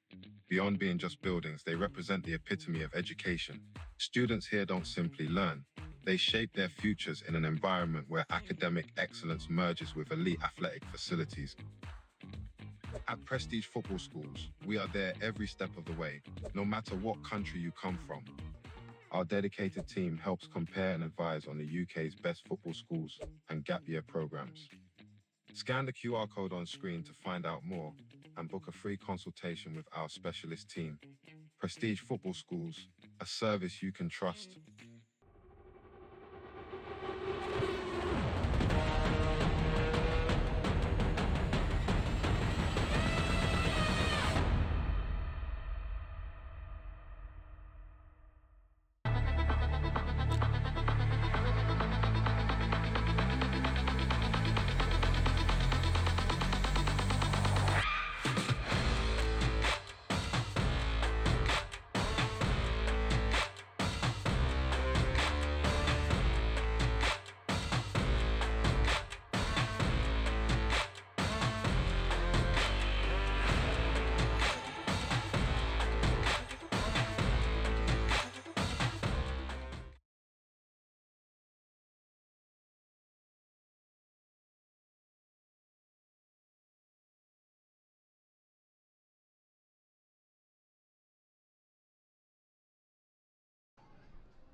Acorns against NSS Malta 1.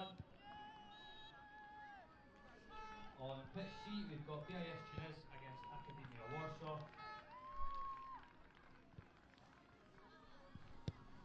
On pitch D, we've got Socrates against PCS Cobham.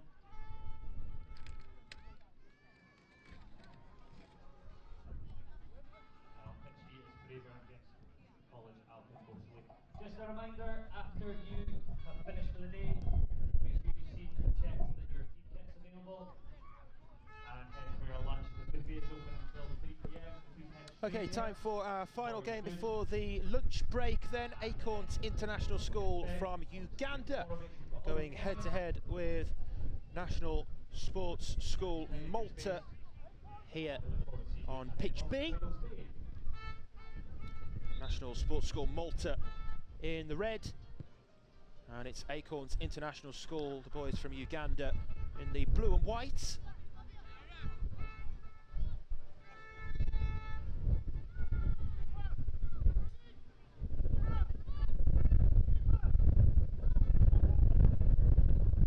This is National Sports School Malta's first team, National School Sports Malta 1, so to speak.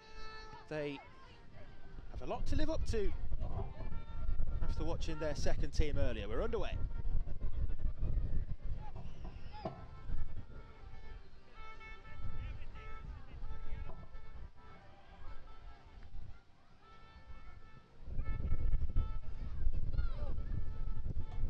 Long range effort, a goal there, and what a goal it is!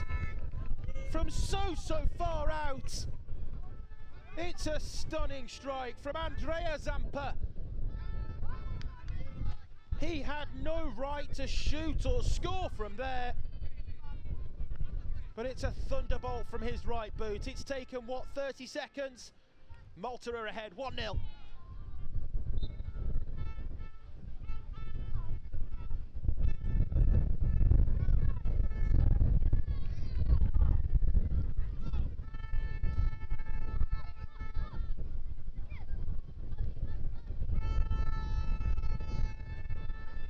What a way that is to start our final game before the lunch break.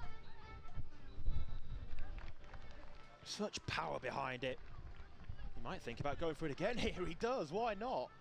Took a deflection that time and it bounced down at the edge of the penalty area.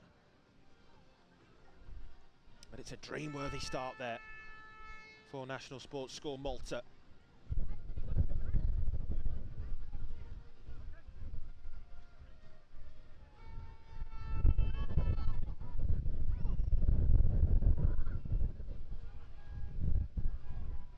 Going very well in Group D. Top of the table, yet to concede a goal. They've scored 31 of them. That's some record, isn't it, in 4 games.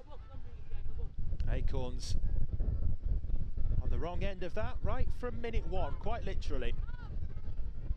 They themselves in 4th position. 2 wins, 1 draw and 2 losses from their 5 games so far.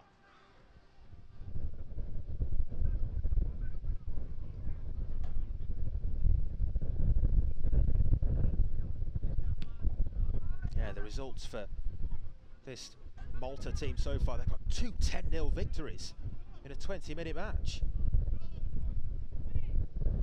5-0 win and a 6-0 win to go with that too. They are scoring goals for fun. Zampa plays it right there to Mattia Fabri, back to Zampa. Fabri goes for goal! Oh, what a goal again! Dig the goalkeeper from outside the area. Take a bow. Mattia Fabri. Brilliant goal. 2 brilliant goals in the first 3 minutes, in fact. And you have to feel for Berkan Lowry in the Acorns goal, because for both of them, there's been absolutely nothing he could do to get there.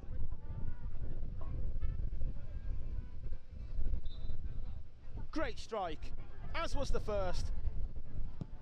Both different as well. The first so powerful and driven across the goalkeeper The second so deft, so neat and tidy. Clipped over the keeper, and the ball just dropped into that bottom corner.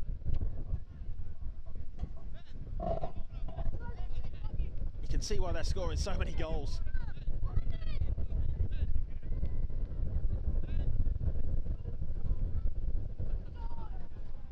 Acorns with their first chance to come forward into the attacking half. Jemba Sultan, the number 8. They're trying to go through midfield. Oh, nice touch again there though from Fabry. This is dangerous again on the defence. Ball glaze it off, and it's over the bar that time from Aaron Pauly. So quick thinking in attack as well.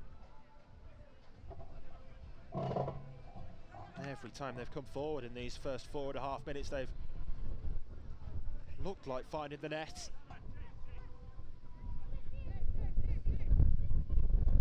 They've done so superbly on 2 occasions. Nice ball roll, look at that for skill. Out here to Fabry. Fabry again picks the pass, and it's turned in at the back stick. Wonderful goal. Unselfish that time, Matteo Fabry. He looks some player. Unselfish to pick the pass, to find his teammate, and Aidan Walter, the man to turn it in from close range. 3 goals, 3-0, 5 minutes played.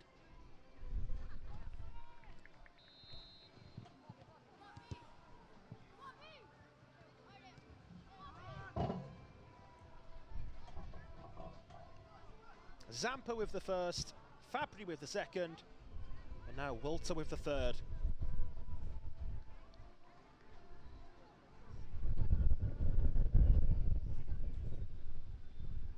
I said they had a lot to live up to, seeing the quality of their second team. They're certainly doing that. You can see why. In the position they are at the top of the table in this Group D.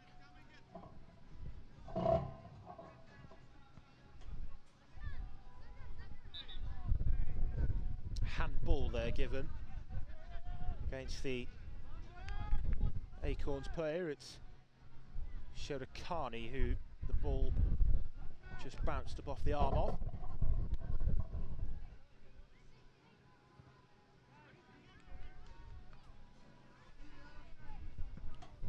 Forward here again, National Sports School Malta.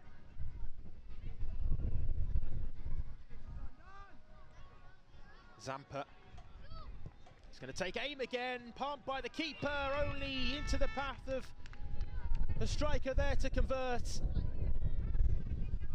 Again, the power behind the initial strike from Zampa. Too forceful for the keeper to keep hold of. And it's Aidan Walter in close range again to turn in. Not dissimilar to the goal he scored a minute ago. And there's number 4.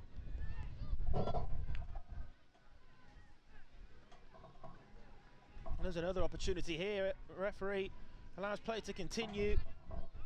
Taking their time over picking the pass, and then the block in the 6-yard box keeps it out from being number 5. Will be a corner though. It's a mismatch between the two teams, unfortunately. There's the setback, Fabry.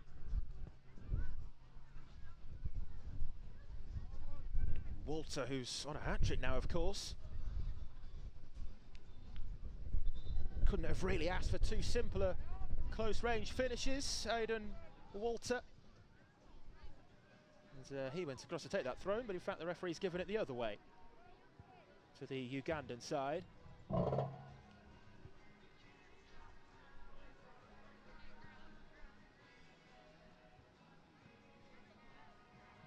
Up the line it goes.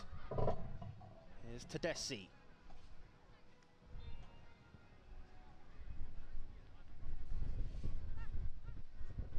They'll feel disheartened with the score as it is at the moment, Acorns, but I'm sure it will be reiterated to them just the quality of the opposition that they're up against. Here's Matteo Fabry again. Pulls it back. Where's that one going to break to? Breaks instead to Mohamed Ahmed for Acorns. And now they come forward on the attack, but that pass is too far ahead of the runner to the right. It's out for a Malta throw.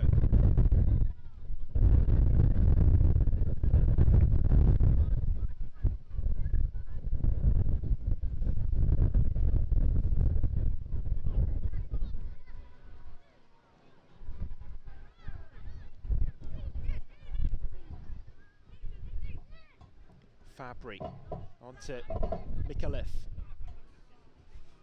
Working the ball from right to left again, and here's Walter. Back to Mikolev. Oh, it's wide.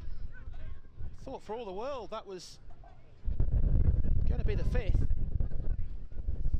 I think he's disappointed in himself that he didn't at least hit the target. Maybe chose to be a little bit too precise. Went right for the bottom corner when perhaps probably any side of that goal that the keeper was left to vacate probably would have ended up scoring.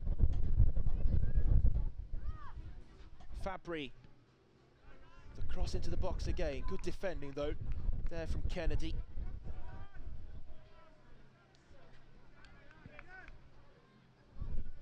Mikolev trying to weave a route through. Now Zampa.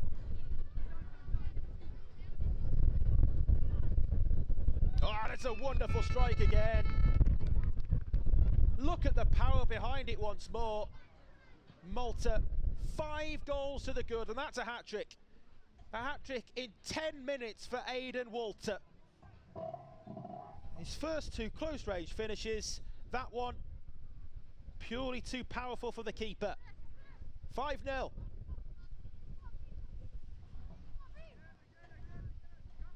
They're on the attack again, it's relentless, it's an onslaught. One-way traffic completely. And it's tough on the Acorns players. They've got it here though. And still. Mohamed Ahmed. It's a shot on target at least for them, but a comfortable save for the lesser needed Jadon Vassallo in the National Sports School Malta goal. Here's Walter. Over the bar that time.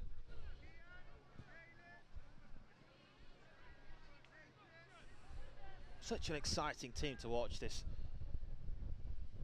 Malta side. Look forward to seeing them again tomorrow in semi-finals of the cup competition. I'm sure they'll be there.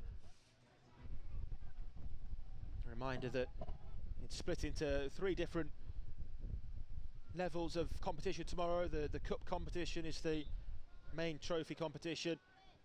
Then have the plate competition just beneath that, and then the bowl competition for the teams finishing the bottom 2 of their groups.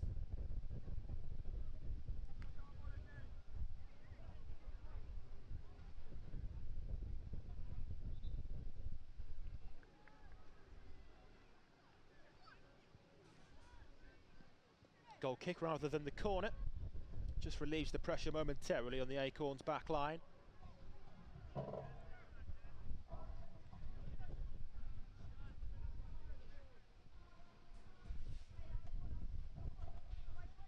Swept out here to Sherikani. Couldn't keep the ball in play though, the throw in is Malta's.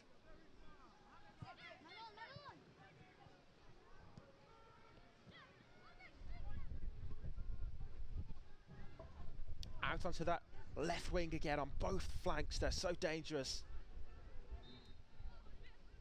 NSS Malta, National Sports School, NSS as they're abbreviated to.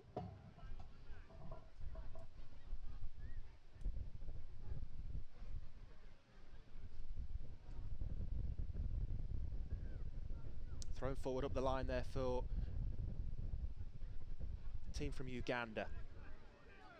Still much to play for them in their remaining games. Like I say, battling for every position is crucial. Can depend on which competition you then go into tomorrow.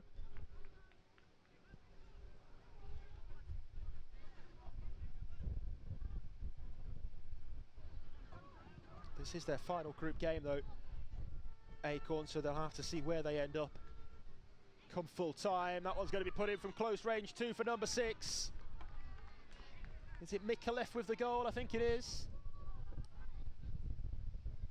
Again, another close range tap in really after the initial save from the goalkeeper, but it bounced back to him, and no, it's not Mikolev, I beg your pardon, it's Alex Caruana who gets in on the goal scoring act.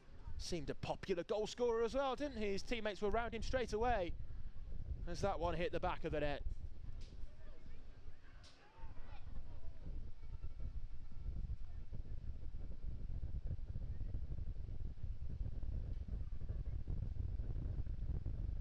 stoppage of play at the moment. It's just out of camera shot, but I imagine somebody's down. Or just retying their laces, something like that maybe. And well, I think that just goes to emphasise the pressure that Acorns have found themselves under, shooting from the kick-off like that from the halfway line. They just want the ball up the other end of the pitch. They know it's going to be a training drill, one-way traffic really. Is exactly what it's been. It's tough on them. They're playing for goal difference, playing for pride in this one, playing for goal difference in the league standings. Oh, they have got a goal though. And that's the first that Malta have conceded all tournament. It's a great finish as well. Across the goalkeeper. There's a reluctancy to celebrate because of the scoreline, but that's a great goal. Celebrate, young man. And like I say, the first that NSS Malta have conceded across all of their games so far. And Acorns are on the score sheet. Over the top from Sebastian Borg at the other end.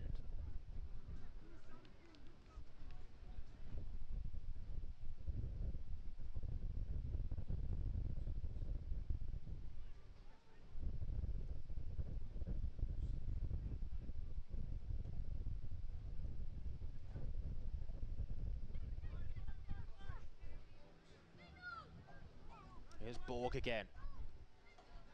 Going down the right flank, and it's in at the back post. 7-1 as the goals continue to flow. Can't see the number of the scorer until he turns to show us the number on his back.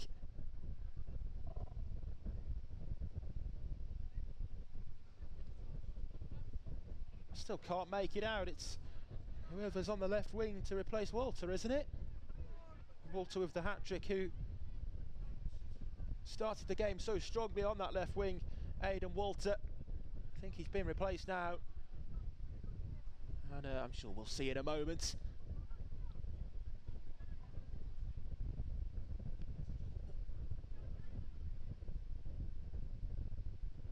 Or is it Walter? Might still be Walter over there on the far side, I'm not sure. We'll have to wait and see if we get a clear image of the number on the back of his shirt. But either way, it's 7-1. And it might soon become 8 as well.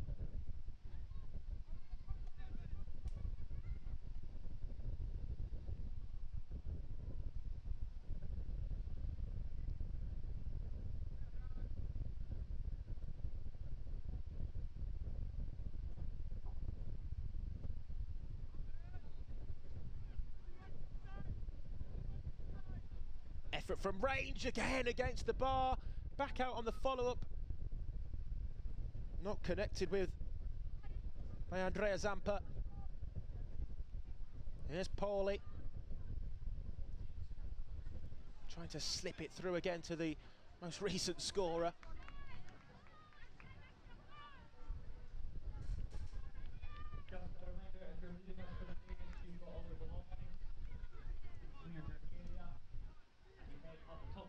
I think, is it the number 10, Isaac Attard? Maybe on the far side, I think it might be.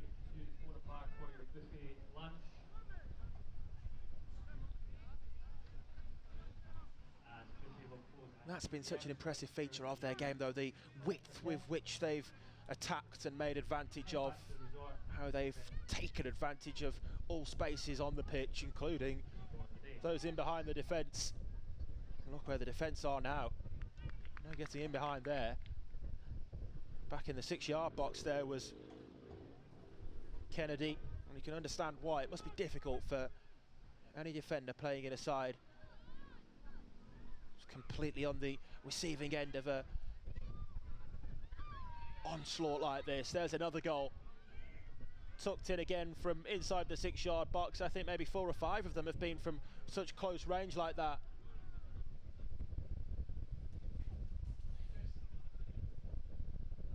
We're into the final minutes. And another goal there for Malta. That time the scorer, Sebastian Borg, the number 7.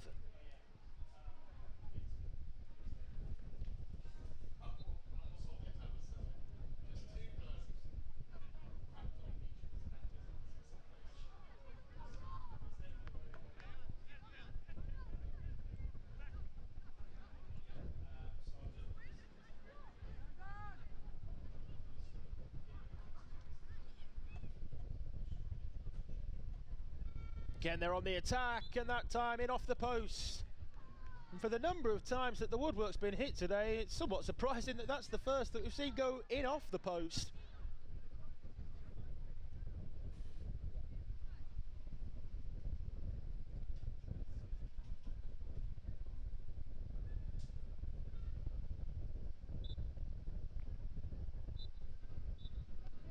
The referee to put Acorns out of their misery.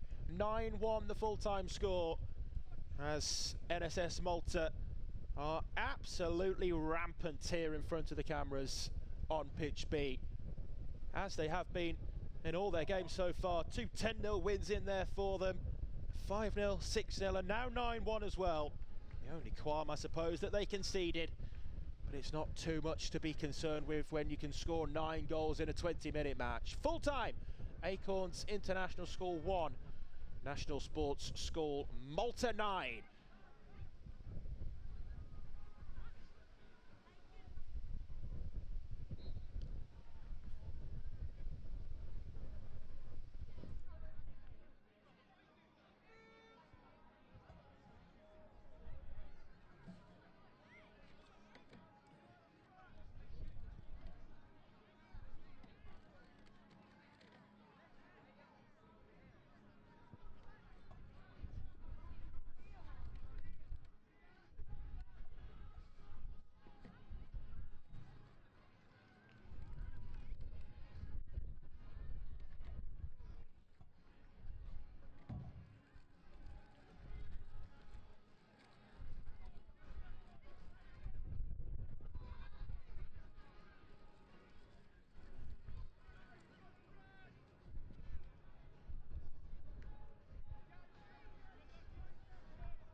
British schools.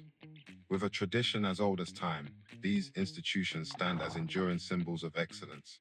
Beyond being just buildings, they represent the epitome of education. Students here don't simply learn, they shape their futures in an environment where academic excellence merges with elite athletic facilities. At Prestige Football Schools, we are there every step of the way, no matter what country you come from. Our dedicated team helps compare and advise on the UK's best football schools and gap year programs. Scan the QR code on screen to find out more and book a free consultation with our specialist team. Prestige Football Schools, a service you can trust.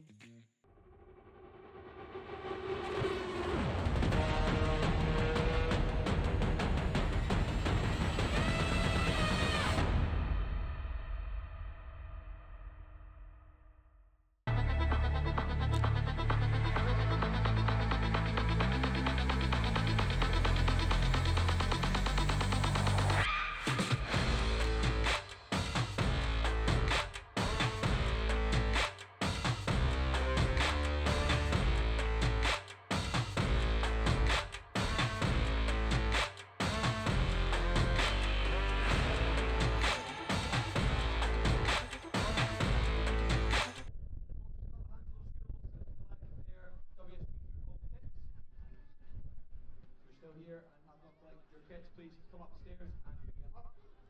For College Alpha in Beausoleil, Marine Academy, American College Sophia, ACS Cobham, Parkland International School, Brookhouse College, St George's Bulgaria, Best Grammar School, Socrates Educa International School, and Temple School. If you're still here and you've yet to collect your kits, please come to the top of the stairs and pick them up.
Okay, we have Prime Hydration with us here at the presentation area.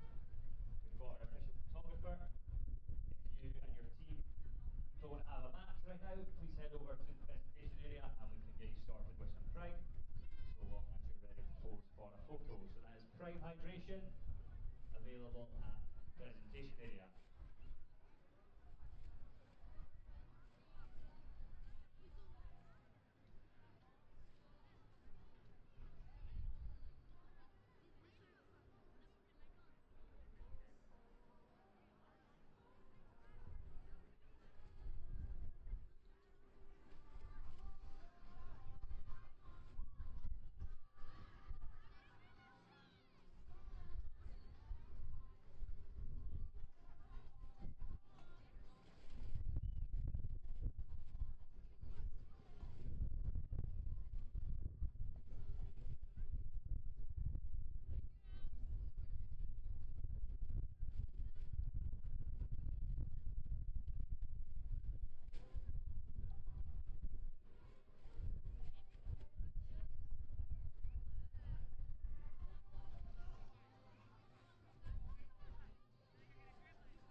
pitch C, we've got Kenford School against Brookhouse College in our under-17s boys. On pitch D, we've got Park Lane against Ranelagh House in our under-17 boys. On pitch E, we've got King's College Cascais against Obanjam Middle School. We've also got the challenge match between Braemar and Oaksaley on E2. Ruby, this is the touchline, okay? So, don't go off the side of the pitch here. I'll stand on the touchline here.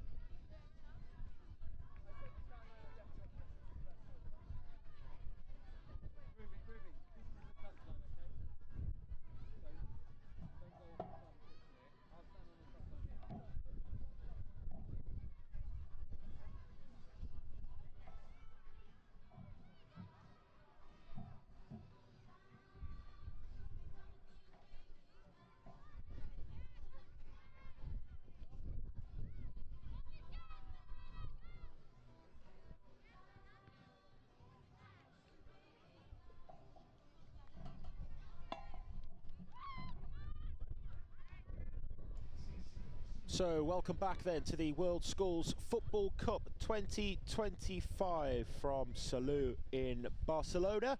We are ready for the afternoon's games after 12 boys under 13s games earlier today. This morning we move on now to some of the girls' games on this live stream pitch B, and we start with an under-18 girls clash between ACS Cobham and Park Lane.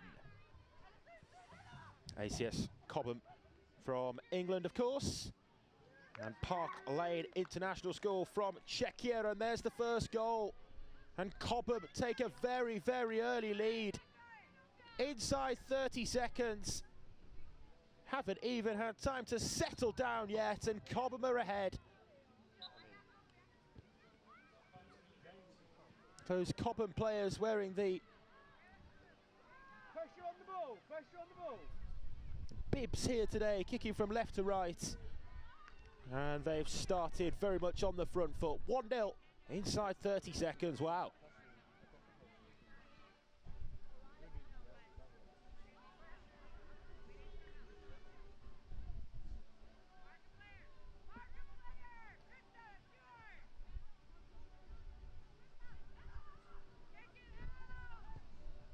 Another opportunity there as well, straight away. That time it's fired high over the bar, but they've really started on the front foot here, ACS Cobham. And we did have the numbers of the players. That's what I was looking for when she scored there early on, but unfortunately with the bibs covering them, that's not going to be the simplest of tasks. But 1-0 then, very, very early on here.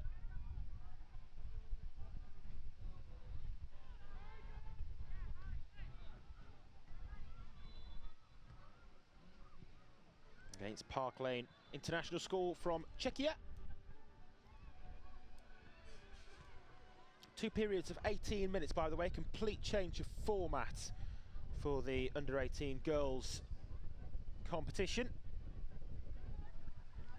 Each section of the competition has their own individual format now. Differs from last season's scheduling, in which every game was straight through 25 minutes. Not the case anymore. We have 36-minute match in total. There'll be a 2-minute half time in between those 18-minute periods. Cobham in front early on.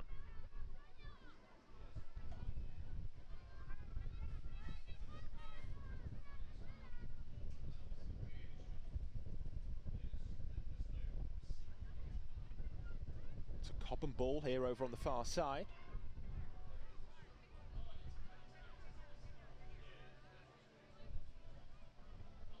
Flicked on through the penalty area as well. Breaks out here to the edge of the box. That time off target, but they've started very much on the front foot. Started strongly here. The English side.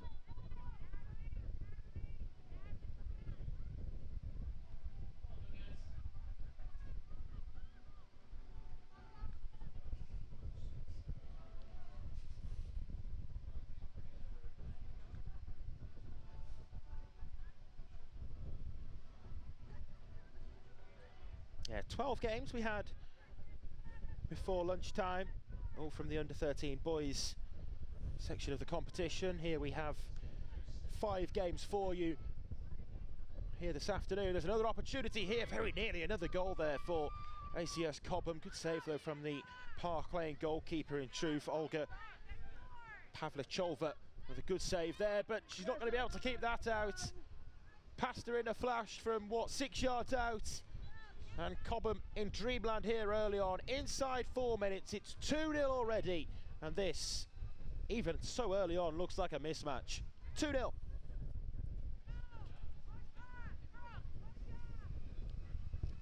Pavlichova with the save to begin with. But like I say, she stood absolutely no chance with getting anywhere near the second from that sort of close range distance.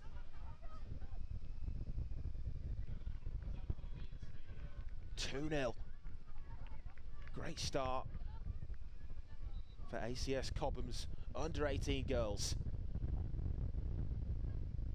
Just the 3 teams that have entered in the under-18 girls category. These two and the Swiss side, College Alpine Beausoleil.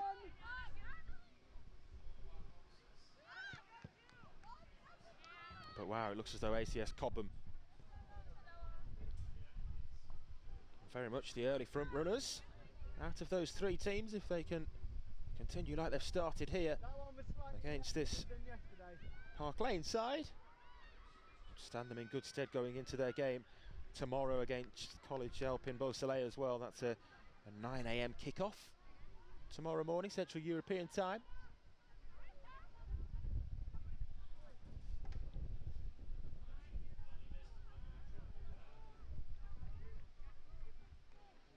Did it finish 2-0, boys? 2-0? Come on, the lad.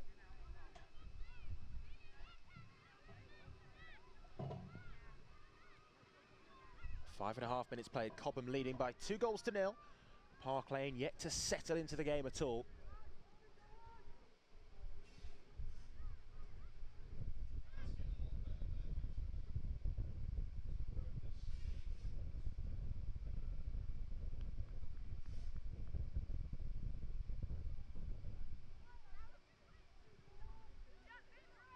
Another opportunity here for Cobham, bearing down on goal. There's the option of the pass as well, not needed. Or was it wide? I think it was wide, just as the picture broke up there. Apologies for that. A little bit of distortion on the picture, and I think actually it's ended up in the side netting. We're commentating from back in England today, so we see the same picture as you. I thought it had just found the bottom corner, but don't think that was the case, was it? Certainly restarted with the goal kick, so it's a huge let-off there for Park Lane. Stays at 2-0.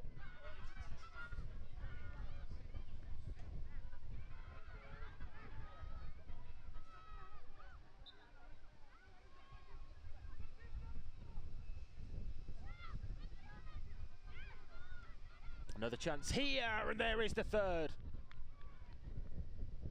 They're averaging a goal nearly every 2 minutes, and in a 36-minute match, that could be quite the scoreline. 3-0.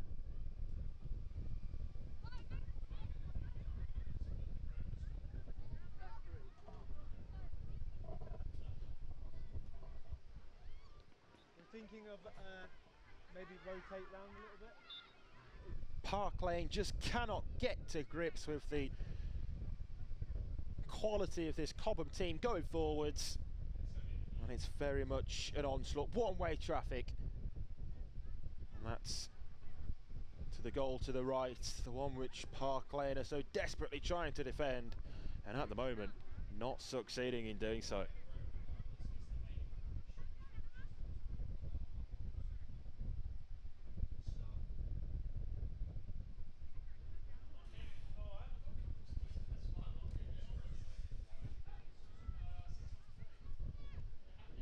Eight minutes played now, and there's going to be another opportunity here for Cobham again. Past the defender into the penalty area, and you know what happens next. Oh, that's a nasty tumble over the advertising hoardings, and you hope she's okay there. Yeah, back to her feet. She's got a smile on her face. Why not? The way in which this has started. 4 goals in just under 9 minutes. I don't think that was any planned celebration, was it? I don't think that could ever be on a list of planned celebrations to fall over the advertising boards like that. I'm not sure how it actually ended up where it did. The wind blow it onto the pitch, or I'm not sure. Either way, she tried to wheel away in celebration and ended up hurdling the advertising board there. But 4-0. And it's a bit of an injustice, isn't it, really, that we can't tell you the names of the players scoring the goals. We can read you the squad list, but it's just so unfortunate that both teams have turned up to the game in the same colour strips, both in white, so there's the necessity for bibs. The bibs haven't got the corresponding numbers on. Unfortunately, I have no other way of identifying the players. But I can read you the Cobham team, like I say: Leia O'Toole, Trinidad Zabalo, Julia Sadlai, Stella Cunningham. We'll keep one eye on the game because they're so good going forward. They could score at any moment, you feel. Ella Svanstrom, Zia Park, as Park Lane themselves try to break forwards, but that's good defending on the halfway line. Ruby Reid, Mabel Kenny, Eliza Billington Nessman, Adela Kachova. Has that gone in again? It has, hasn't it? Yeah, in at the near post for 5-0. I think this is going to become a regular theme. 5 goals in 10 minutes, and they're still averaging a goal every 2 minutes. Just to finish that team then: Adela Kashova, Mia Crowther and Zahara Nisioti Spryropoulos. Spryropoulos. The what would have been number 16 for Cobham. Oh, they're at 6s and 7s again here, Park Lane, and there's another goal. And you have to feel for the side from Czechia already. It's just a case of counting the scores, counting the goals, and Cobham really running riot.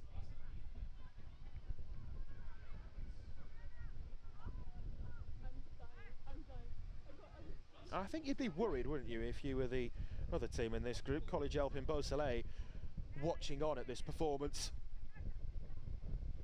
College Alpin Beausoleil will actually play this Park Lane team later, 5:20 Central European time.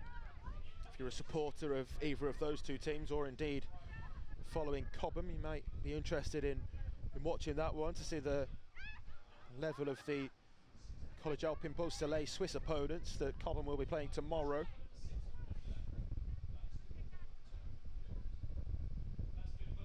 But they're far superior to the level that Park Lane are playing at here.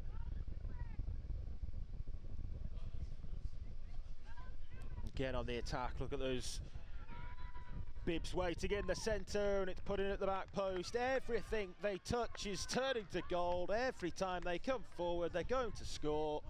And Park Lane need to change something. You wonder whether it's worth just bringing more players back to try and defend. Not sure those upon the halfway line are really providing much use at the moment. It's attack against defence, and the defence are outnumbered.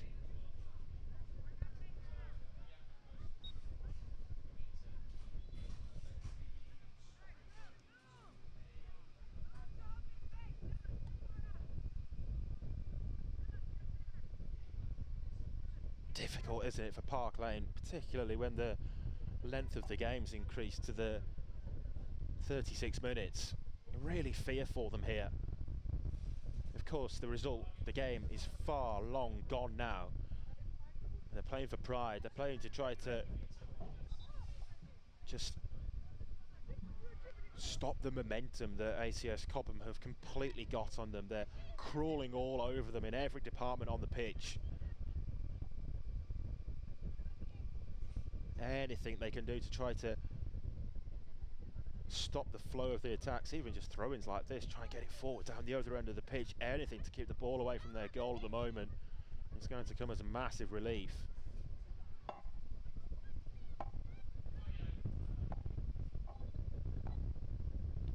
Here they come forward again, Cobham.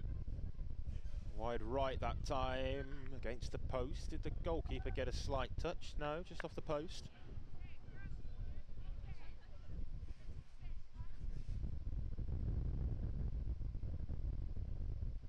Difficult, isn't it, for the goalkeeper? I think they've probably had, is that nine shots now? I remember the 7 goals, that one that we've just seen there off the post, and the one which really should have ended up in a goal very early on in the contest. 9 shots, 7 goals, not bad going for Cobham.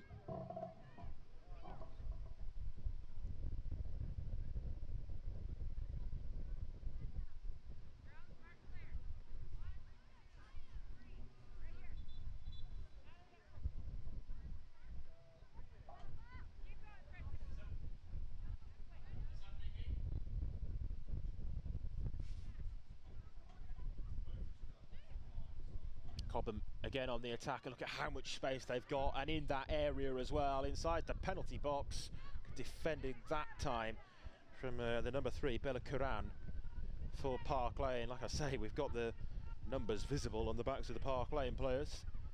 Not for Cobham, unfortunately. There's that one there fired over the bar.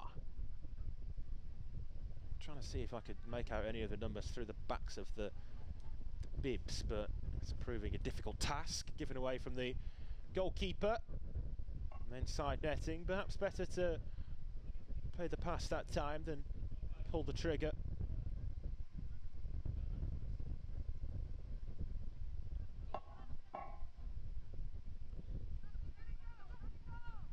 Sebastian Pedley is in charge of the Cobham side. Off the post again, that should have been number 8. They've twice hit the post since making it 7-0. And again, changing the angle out to a wider position. Fired straight at the first defender. Like statues there to play around at the moment though.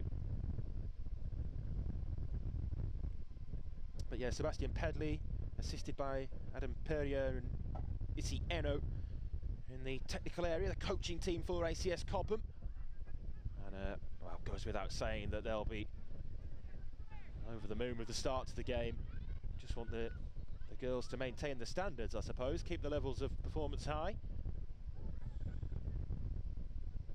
That was close again. There is a potential for that to sort of creep in terms of players trying to take shots on where maybe a pass would be the better option. Naturally, if you're 7 goals up, that might be the case. Struggling to play forward at all, aren't they, from the goalkeeper there? I wonder whether one of the defenders for Park Lane might be able to take a better executed goal kick than that. And again, the effort dragged wide. Was there a touch on the deflection? I think there must have been, because the goalkeeper was nowhere near it. And the corner's been given. And the goalkeeper could really do with getting back in between the sticks as quickly as possible, with the corner ready to be taken.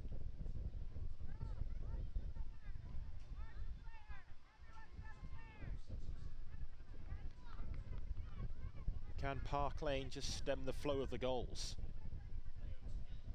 Into the penalty area, and again it's in from close range.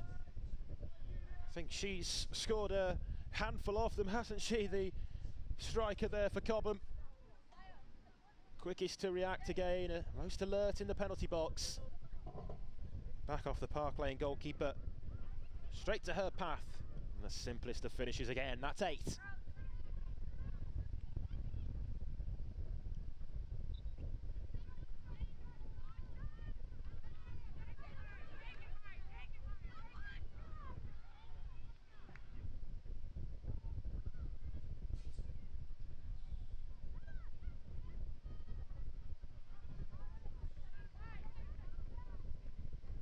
Of course, with the half-time that's shortly upon us, you'd hope from a Park Lane point of view that their manager Kylie Johnson might be able to say something, some words of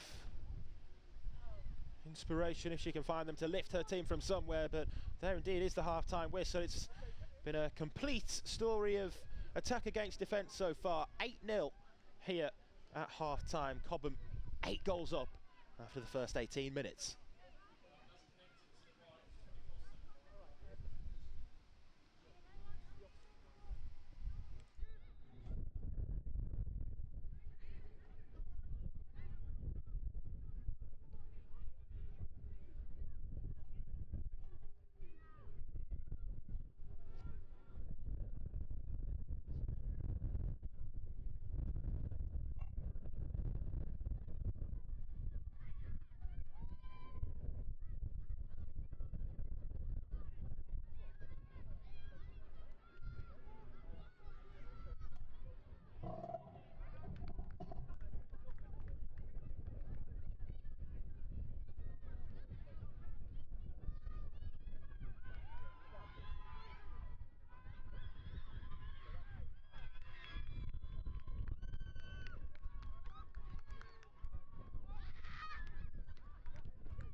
So second half 8-0 at the midway point to ACS Cobham.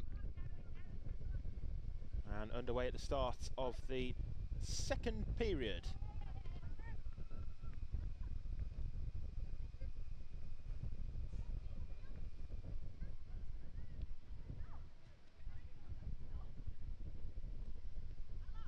Saw it was a bit of an extended half-time team talk there for the Park Lane girls, and I wonder what was said during it by their manager. What could be said really after being on the receiving end of such a dominant one-sided performance like we saw in those first 18 minutes. Great watch, I'm sure, if you're a Cobham supporter, friends, family of the players. They'd have been loving it. For Park Lane, quite the opposite.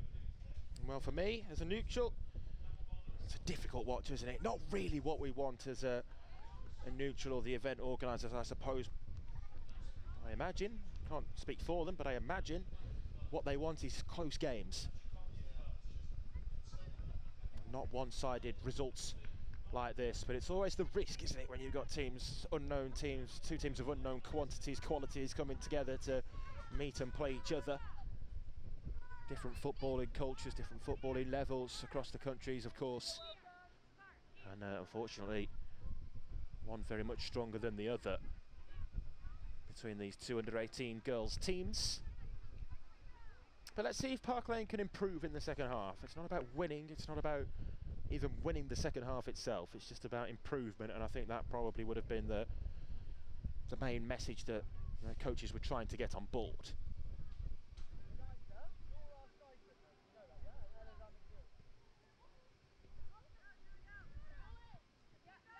Cobham continuing to press high up the field, and with good reason as well, given the amount of times that Park Lane gave the ball away, lost up possession in their own half of the pitch in those first 18 minutes. It's nice footwork into the striker again. I think at least 3 of the goals in that first half were hers, weren't they? But maybe even more. Nice touch there, back, and again the goalkeeper's beaten. Just didn't judge it right. And new scorer, is that? Did she score in the first half? It's hard to keep count without the numbers visible. But there's number 9, the first of the second half, has taken 2 minutes to come.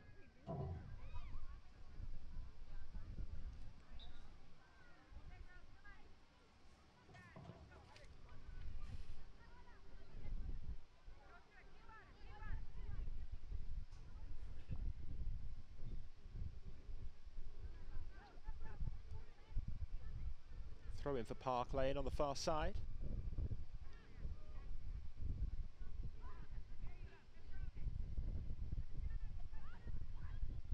A rare opportunity for them to progress towards the penalty area. Don't think they got that far up the pitch in the first half at all, did they? But they've got some defending to do again here. It's 3v3 down the other way. Oh, through 2 pairs of legs there. Through 2 sets of legs, the goalkeepers and the strikers as well. And it runs all the way through. Did he get a slight touch maybe on the initial cross? I think it's been given as a Cobham ball. But that really should have been double figures wrapped up there and then.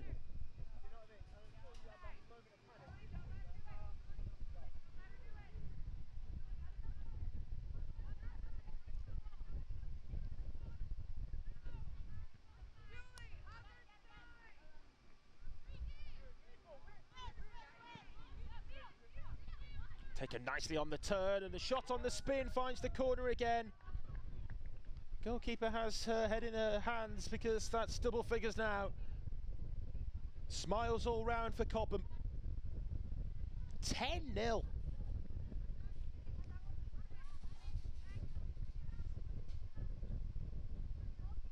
Nice goal that as well. Did well to control on the half turn to begin with. Received the ball with her back to goal. Able to take it on the spin, and then knew exactly where the goal was.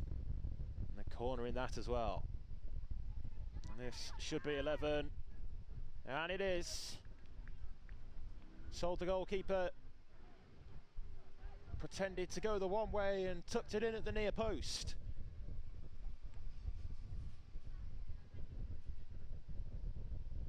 Celebrations are muted now, given the scoreline.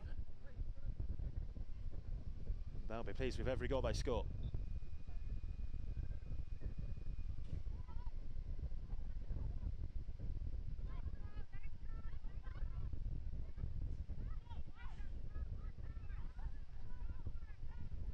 Again, just losing out in that 50-50 duel.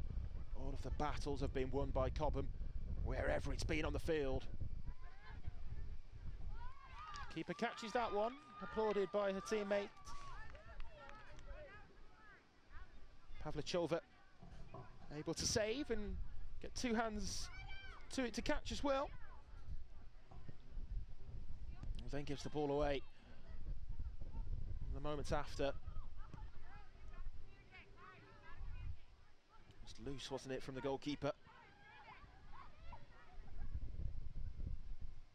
You have to praise their commitment to the cause, Park Lane, because it can't be easy playing against a side so much stronger than you. That's a good save again. Two saves might just give the goalkeeper a bit more confidence, and that's a better kick forward as well.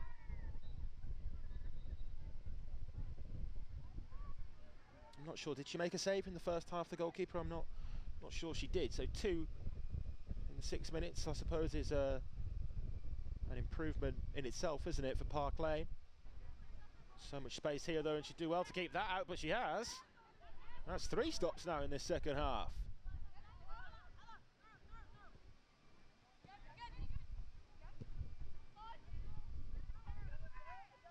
It's a balance, isn't it, between giving so much credit to Cobham for the quality at which they're playing, take nothing away from that, but also understanding the lower level at which their opposition are playing as an opposition to them here.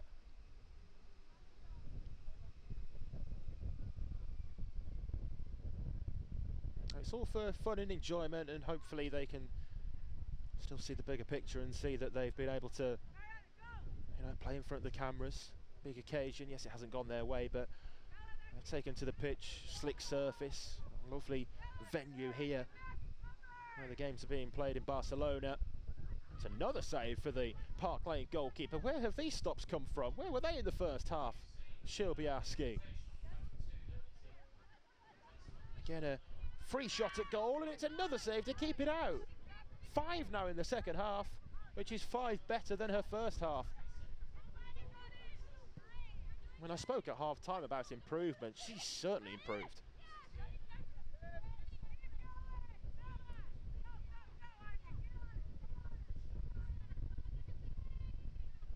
Cobham again into the penalty area, and she's caught that one too.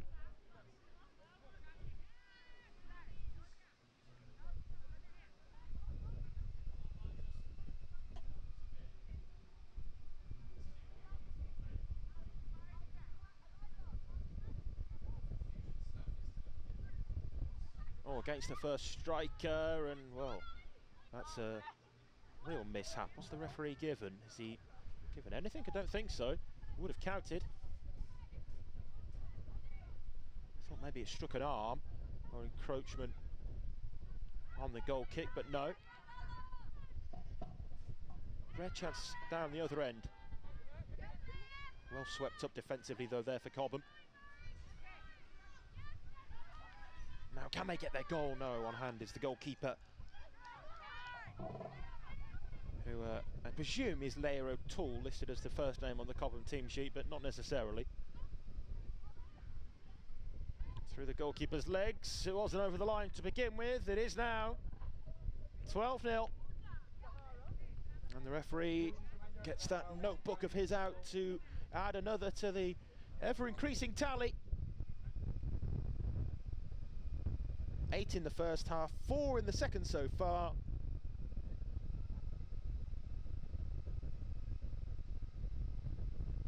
$12-0 the score.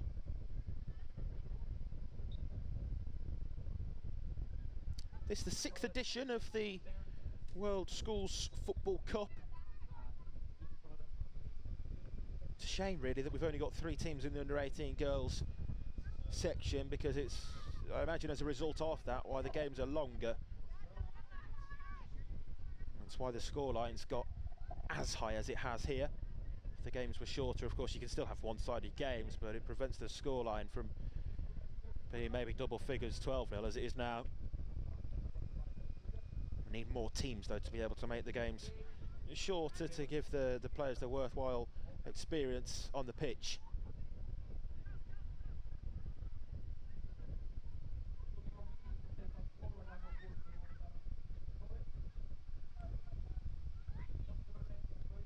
"63 games we have for you across the two games, across the 2 days on the 2 streaming channels. All in all, 78 teams have entered across all of the categories.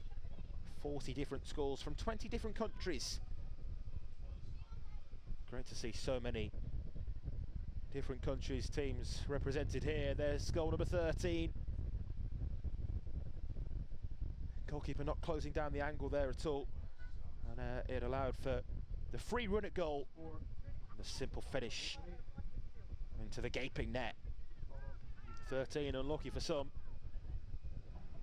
It's been a day of similar sorts, shall we say, for Park Lane. Given away directly from the kickoff, that sort of sums up their day. And again, this should be 14, saved by the keeper and over the line. It's tough to commentate on, in truth, because there's just absolutely no prospect of Park Lane being able to stop the Cobham team from doing what they've done from minute 1. Quite literally, the first goal came in the first minute, didn't it? And I haven't looked back since then. Not sure even they will have a record of how many goals each of them has scored. I'd love to be able to tell you. Wouldn't it have been better if the Pips were on the other team, given the way that the game's gone in hindsight? Would have been able to tell you each and every one of the goal scorers for ACS Cobham, but unfortunately not the case. Into the last 6 minutes. Park Lane want a consolation goal. Consolation shot on target might do them good.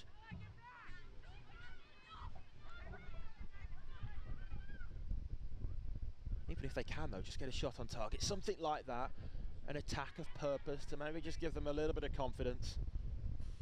They're not going to be confident, but a little bit more confidence going forward, perhaps. Starting blocks, building blocks everywhere for anyone playing any sport, I suppose. Out and away behind.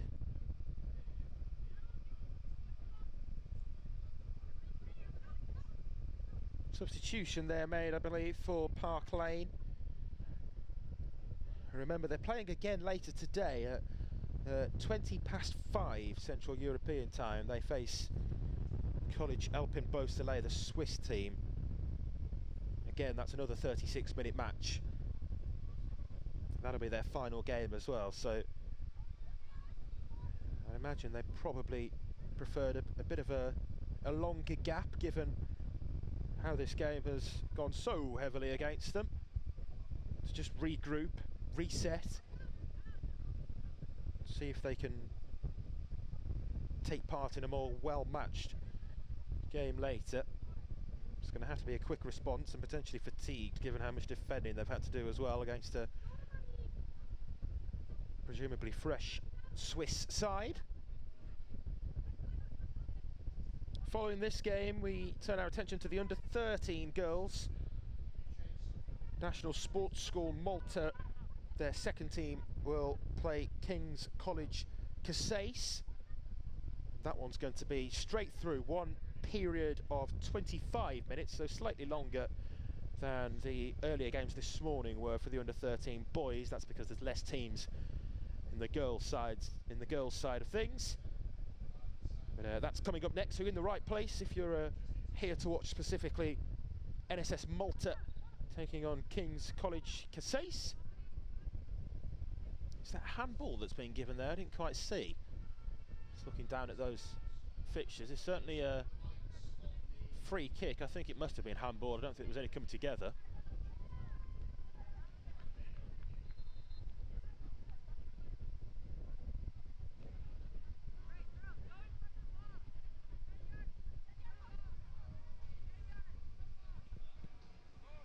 I think the referee there was as bemused as anybody else. I'm not sure, genuinely not sure the Park Lane team understood that they could stand in between the ball and the goal.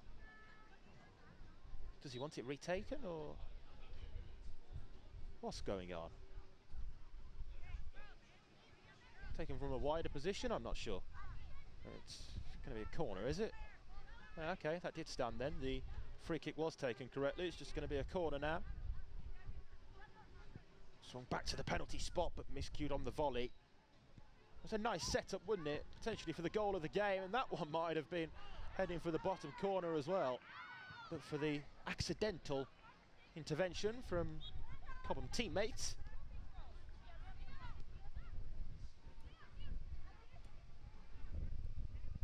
Well, I mentioned improvement at half-time, and if they can avoid conceding 2 more goals, then I suppose that goes down as improvement. 8-0 in the first half. 6 goals conceded in the second.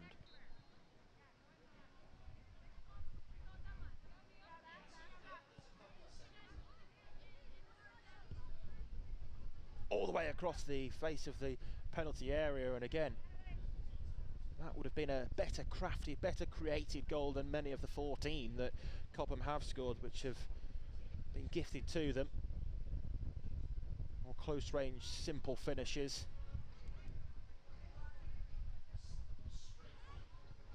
Given away by the keeper again. There's the option to the left, take it on instead, and that's a nice finish. See there, the ball is presented straight to her, but there's still a lot to do. Couple of touches to take it closer to goal, and a powerful finish into the bottom corner. That's more like the sort of shot, I suppose, that you'd expect to score against any under-18 girls goalkeeper. Clearly, Park Lane shot stopper, I think herself will know that she hasn't been at the requisite level. When you look at the game as a whole, is it going to become 16 here? Yes, it is. In off the post. Again at the near post. And it's another goal that they can add to the entire catalogue. There is literally a whole catalogue of goals for them from one game here.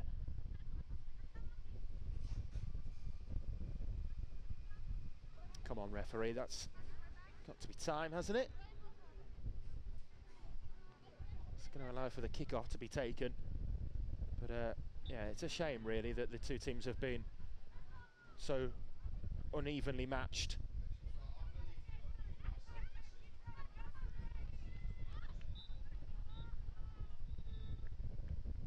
And there is the full-time whistle. 8 goals in the first half for ACS Cobham, and they exactly matched that in the second. 16-0, the full-time score. Yes, you're reading that right. One-way traffic from start to finish, full-time in the first game of the under-18 girls competition. ACS Cobham 16, Park Lane International School 0.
British schools. With a tradition as old as time, these institutions stand as enduring symbols of excellence. Beyond being just buildings, they represent the epitome of education. Students here don't simply learn, they shape their futures in an environment where academic excellence merges with elite athletic facilities. At Prestige Football Schools, we are there every step of the way, no matter what country you come from. Our dedicated team helps compare and advise on the UK's best football schools and gap year programs. Scan the QR code on screen to find out more and book a free consultation with our specialist team. Prestige Football Schools, a service you can trust.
kits, please make sure you come and get them before you finish for the afternoon.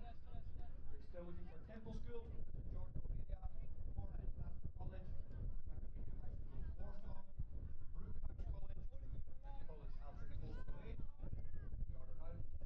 Please send a couple of students and members of staff upstairs to the cafe area. We will get the kits to you. Just a reminder for any schools who are yet to collect their WSG Football special kits. We have a kit for every student and shirts for all coaches. Please make your way upstairs to the cafe area. We'll get them to you as soon as we can.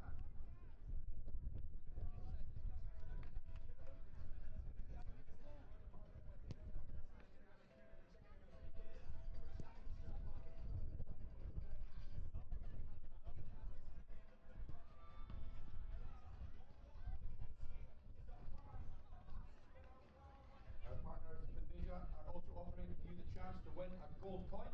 If you'd like to put your few moments with us, make sure you tag @Finvesia and @WSG Events. The best one will win a real gold coin. Our partners Finvesia are offering you a gold coin. You can tag us in your best WSG football photos over the course of the next day and a half. Make sure you tag @WSG Events and @Finvesia. FINVASIA. We will pick a winner, and the best will receive a gold coin courtesy of our partners Finvesia.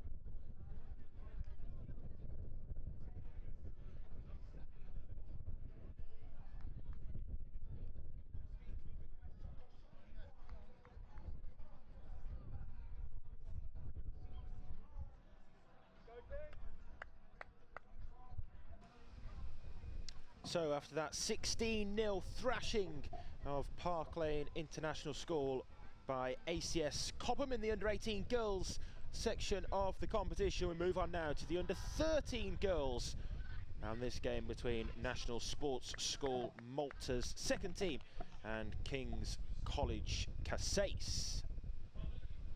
Teams from, of course, Malta and King's College Casais are from Portugal.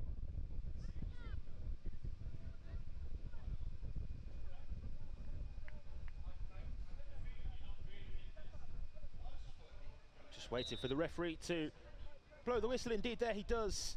And we're underway at the start of this one period of 25 minutes. That's the format for the under-13 girls.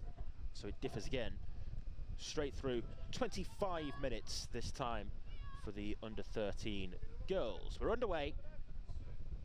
National Sports School NSS Malta in possession at the moment in the lighter blue, and the shot at goal there collected by the King's College Casais goalkeeper in the yellow bib.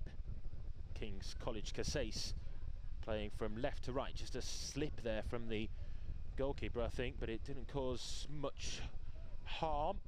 Then the long range effort bounces through, back through to her hands again.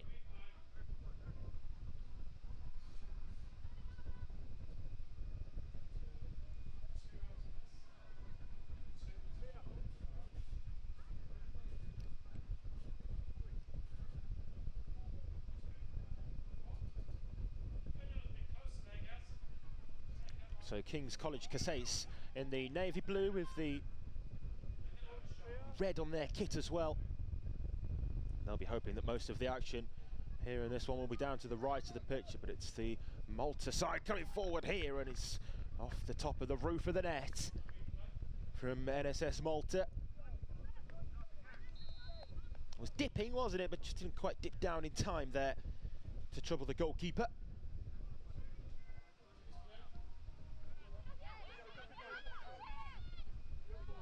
So NSS Malta 2, they've played 2 games so far, won 1, lost 1. puts them third in the league standings. King's College Cassis have a 100% winning record. 2 wins from 2, 7 goals scored, 5 conceded. They're coming forward here on the attack. They're second in the table, by the way, behind only NSS Malta's first team. Given away there by the goalkeeper. That was really dangerous, and King's College Cassis nearly taking full advantage. Still on the attack against the first defender there, though. I think that's going to be a corner here for the Portuguese side.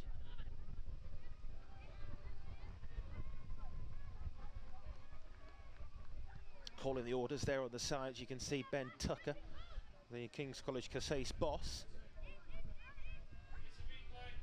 Outswinger through in the penalty area, still bouncing around there. Can they clear their lines now, Malta? Yes, they can. Out and away it goes, and the danger is cleared, at least for now.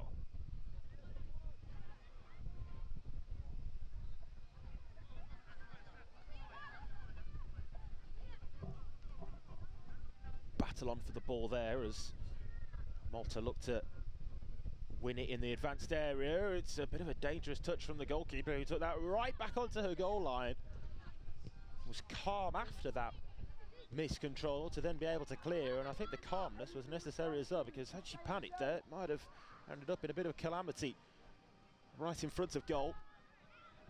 Malta on the attack. Goalkeeper's ball though, goal kick.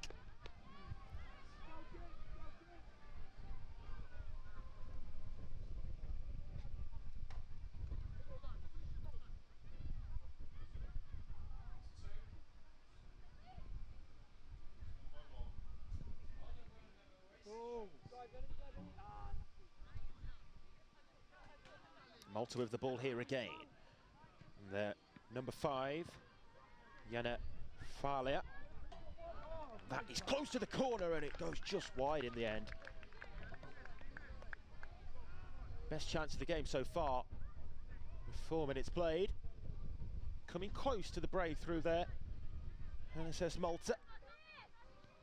Goalkeeper there for King's College Cassis would have been relieved to begin with after the first miscontrol that caused some issues, and then also relieved to see that go wide of the post.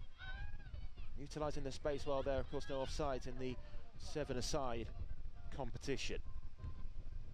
High up it goes there for King's College Cassis, and their number 9, Sofia Sadavaya, leading the line for King's College Cassis. There's Malta on the attack again. That's low down to the goalkeeper's right, and a comfortable collection, pretty close to where she was set actually. It's a simple pick-up for her. Oh, great run there, look at that. Pass 1, pass 2, trying to get past 3, and it was a really timely challenge from the number 5 in defence. It was Asaya Fennec with the tackle. Really necessary challenge there to stop the progress of that run.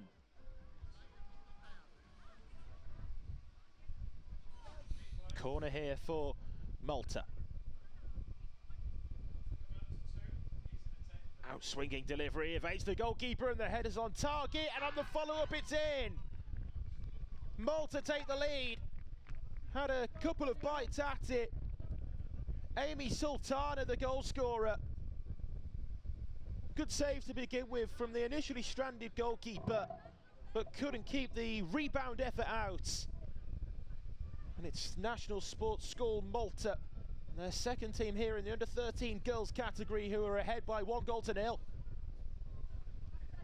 They deserve it as well, given how they've started this game. King's College Cassis have been caught cold from the off.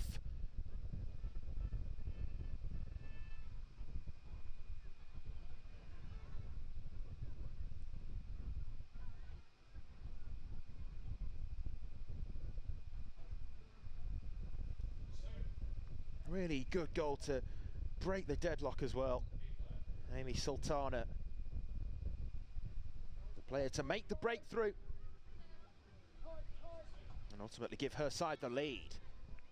Out-swinging corner again. We've just seen one of those prove ever so fruitful on the follow-up delivery. It came all the way through, back out to the original corner taker.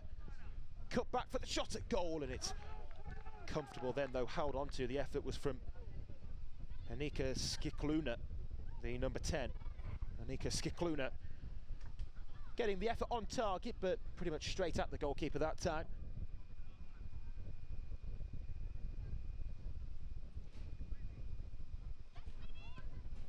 There's the goal scorer, Sultana, with the touch. King's College Kasey still yet to settle. In contrast to how they've come out of their first 2 games with 2 wins, they're behind here.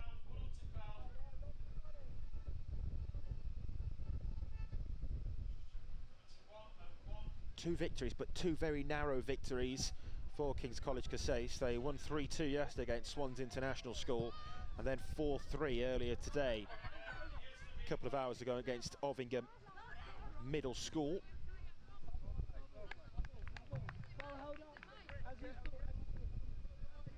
Just an hour ago, actually, so maybe a little bit of fatigue still a factor off the back of that game. But yeah, Malta in front. It's been a great start to the game for them. Lost 3-1 to Ovingham Middle School yesterday before... Oh, sorry, beat Ovingham Middle School 3-1, I beg your pardon. As that effort on goal is kept out well by the goalkeeper. Keeps the scoreline at just 1, but yeah, they beat Ovingham Middle School 3-1 and then narrowly lost to NSS Malta 1, their sister team. The first team from the National Sports School Malta. Beat them by 2-1, narrow defeat to them. They're in front here, and a really important game in the context, greater picture of this under-13 girls Group A.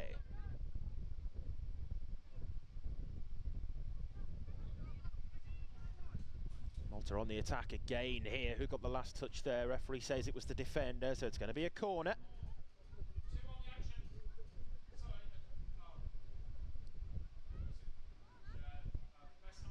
Goalkeeper with the gloves on has just asked the referee to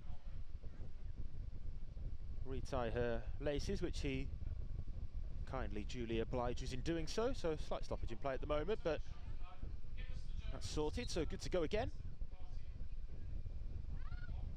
Outswinger high up above everybody in the centre to higher delivery for anybody to reach, and then a comfortable hold down at the near post again for the King's College Kasey's goalkeeper. But it is Malta who are very much creating the better opportunities more frequently. King's College Kasey's yet to really trouble the Malta goalkeeper down the other end.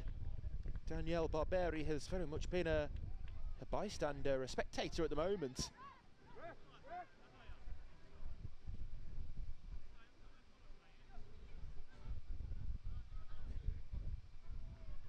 It's another corner, again to be delivered from that same far right-hand side. It's a low delivery that time, into a good area though, and that's a good save to keep it out. She's done really well to react there. The King's College Kasey's goalkeeper came through a crowd of bodies, I think, as well. It's a good stop.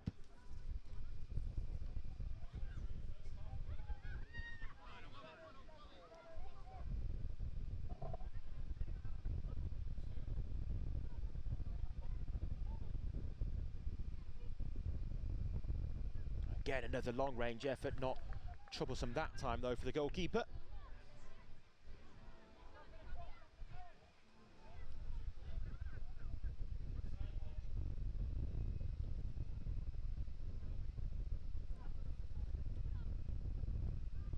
Oh, what a goal! Into the top corner, and Malta are 2-0 up. Something from nothing there, really. And it's Jana Fala with the strike. Splendid goal.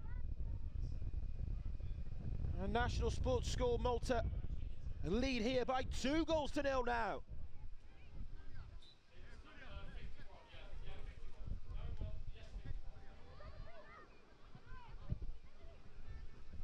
Well, she's just made a great save, the King's College Cassace goalkeeper, but no under-13 girls goalkeeper in the world will get to that.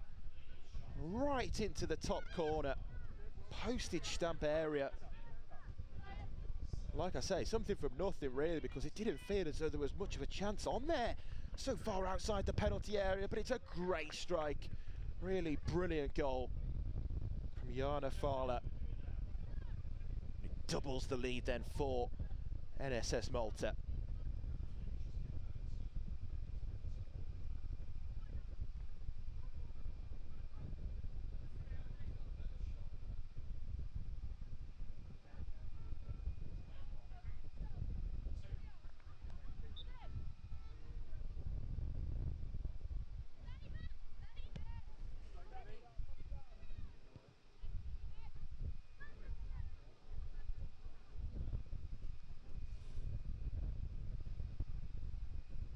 Fahler again plays the ball forwards that time, looking to turn provider. This has been a really strong start to the game for National Sports School Malta.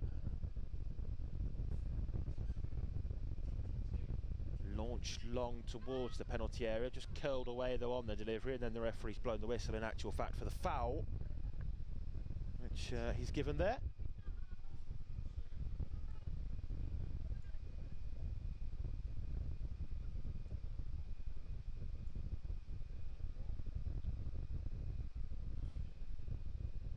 So free kick now for King's College Cassace of Portugal.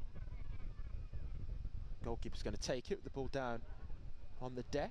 Long it goes up to the halfway mark.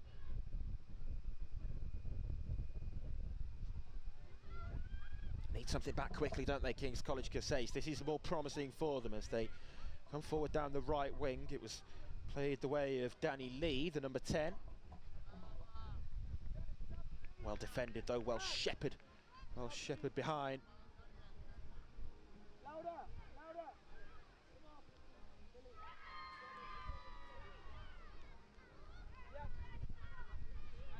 Yeah, really good defending to get her body in between there and shepherd the ball behind for the goal kick. Substitution there for King's College Cassace. Could see the number 12 of Lily Morana being introduced. I'm sure Ben Tucker, the King's College Cassace boss, will be hoping that she maybe can prove to be the spark to change the game in their favour. Something needs to change for them, because at the moment Malta not only 2 goals in front, but they seem comfortably 2 goals in front as well. Still Danielle Barberi in the NSS Malta goal, yet to have to make a save. 15 minutes played, 10 to go in this 25-minute match, remember.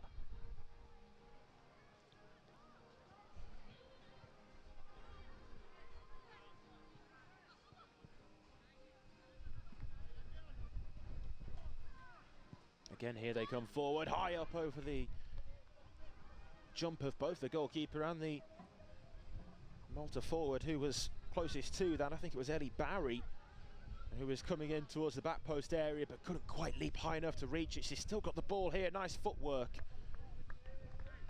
And then the ball out of play before that touch from the goalkeeper, so hence the signal of the goal kick from the referee. 2-0, sometimes a dangerous scoreline, but just doesn't feel as though King's College Cassace, despite their 2 wins so far, are going to be able to turn the tide. They need something quickly if they are to do that. Fahler tries to play the return pass out wide right, but out of play in the throw-in here for King's College Cassace.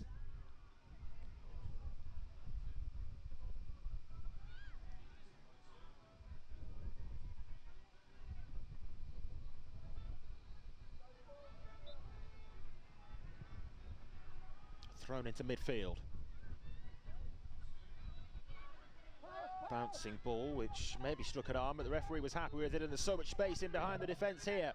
Big opportunity if they can work the chance to shoot, maybe just rushed it a little. Perhaps highlighting the lack of opportunities they've had to take aim from anywhere near the goal mouth area. Minetta Coates chose to take the shot on, dragged it wide, stays 2-0. Still, Barberi yet to be forced into save-making action.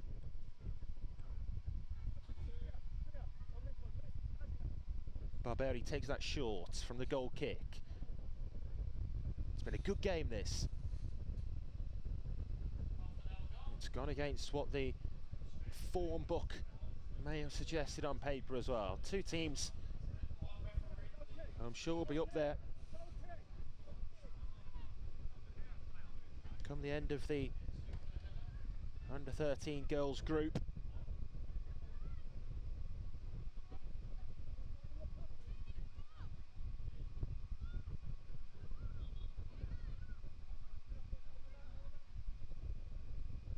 But at the moment, in these 18 minutes, it's definitely the Maltese side who have stood up to the task the better. Maybe lived up to the occasion as well, let's not forget. It's a huge moment for all of these players to come here to pitch B and play in front of the cameras.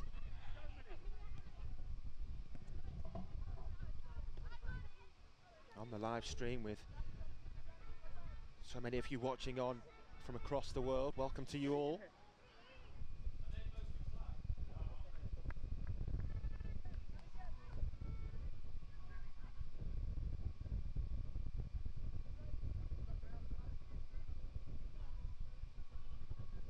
Just the one group in the under-13 girls, by the way, so when I say Group A, it is the only group with the 7 teams that have entered for the under-13 girls section. Oh, it's against the crossbar. Bounces away then, out and behind, but just kissed the top of the bar on its way through. Very nearly a third.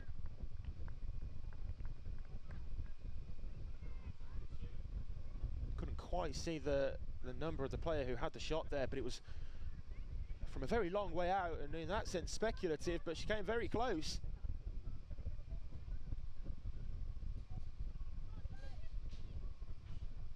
Sultana's throw, and it was her goal that initially gave NSS Malta the lead. Backed up then by the strike from Jana Fahler.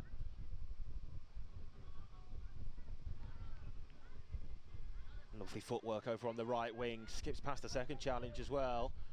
Breaks back there invitingly. Skims through, out for the goal kick. Still, the pressure's all going the same way, isn't it? Nothing that King's College Cassis have tried has been able to successfully turn the tide so far. Just need to stem the flow of these National Sports School Malta attacks. Desperately try to craft something for themselves.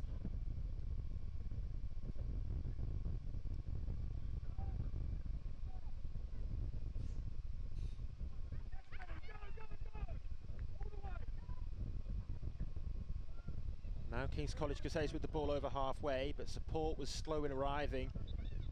And when it did come, Danny Lee then couldn't keep possession. The referee's going to stop the game here. There's a player down with an injury concern at the moment, so rightly stopping the game.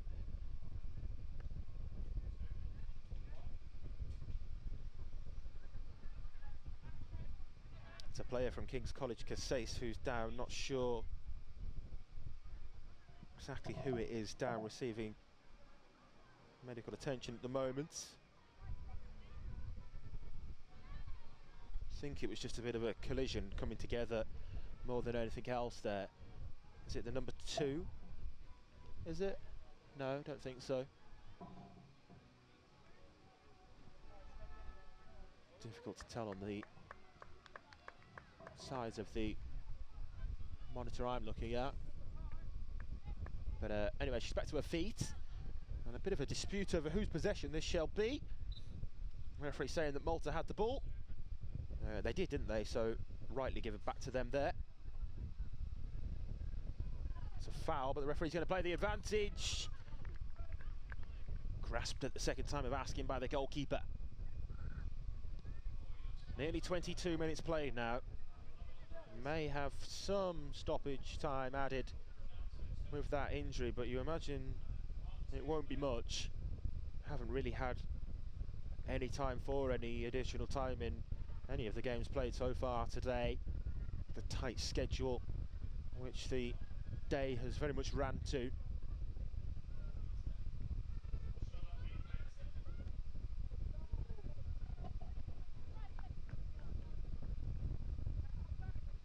So Malta throw-in.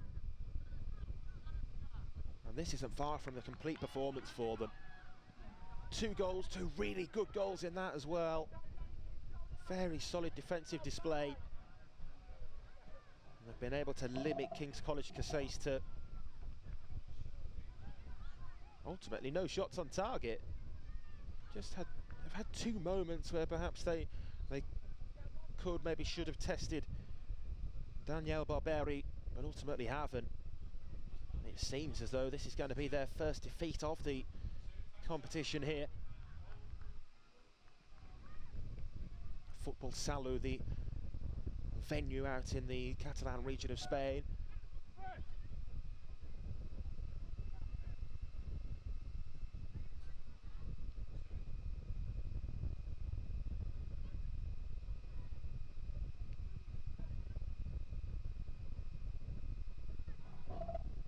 The latest game, the latest chapter in this football extravaganza.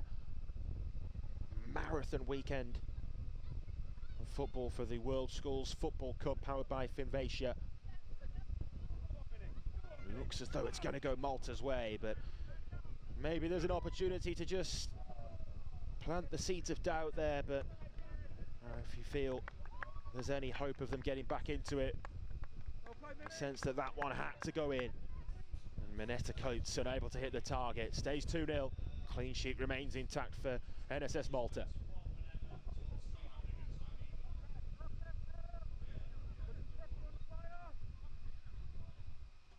So into the last minute of regulation time.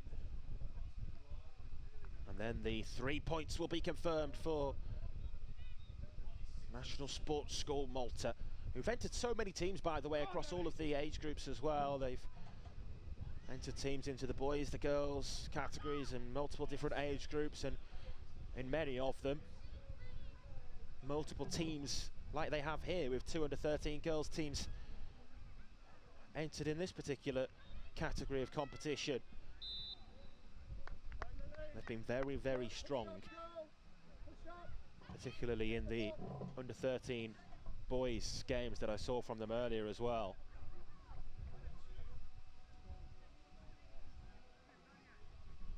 They're under 13 girls. Second side, look. A force to be reckoned with here too, and bearing in mind they were beaten by their first team, they must be pretty strong as well. We've played the 25 minutes.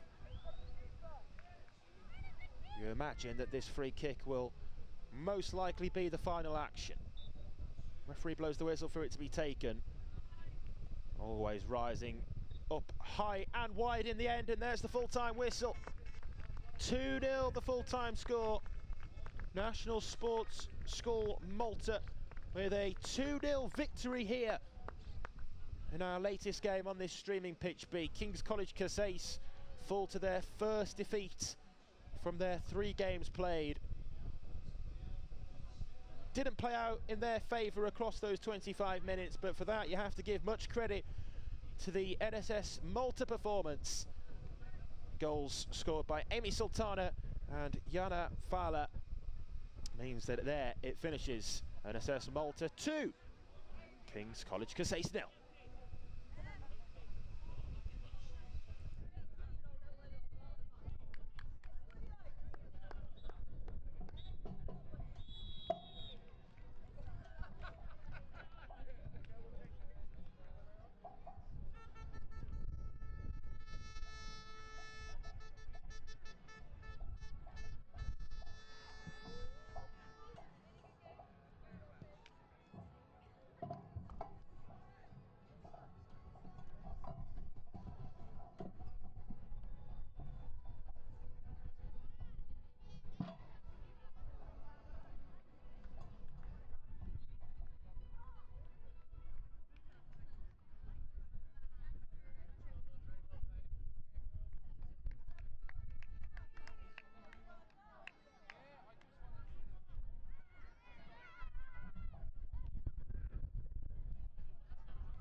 British school.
So we move up now to the under 15 girls section of the competition. Institut International de Lancy from Switzerland taking on National Sports School Malta. Underway, Malta in the blue, Institut International de Lancy in the black. Hoping here for another great game. I like what we saw in the last one, really. I'm sure the supporters of National Sports School Malta will be hoping for more of the same. Up a few age groups to the under 15s, a couple of age groups higher than the under 13 girls. But can they here be on the same side of the scoreline and ultimately go on to earn another 3 points for their school? Straight through in this one as well, but it's a 30-minute match. Straight through 30 minutes. No half time.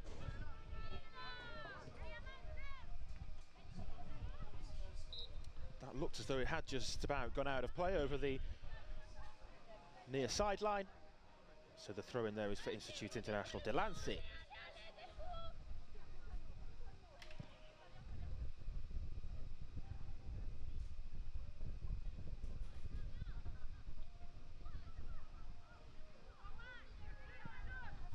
Malta here attacking the same end that their under 13 girls just did so with such success as well. It's rolled short there out from the back for Institut International de Lancy, but they've given the ball away, and this is a chance here for Malta, and it's taken. Clinical finish from just about the penalty spot, and it's Malta who lead again. We've said that so many times today across all of their teams. Inside 2 minutes. In front once again. Really clinical finish when the chance came her way there.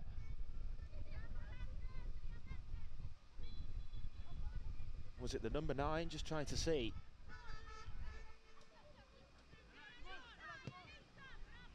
It was a really well taken goal. No, it was the number 6 there, Shanice Rafalo. Shanice Rafalo, the goal scorer. Malta 1-0 up.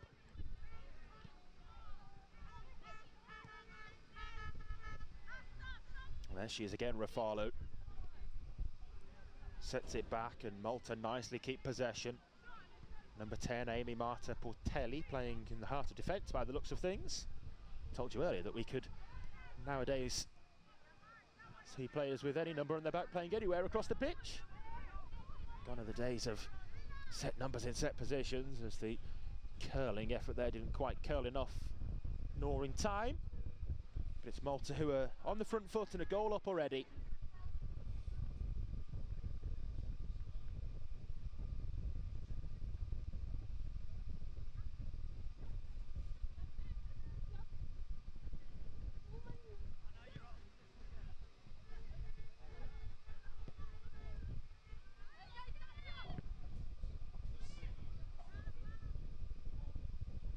This both of these teams' second games of the day, by the way. They both won their first game. Malta beat Brayburn School 7-0, and Institute International Delancey beat the Spanish side, one of the host nation teams, Socrates Ajuka International School 3-1. Chance here for Institute International Delancey, but good goalkeeping actually from Chloe Borg there in net for Malta. On the attack there with Spiteri. Now the ball is back with Institute International Delancey. And having seen much of it, their captain, wearing the number 7, Alicia El Hatcham, seems to be playing on the near right side. They're coming forward here on the attack, having switched the ball from right to left via the number 10, who is playing in that position for Institute International Delancey, and Ella Pearce.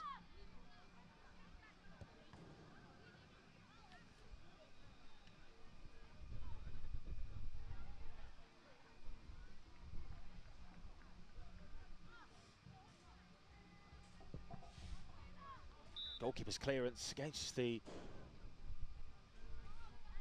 first defender, and I think it's given his handball actually there against Ella Pearce, which seems a little harsh in my book. I think that's come from very close range. Nonetheless, the free kick here given to National Sports School NSS Malta. Ferrugia goes to ground, and the free kick's given again. Much more of a simple decision that time, and it's not outside shooting range, you'd say. Yes, it's a decent distance from goal, but it's in a nice central position. Let's see what they choose to do with it. There's options here. Could either clip it into the box, play it short, or, as I allude to, even a direct shot on goal.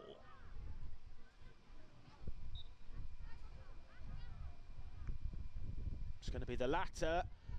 Blocked on its route through, never reached the goalkeeper.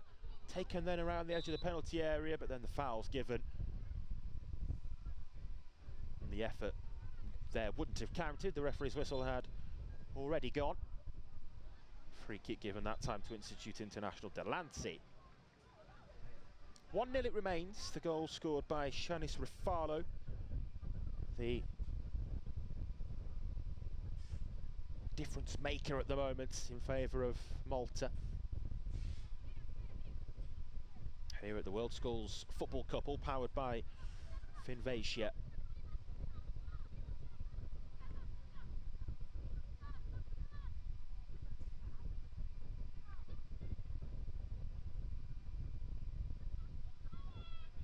Malta, they're happy to go all the way back to their goalkeeper, Chloe Berg. Here's Portelli. Given away there, and then the foul. Probably felt there was a need to make amends for the initial loss of possession. Was a little over-eager to do that, and it was a clear, somewhat cynical foul there on Pearce. Her teammates just quick to check that she's okay. Getting back to her feet now is Ella Pearce. It was certainly a bit of a heavy whack that she took there from her opposite number 10. And let's see what they can do with this free kick then. Going to need somebody to take it first.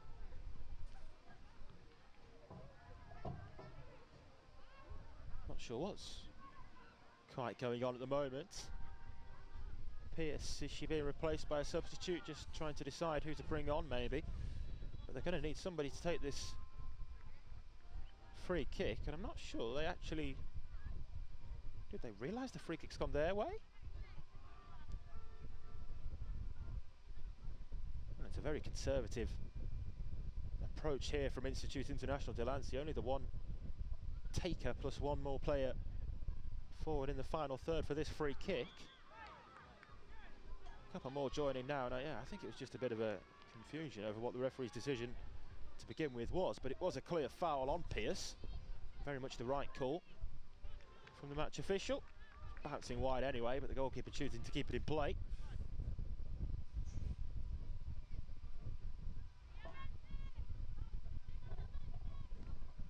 Great drive forward there from the Number 5 for Malta, Martina Mendes Vasquez.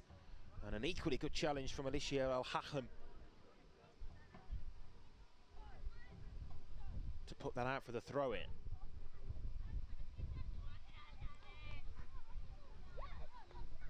Double ricochet actually in the end as well, so it's an Institute International Delancey ball.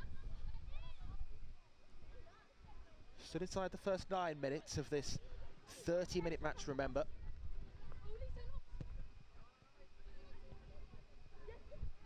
Oh, nice skill there to evade the defender and evade Maria Ruiz Conessa's challenge. Couldn't keep the ball in play in the end. It goes out for the throw-in, but it was improvised, intuitive, quick thinking to just allow the ball to run through the legs like that and then turn and spin away from the pressure.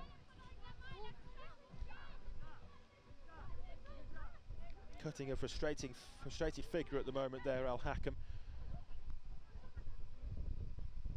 On the losing team, and they're yet to really grow into the game.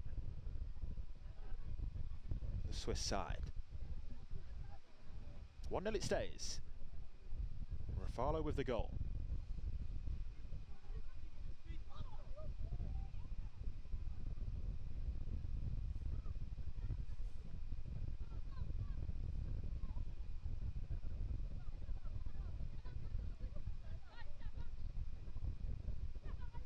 Cynical pull back there, that's a definite foul, and the referee might just want a word or two as well with Luisa Spiteri, who certainly knew what she was doing there to give away that free kick.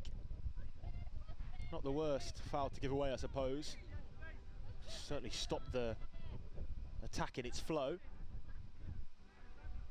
Just a free kick given, nothing more.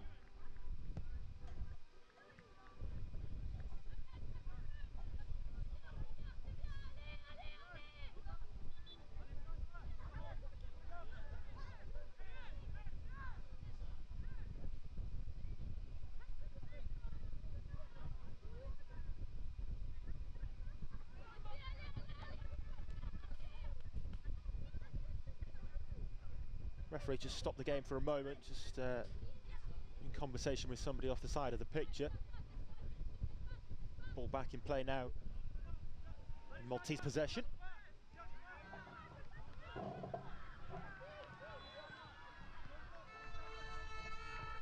Again, lovely touch, and that's a lovely slip ball through as well. It found its target, but just too far ahead of the outstretched right leg. Like I say, it did find Martina Caruana, the number 11, but not in a way in which she could fully control there. Had she have done, then surely the chance was of golden quality to make it 2-0. But Caruana just unable to bring the ball under her control. Out-swinging delivery there, the header, not too far away. Thought it was just going to creep in at the back post. Rose really well there. And a good, solid connection as well. Just curled away from goal. Goal kick actually taken backwards there, which you don't see often. Not to that extent, and perhaps that's why they've played themselves only into conceding the throw-in, which for Malta it's in an attacking position here.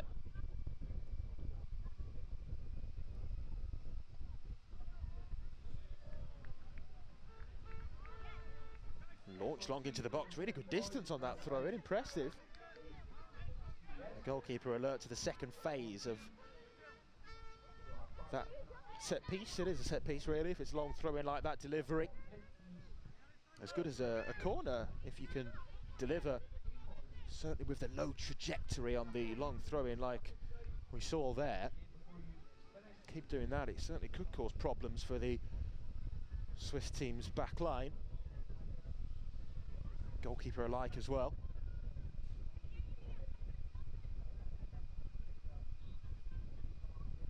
Foul given, it's another free kick, this time for National Sports School Malta.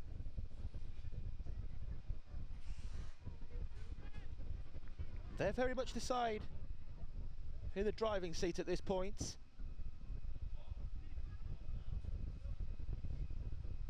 Still in the first half of this match. Like I said, there won't be a half-time break, but get to have played 15 minutes, so there's still very much time left for the greater picture of the game to change. But if you were to suggest who's going to be the team to score next, I think Malta certainly seem to be the more likely at this point to make it 2-0 rather than Institute International Delancey finding an equaliser. Again, they've played themselves into a bit of bother and conceded a corner this time. You can understand their desire to play out from the back, and when it works it's great, but that time it hasn't, and that time it's ultimately led to the second goal from the corner. Did it come off the defender last? Was either the defender or the Malta forward at the near post? Either way, it's 2-0. And like I was just suggesting then, it felt as though the second goal was more likely to go that way. Institute International Delancey 0, Malta 2. Disappointing one that, isn't it, for Institute International Delancey to concede. I think they'll be disappointed to have conceded the corner, never mind the goal, both in which the ways they did. First to give the corner away, and then the lack of solidity in trying to defend that corner delivery. 2-0 to NSS Malta. And the task in hand now for Institute International Delancey has suddenly become doubly difficult.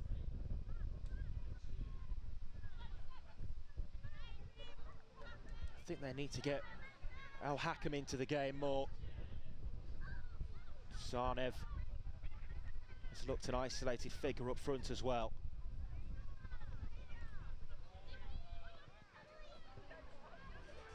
I think they'd wish there was a half-time, wouldn't they? If there was a 2-minute break around about this point in the game, at this juncture now. As the game stands at this point, probably a little team talk, get together, and a reset would be something which was welcome for them, but going to have to go through the full 30 without one. And you'd imagine that favours the team with the momentum.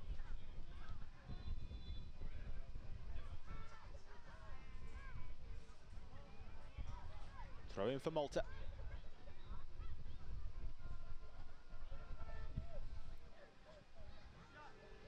Two games still to come for you following this one, by the way, here on Pitch B. After this, we'll have an under-18 girls game between Park Lane International School and College Elp in Beausoleil, and then an under-11 boys match between Swant International School and Strawberry Fields to round off today's coverage.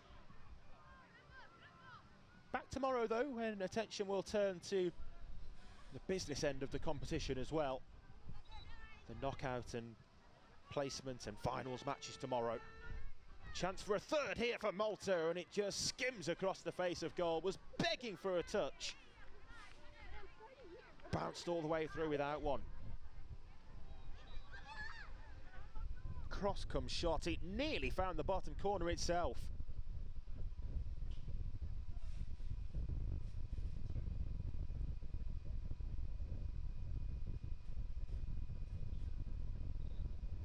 Given away again from the goal kick, but the referee's penalised a holding offence there, I believe.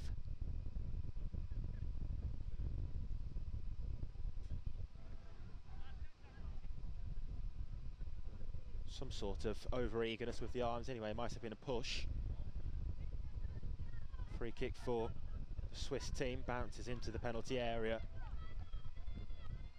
No harm done for the Malta defence. Rolled short, and that's exactly how you play out from the back, where Institute International Delancey have been struggling. Malta have just gone and shown them exactly how to do that. Lovely skill, cuts it back, still it's there, and it's a good save to keep it out from the left boot of Martina Vasquez. That was a lovely move though, started right back from the goalkeeper. Great bit of skill over on the right wing as well. The cutback found Vasquez, It had absolutely everything, that, but the final finish. It would have been right up there with the goals that we've seen scored today in terms of team moves. Player down in the penalty area, but only as a result of that firm but fair, solid tackle. And it's a corner, nothing more.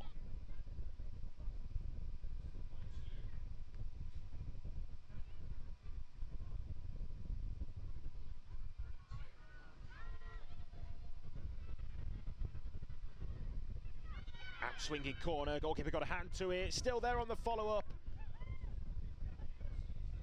Into the side netting. Just trying to wrap her right foot around that Vasquez to curl it back goal bound. Wrong side of the post though from her and her team's point of view.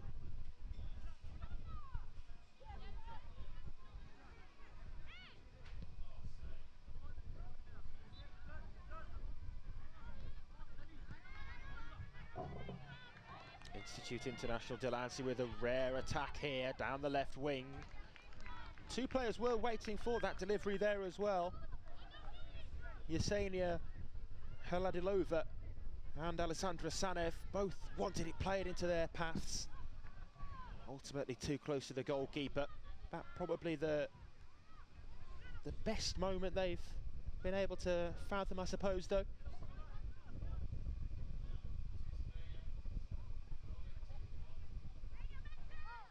Up again here into the penalty box. Nice footwork. And the goalkeeper can't keep it out. Got her fingertips to it. But the power was too strong. And Martina Vasquez makes it 3 for Malta.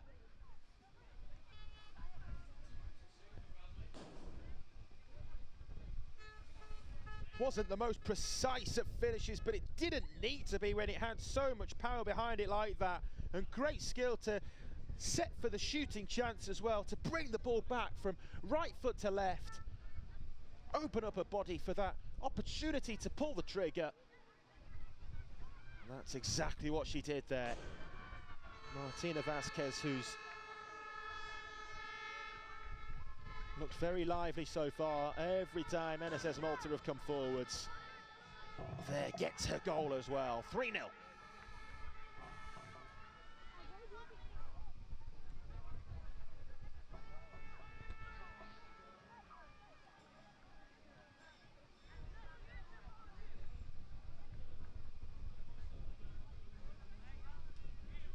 Stoppage here. I can only presume there's a player down off the ball, I imagine. Yeah, we see one of the Institute International Delancey players just being helped off over on the far side. Send her our best wishes. Hopefully she'll be okay to continue. So reshuffling then by the looks of things by Matt Clark, the Institute International Delancey boss. And he's going to have to adapt to the situation that his team finds themselves in here. 3 goals down. Now with an injury worry as well. It's all going against them at the moment. After winning their first game, seemingly going to be defeat here. To again, yet another very strong side from National Sports School Malta. You can see why they are. Exactly that, a national sports school. Impressive, isn't it?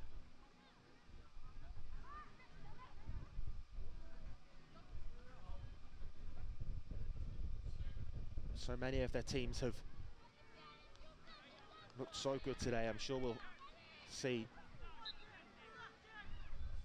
National Sports School Malta taking home silverware tomorrow. You have to give credit to the staff, the coaches at the school as well, for how they've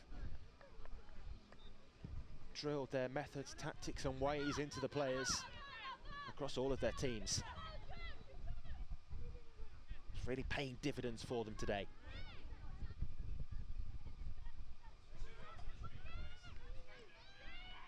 Here's Guigon, gives the ball away. Malta tries to turn defence into attack themselves again here. Backtracking was Anna Lockhart though to get to the ball. Now the space though for Malta, that's an important tackle to take it away from Caruana, who herself could have scored earlier in the half, remember? Earlier in the game, I should say. Back to Caruana. Blocked in close proximity to position from which she took aim there. Martina Caruana. Portelli plays that pass. Here to Farrugia. Still, I reckon they can smell more goals in this one. National Sports School Malta. No sign of them just trying to keep possession or manage the game through to the end of the half an hour. Playing with a confidence and the quality to match that too.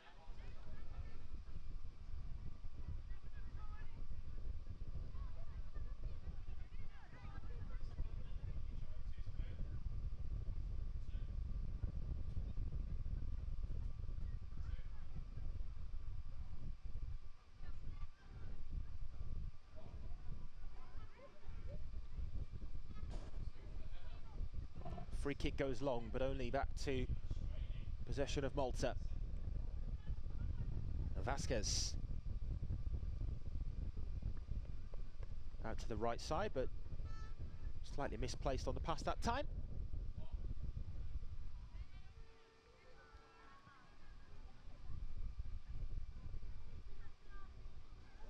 Battle for the ball right by that sideline. Referee doesn't give the foul. Certainly has to give that one. It was more of a rugby tackle than the first, which I'm surprised he didn't give. But Maria Ruiz Quanessa just frustrated there, I think, as she gives the free kick away against Kessia Farrugia. Farrugia, who wins the free kick. Swung into the box. Goalkeeper got a touch to it, but could only palm it down to Vasquez. Now Grek. Blocked en route to goal. It's going to be a throw-in. Referee clearing that signal. It went out by the, I was going to say the corner flag. I don't think there is one standing there, is there? But by the corner of the pitch anyway. Throw-in given. And then the ball out of the box by De Jong. Oh, the overhead kick is in! What a goal! We've seen some stunners today, but that is top of the lot. Martina Caruana take a bow. An overhead kick here on the streaming pitch. And it's put Malta 4-0 up. Wonderful goal. She'll be looking back at that again come the full-time whistle, I'm sure. Martina Caruana. The technique to be able to pull that off. And the confidence to even try it in the first place. Wonderful, wonderful goal.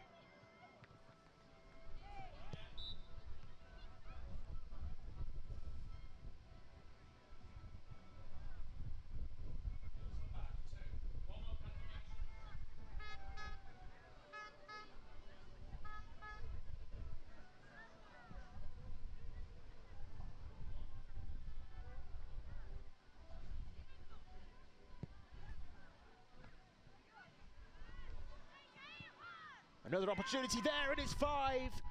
Taken from inside the penalty area. Martina Vasquez has her second.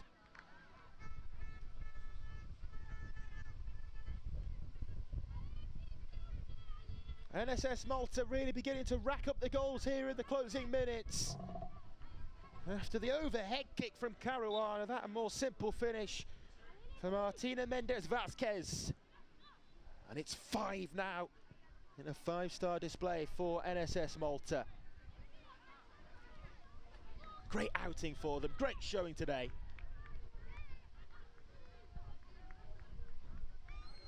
Favourites now to go on to win it.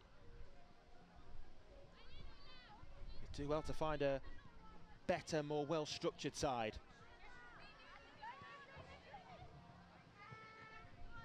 Here's Portelli, rides that challenge. Portelli had to improvise then to try to offload the pass. And the shot at goal is straight down the throat though of Elisa O'Connor.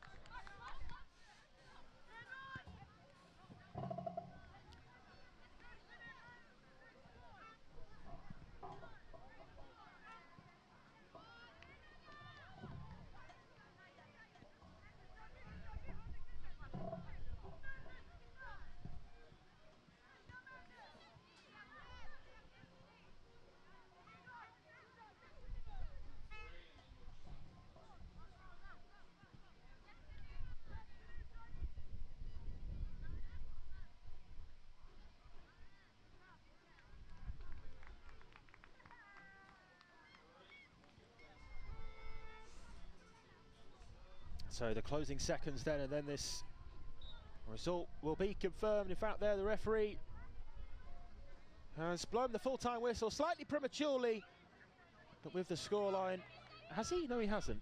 He's brought it back for the foul, never mind. Not premature at all there from the match official. He's just making sure that that free kick's to be taken. So apologies, an error on my behalf.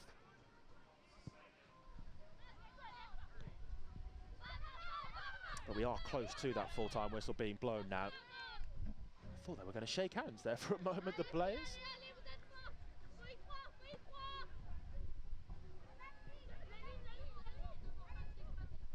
Well, we've played the 30 minutes. If you're going to watch back this game, then certainly watch back that fourth goal. The bicycle kick, overhead, spectacular strike from Martina Caruana. It's the moment of the match. Never mind the match, it's the moment of the day. Maybe one late last opportunity for another goal there. 2 out of 6. Referee checks the watch. And this time certainly does blow the full-time whistle. 5-0 it finishes. And that game has given us the best goal of the day. The fourth for NSS Malta, scored by Martina Caruana. An overhead kick on the bicycle. Spectacular finish. And ultimately, that's one of 5 that NSS Malta, 5 times NSS Malta have found the net here. The full-time score in this under-15 girls game. It finishes Institute International Delancey 0, National Sports School Malta 5.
underway on pitches A and B.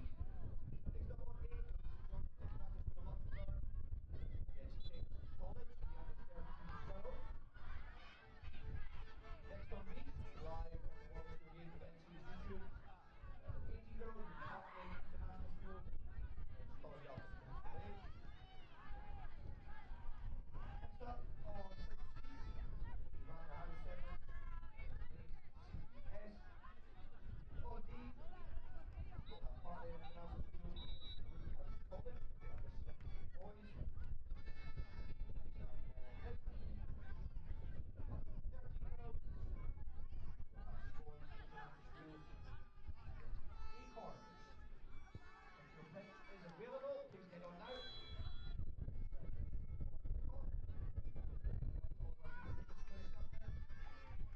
If you are on next, please get on now. Final preparations completed. We'll get the game underway in a minute or so.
So this now our penultimate game of the day here on pitch B. Park Lane International School taking on College Alpin Beausoleil. in the under-18 girls competition.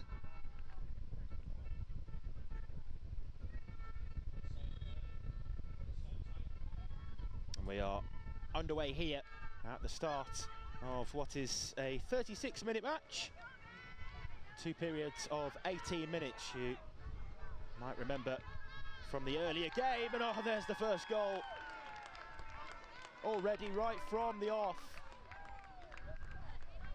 And it's College Alpin Beausoleil with the opening goal. And well, Park Lane International School lost 16-0 in their first game. And they're already behind here in the first minute. 1-0 to College Alpin Beausoleil.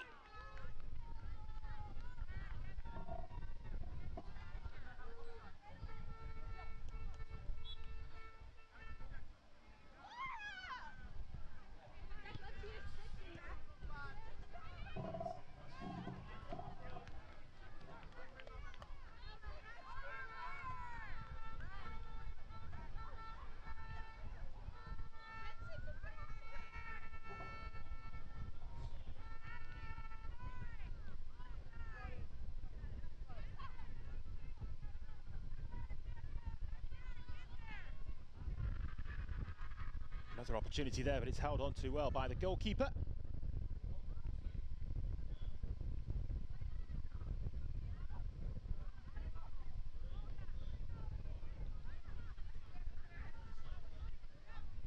Yeah, it was a difficult first game, wasn't it, to say the least, for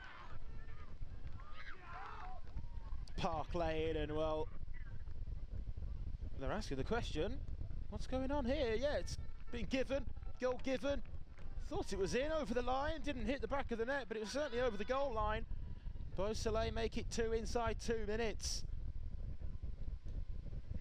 I was sort of hoping for Park Lane's sake here that they might be able to come up against a side more of a similar sort of level and experience of themselves, but it doesn't look like it's the case. It does look as though College Alpin Beausoleil against ACS Cobham tomorrow might be a really intriguing contest.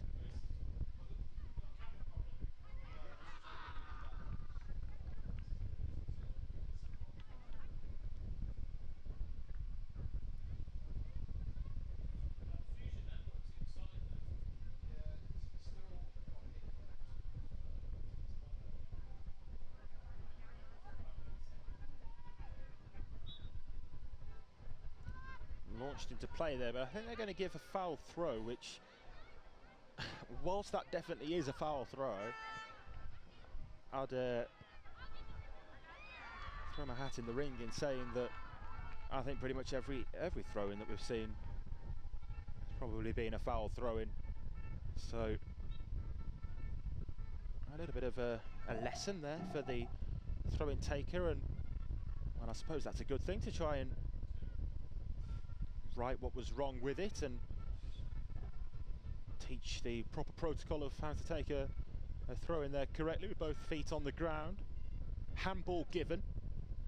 Free kick here for Beausoleil.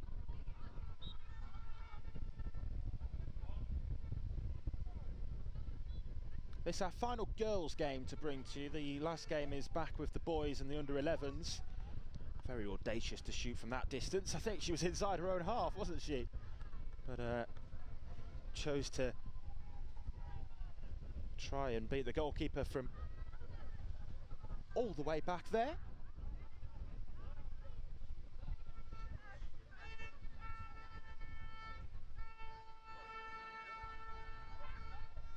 Seems as though College Alpin Beausoleil wearing the bibs again, strongly, majorly obscuring the numbers. So since it might be a similar sort of case as the earlier under-18 girls game, unfortunately, where we have plenty of goal scorers that we can't identify for you because of the bibs that are covering their numbers on their shirts. Trickles through the penalty area.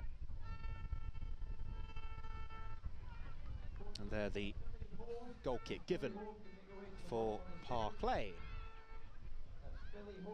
And their goalkeeper, Olga Olga Pavlichova, who did definitely make a noticeable improvement across the course of the 36 minutes in the first match.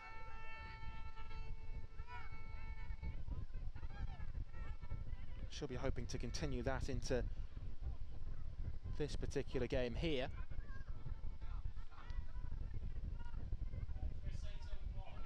Taken in midfield there for Beausoleil, and again,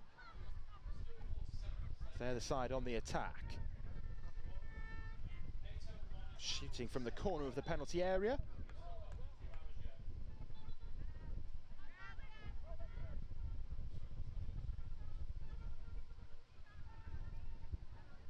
I'd imagine the ACS Cobham players will be watching on, still at the venue most likely. I certainly would be if I was playing against a side tomorrow morning and they were playing here at the same venue as well. You'd want a little first look at the opposition, especially when it's an unknown quantity in terms of a team from a completely different nation. If not, I'm sure they'll be watching here on the YouTube live stream.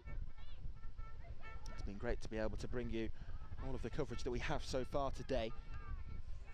And remember, we're not even at the midway point yet. Tomorrow is the business end of the competition across all the different categories in the World Schools Football Cup, powered by Finvacia, our tournament sponsors.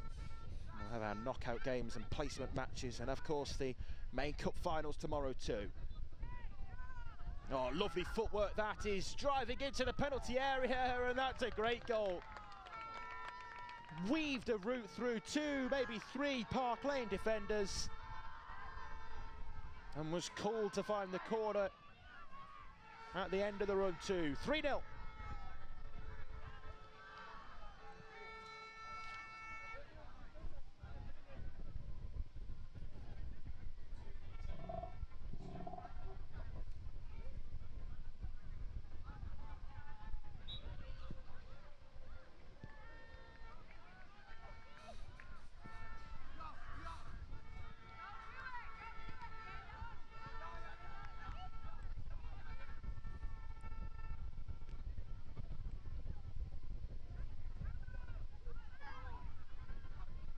Another opportunity palmed behind by the goalkeeper that time.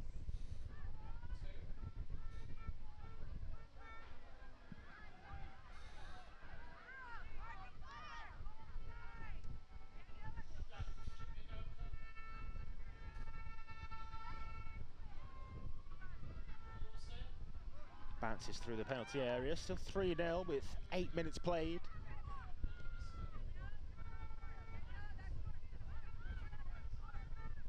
Turning down the opportunity to shoot from distance that time, instead working the angle wide, and it's going to go down as an own goal there.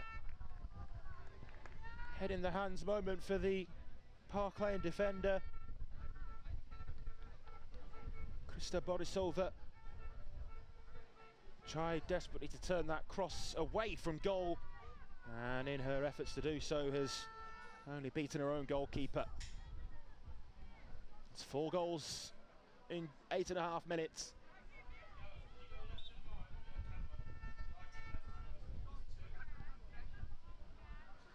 I'm not sure that's a permitted kick-off with the number 8 Agata Bushkova in the attacking half there, but it was behind the back of the referee and I don't think he saw it at all.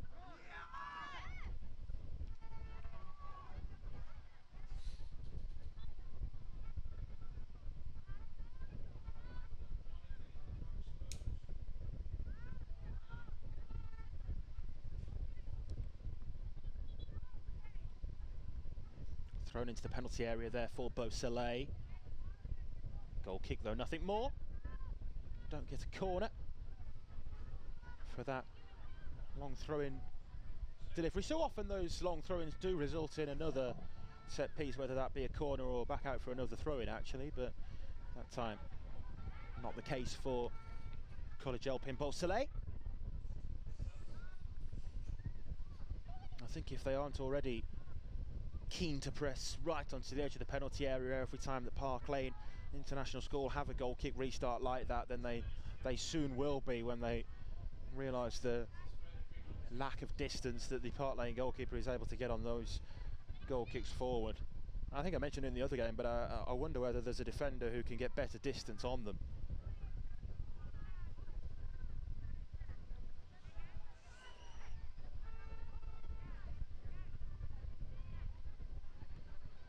And there again, just playing yourselves into trouble, aren't you? They've got players up on the halfway line who are just complete passengers in the game if they can't get out of their own penalty area or far away from it from these sorts of restarts.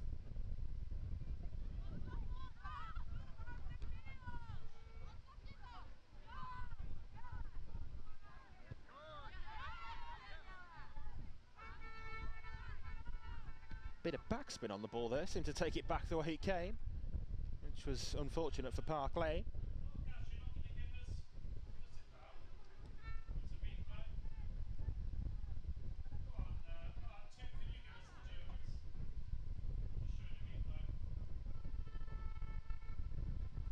Beausoleil team again advancing towards the penalty box. Now Park Lane had a chance there to just try and at least involve their striker in Clara Muller.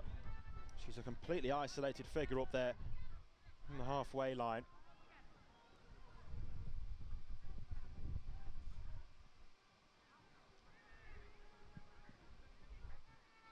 Just the 3 teams, remember, having entered in the under-18 girls competition. These 2 playing here, and of course ACS Cobham with that 16-0 win earlier. There's going to be another opportunity to score there for Beausoleil, and I thought it was going to be another goal. Needed a more precise finish, really. That one was too close to the keeper.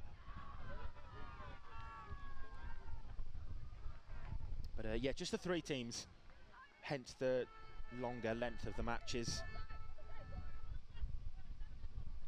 Now, the referee's just going to explain the rule here to the goalkeeper, because whilst of course she can put the ball down and take it as if it were a goal kick if she wanted to, I think he realises quite rightly that she doesn't quite understand the difference there between a goal kick when the ball goes out and behind, or if she catches the ball from open play or keeps the ball in her hands. We're still placing the ball down on the floor to take the restart. She claws that one out from on the goal line. It was nearly another own goal. Already been beaten by her own defender once, but more alert that time. Prevented it from bouncing past her, and it stays as 4-0.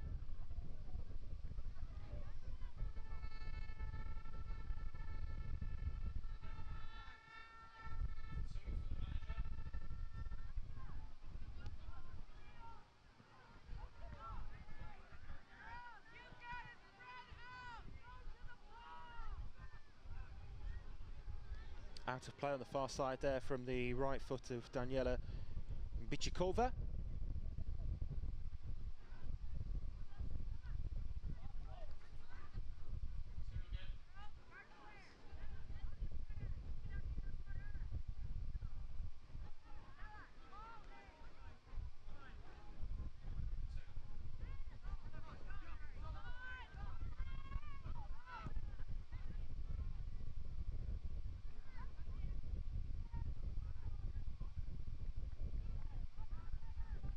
Corner kick.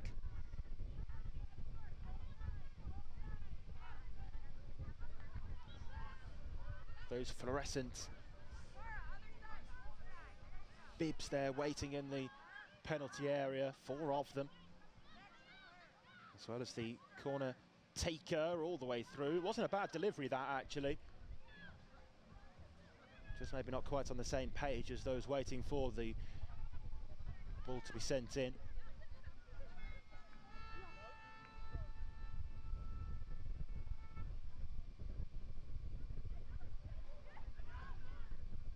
Throw-in again, plays themselves into a bit of bother, and that's going to be number 5. Well, they've given away sloppy goals here again, Park Lane International School. And Beausoleil once more taking full advantage. 5-0.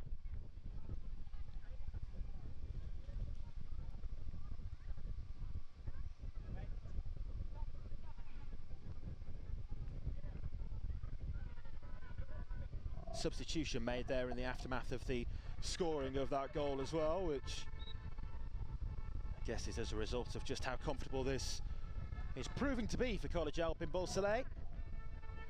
Oh, nice skill, look at that. Reverse sort of step over to con the defender.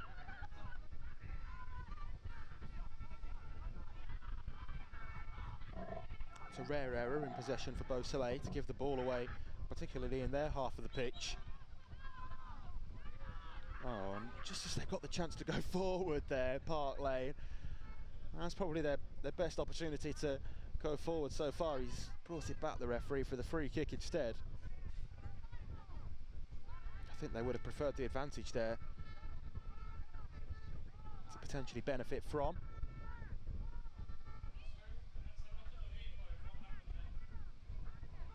Last couple of minutes before half-time, there will be a break of around 2 or 3 minutes at half-time as well. Into the correctly placed wall. And the referee had to skip out of the way for Beausoleil to try to counter and turn defence into attack quickly on the transition forward from right to left.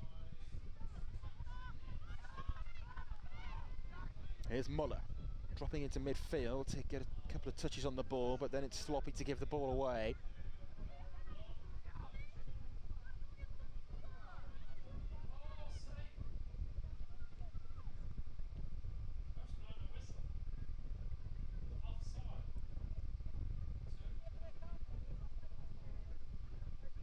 Just wonder whether the goalkeeper's teammates could maybe set up inside the penalty area as well. They're coming outside the penalty area every time, turning their backs on the goalkeeper, which, I mean, when it's happened so many times in terms of talking about the goal kicks not reaching the area that she wants them to, Pavlichova just could have a bit more help off her defence, even if they're not going to go and take it.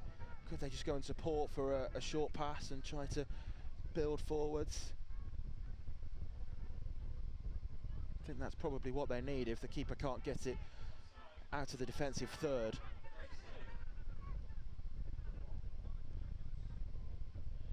Good delivery again, but two players went forward at the same time. And the referee there just wanting to make sure that they're both okay. Lack of communication, maybe. There we go. They're trying to play it short out from the back there, but it's before they're set up. And in fact, I think whilst the Beausoleil players were still inside the penalty area as well, so the pressure was intense. And that's the final action of the first half. 5-0 the half-time score this time around. Park Lane conceding the 5 goals in the first half to a strong College Alpine Beausoleil side. We'll be back in a couple of minutes for the second 18 minutes.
the last 2 days. If you want to share them with us, please don't forget to tag Measure and WSG Events.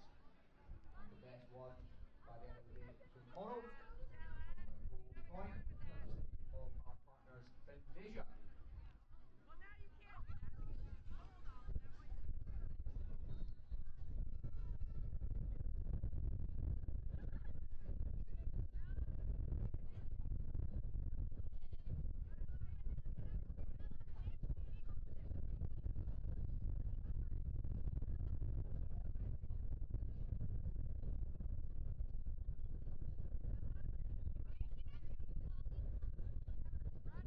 So ready for the second half then, and 5-0 it is at the midway point to College Alpin Beausoleil. The two teams have swapped ends, swapped around. And it is indeed College Alpin Beausoleil to get the game restarted once again. Back underway.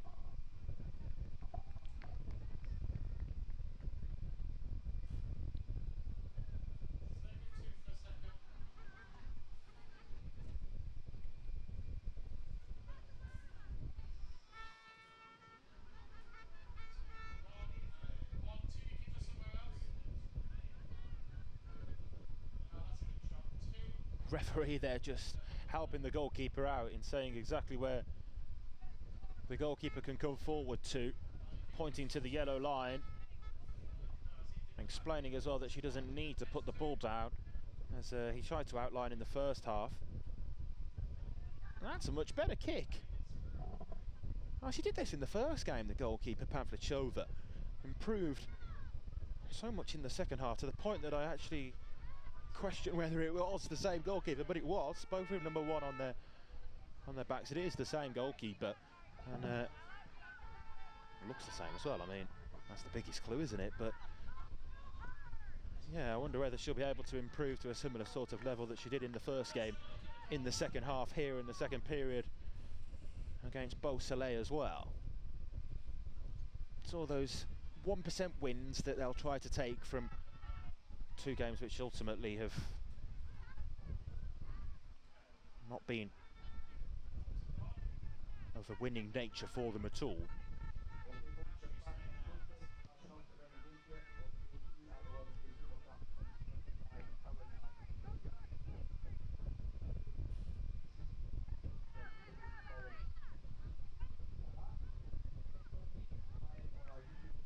In terms of the match tomorrow between College Alpin Beausoleil and ACS Cobham, it will be closer contested, tighter than these two under-18 girls matches have been today, that's for sure. On paper, Beausoleil have managed 5 against Park Lane in the first half compared to ACS Cobham, the English side, of course. They're 8 goals either side of half-time. It was 8 in the first half and 8 in the second as well to make up that total 16-0 win. We'll see how many Beausoleil can manage in the second half here. But expecting that to be a good game tomorrow.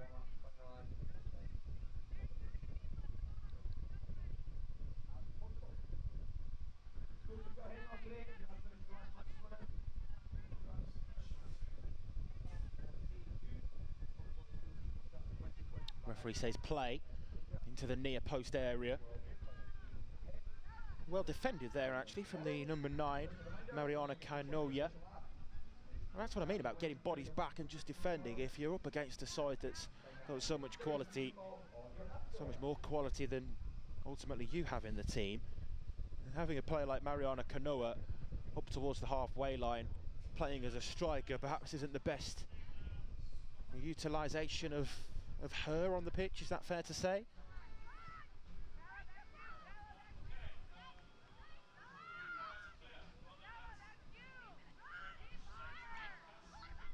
Oh, great run forward again here. And another shot at goal, and there's the save, but is it going to be bundled in? It is. And she's frustrated there that she wasn't helped out. The goalkeeper's frustrated she wasn't helped out by her defence, because it was a good save from the initial effort. And then her defence not quick enough to react. It's the first of the second half for Beausoleil. 5-0 at half time, it's 6 now.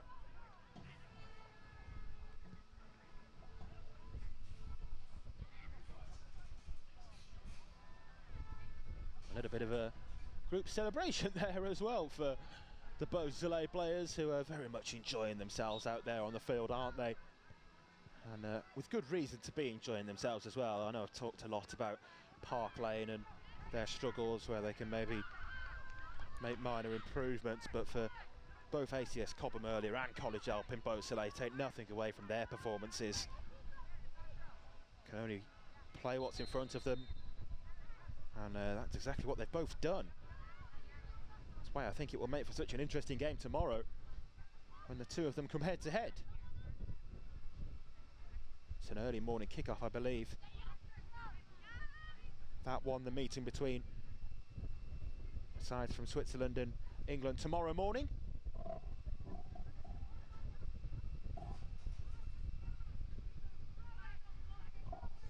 Ball back again with the goalkeeper.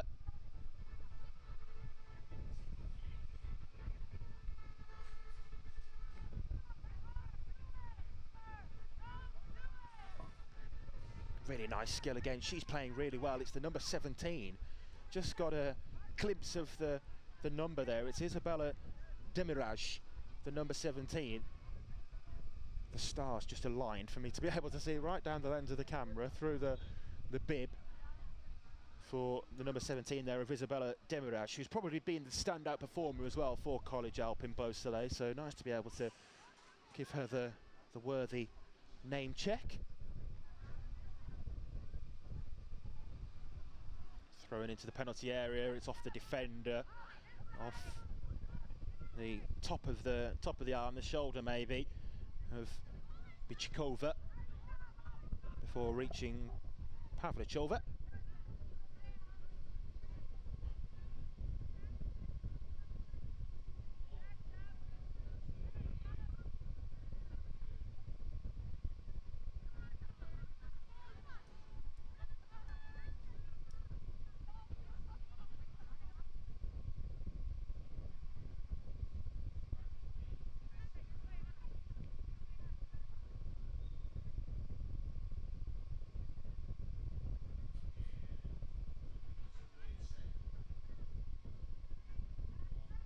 Throw in there for Beausoleil over on the far side, in the left back position. It's nice footwork again there, and forward here to Demiraj. The aforementioned number 17. Here she is, takes it onto her right foot and goes for goal, and it slips through the goalkeeper's fingers. Well, if you don't shoot, you won't score, and that's exactly the sort of outcome from a shot straight at the goalkeeper like that. Like I say, a goalkeeping error definitely, but you have to take aim to score, and that's there what Isabella Demiraj has done. 7-0, and I think that's the cue for a change of the match ball, is it? Has the match ball just gone flat? It's probably been through a lot throughout the course of today's play, although actually it's a full-size 5 ball now, actually, in the under-18 girls category, so maybe not a contributing factor as to why that's needing to be changed, but it has.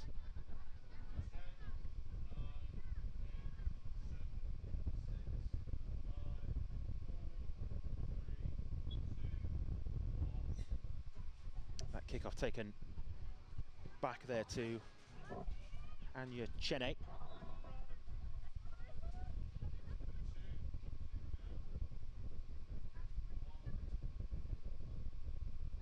The throw in there taken by Penyukova for College Alpine Beausoleil. Up again towards Isabella Demiraj.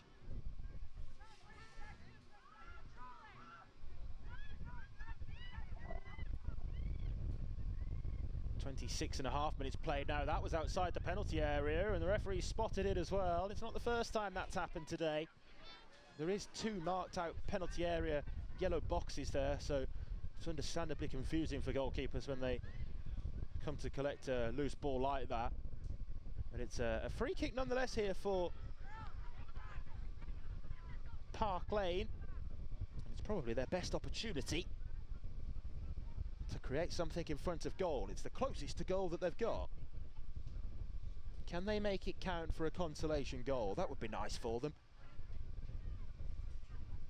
Would be certainly rewarding of their efforts. So what can they do with this here? It's a direct effort on goal, and it wasn't far from the top corner, you know. Decent strike from Anya Chene. I think surprised everybody that she struck that direct for goal, particularly as she did with the outside of her right boot. Don't see that often from free kicks, but it was close.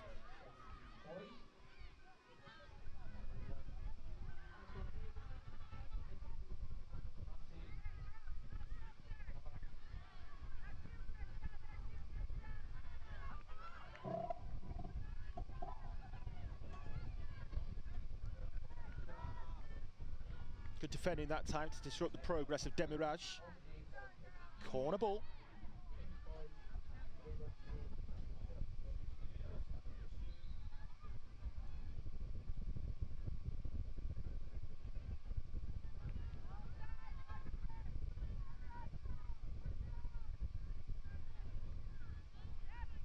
Corner taken back to keep possession. Trying to build something here for the Swiss team. Lofted towards the back post again from Demiraj. I think it was a cross rather than an attempt to score.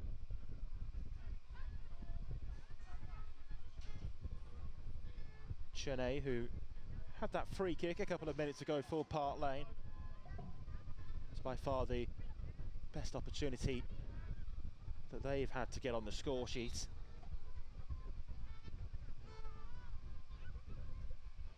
Oh, nice turn, great footwork as well, away from two defenders, and a Rabona finish as well.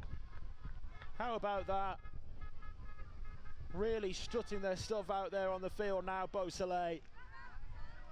And the skillful finish to go with that too. Isabella Demiraj playing up to the cameras and scoring goal number 8.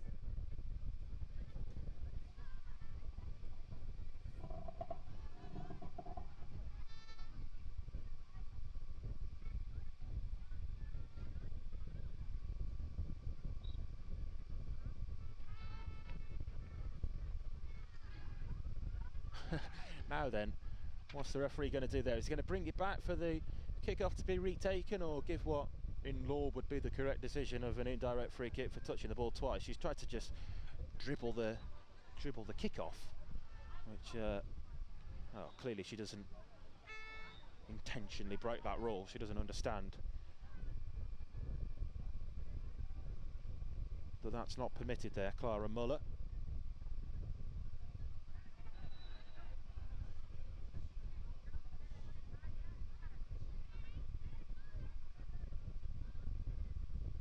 In the end, he's going to give neither.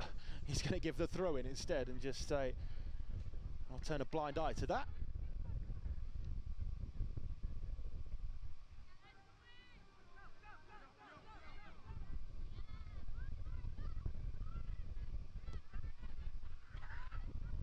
Came powering into the challenge there, did Boskova.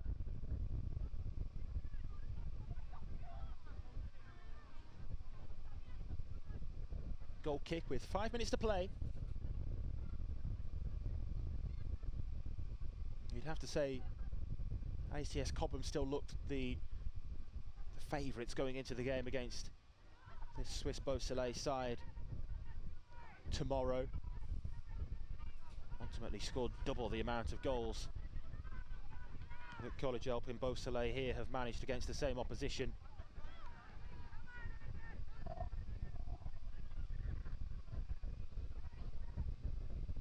Loose ball there, breaks centre field. Better recovery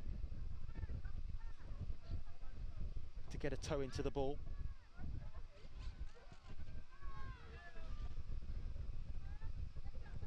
Park Lane throw.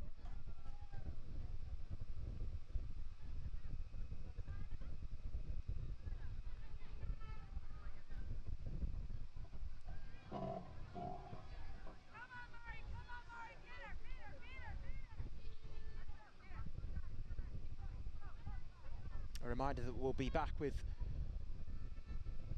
more action for you from both streaming pitches. Those are pitches B and C tomorrow.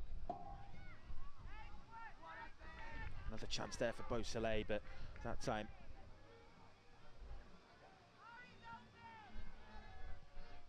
just got the execution on the shot wrong. But yeah, we'll have plenty more games tomorrow morning and into the afternoon as well, with the knockout and placement matches, and of course the main cup finals as well later on in the day.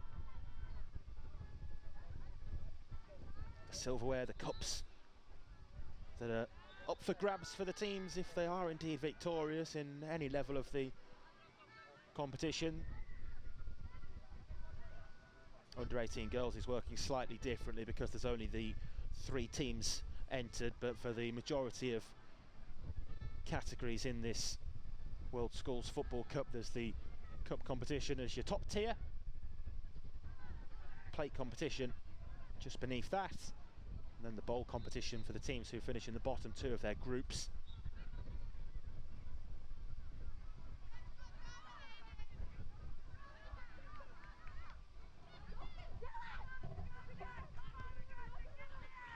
Oh, given away there at the back, and can Park Lane here get on the score sheet? Oh, it's off the post. So close to a consolation goal, and they are begging that to go in on the sidelines. Those Park Lane fellow boys players watching the girls team here, and the coaching staff as well, dropped to their knees as that came back off the post, and it rolled across the goal line too. That's harsh on them. They've endured a lot across the 2 games with the 16-0 defeat and now 8-0 down as well, but they deserved a goal there.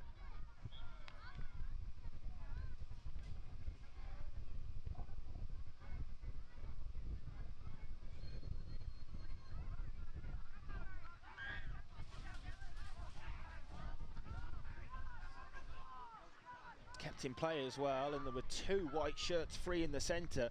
They've improved in the latter stages of this game. They've improved as the whole 2 games as a whole have gone on, in truth.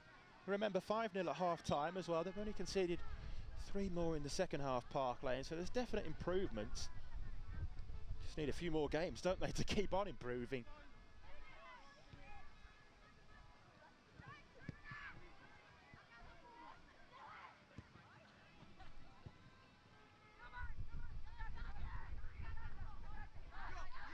Closing minute then of this under-18 girls contest, and then 1 more game still to come from 6:30 Central European time. That one from the under-11 boys section of the competition.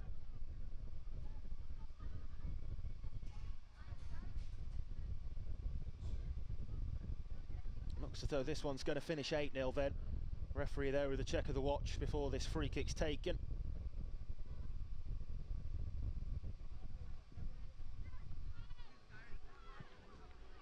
Bounces up over the halfway line, then taken in midfield by Clara Muller. Just slipped through her legs though, and away from her control. And another chance to add goal number 9 maybe here for Beausoleil. Demirage was unselfish in playing the pass. Back here to Isabella Demirage. And stabbed against the post. On the follow-up, it's blazed high over the bar. And surely that the final action. As we've played the 36 minutes.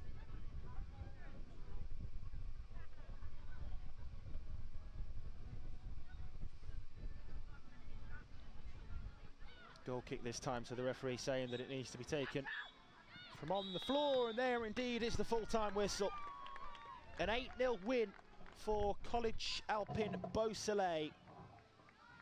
The Swiss side, who were very much on the front foot from minute 1 and have got the job done convincingly, hugely convincingly in the end. An 8-0 win against their counterparts from Czechia, Park Lane International School. sets up an exciting game tomorrow morning when College Alpine Beausoleil will meet with the English side ACS Cobham. But for now, it's wins for both the Swiss and the English teams in the under-18 girls section of the World Schools Football Cup for 2025. We'll be back with our final game of the day here on the streaming pitch B. 6:30, the kick-off time for Swans International School up against Strawberry Fields in the under-11 boys.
British schools. With a tradition as old as time, these institutions stand as enduring symbols of excellence. Beyond being just buildings, they represent the epitome of education. Students here don't simply learn. They shape their futures in an environment where academic excellence merges with elite athletic facilities. At Prestige Football Schools, we are there every step of the way, no matter what country you come from. Our dedicated team helps compare and advise on the UK's best football schools and gap year programs. Scan the QR code on screen to find out more and book a free consultation with our specialist team. Prestige Football Schools, a service you can trust.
So then we've reached our final game of the day here on this streaming pitch B from the World Schools Football Cup 2025. Don't worry, there's still plenty more to come for you tomorrow.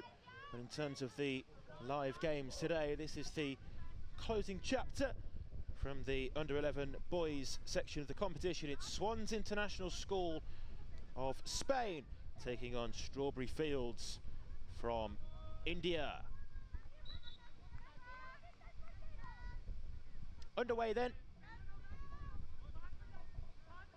hoping for an exciting, intriguing contest between two under-11s boys teams who are really in the meat of their fixture schedule now as well.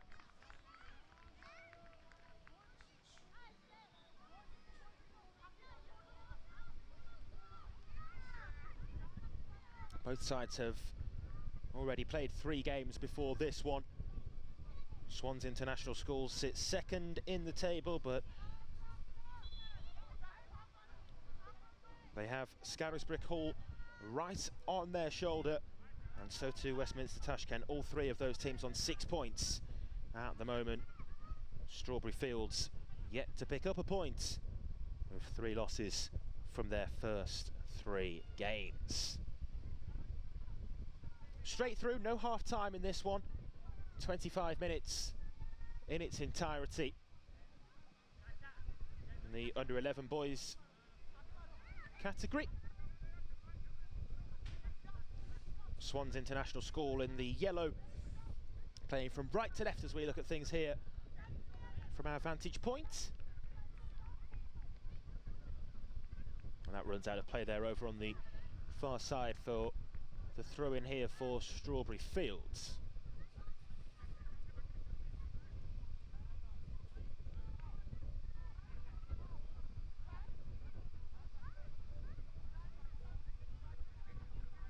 It looks as though Strawberry Fields have got one of their outfield players in goal, and while there's the first goal, he couldn't keep it out. The celebration to match the quality of the strike there for Swans International School. He knows exactly where that camera is. Great strike from Mark Brottens, the number 3 for the Spanish side. And it's taken all of just 2 minutes for them to take the lead. 1-0.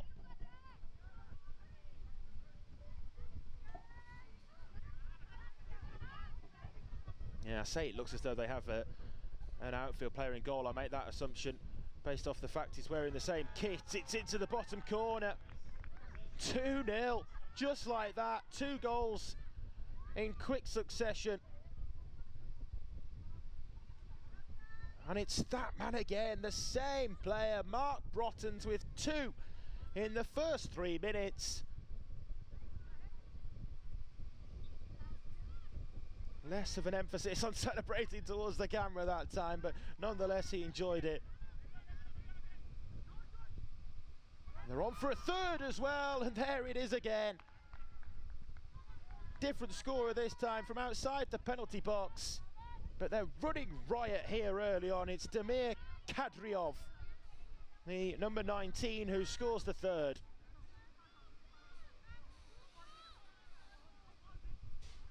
One-way traffic. It's an onslaught on the Strawberry Fields defence.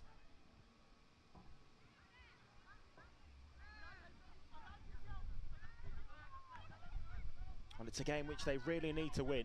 They knew that from the start. They'll feel comfortable about the prospect of them going on to pick up all 3 points now.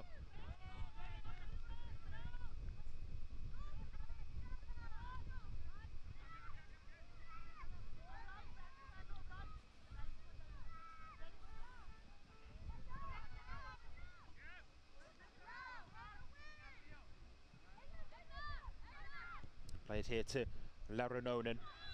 And Larunonen finds Brottens on a hat-trick already. Remember, look at that, through the legs, into the penalty box he goes, and then it took a double ricochet back off Brottens. And out there for the goal kick.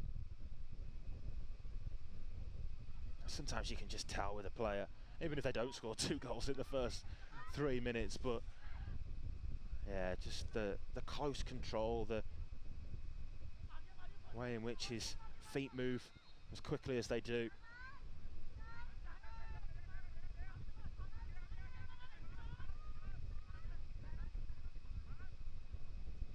High quality player there leading the line for Swans International School. It's in towards him again, taken by the defender instead at the near post. Clearance away out of the penalty box.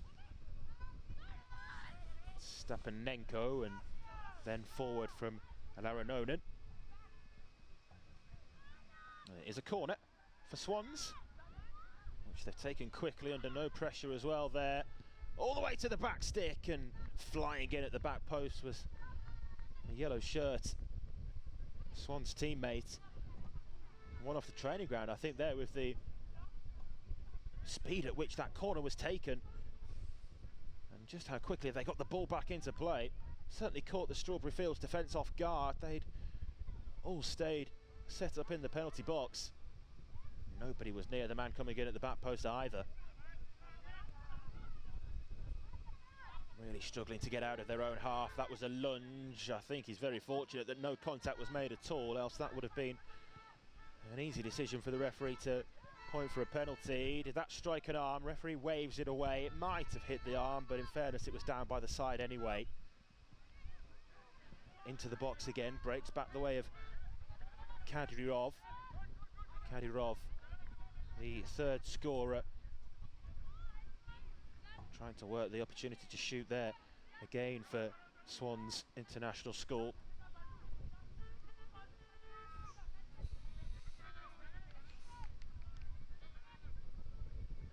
They've earned themselves another corner, this time from the far side. There's the offer of a short pass again. Stepanenko wanted it. The referee's going to just hold proceedings for a moment as he has a word with a couple of players in the centre. Now the corner's taken. Bounces back at the second phase, not defended, and it's into the corner via the deflection. Goalkeeper was rooted to the spots. And there's the fourth goal. It's Stepanenko, who initially wanted the ball played to him short from that corner. Most alert in the second phase as it broke back out to him. 4-0 with 7 minutes on the clock.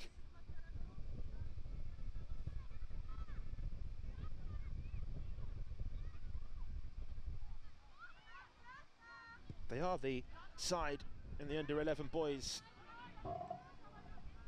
Group B who have scored the most goals out of any of the 6 of them so far, despite not topping the group. They lost 2-1 narrowly to Obermeier International School, the German side, but they won 13-1 against Acorns International School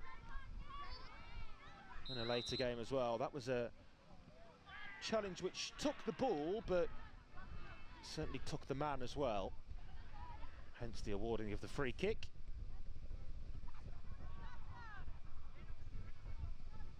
And I think that's a fair enough decision as well from the referee. It's not the sort of challenge that we want to be seeing.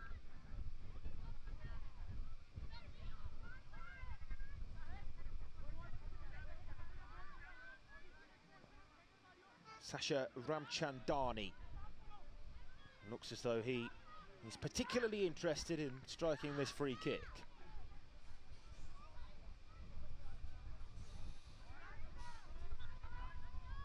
Ramchandani to take then over the wall, and you could see just why he wanted to take it. It was a long way out, but it didn't faze him.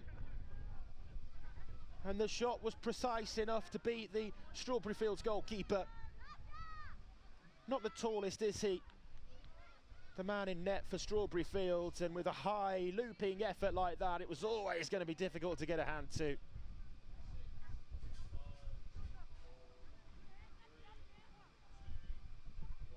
Just sensed that there was going to be some quality about that strike, given how intent he was on taking it. Ramchandani. You could see why with the quality that he ultimately produced.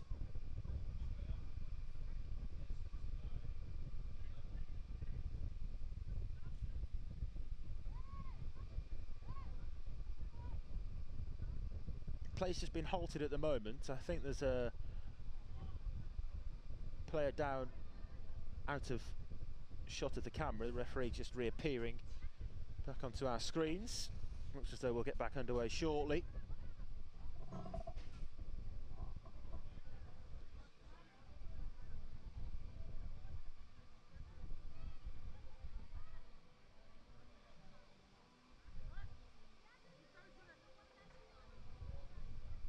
Still not ready to restart. It gives us a chance to reflect on what we've seen so far. The 5 goals, first 2 of them for Mark Brottens, followed by the goal 2 for Damir Kadriov, and then Stepanenko scoring the 4th before Ramchadani's 5th from that free kick. We are back to the game now. The ball back in play. 10.5 minutes on the clock. 5-0 the score. Swans international score.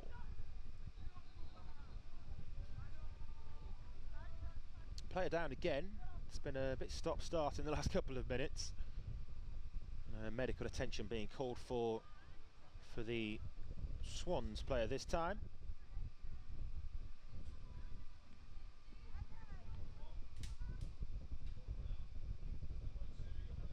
Back to his feet there, moving gingerly though, so particularly whilst 5-0 up, I think it's probably the sensible decision to make the roll-off substitution.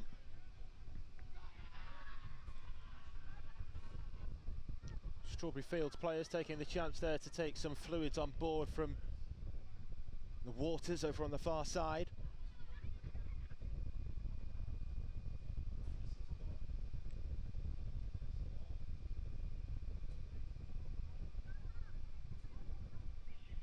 We've seen a similar sort of story on a few occasions, more as the day's gone on really, unfortunately, in terms of it being a one-sided feel to a game, and ultimately the scoreline and result to reflect that as well. But you can't ever take anything away from the effort and commitment of the players on the losing side. Good block again, though. It breaks back there to Kadyrov.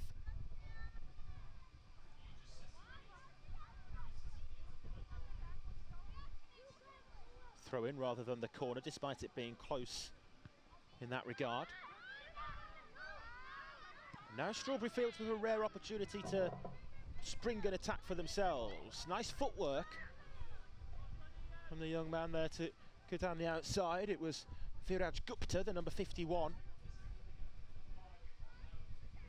And the corner given here for Strawberry Fields too.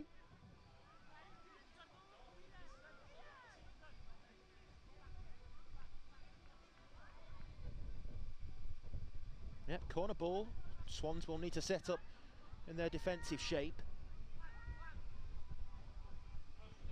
I think everybody was ready for that to be a goal kick to resume play, but certainly saw the referee point immediately for the corner. Spotted a touch that the players didn't. Controlled on the edge of the box. Now trying to shoot there was again Viraj Gupta. And eventually the free kick relieves any amount of pressure on the Swans' goal. Up it goes there to Kadyrov. Takes it wide, bounces that one in front of the goalkeeper. Sometimes difficult to gather for goalkeepers when they do bounce just in front of them like that, but no difficulty that time for the Strawberry Fields keeper. And then a cynical foul after, which is one of the easiest free kicks that the referee has had to give. Mistimed challenge took Basharevsky to ground. Winston Basharevsky, the number 35, wins the free kick here for Swans.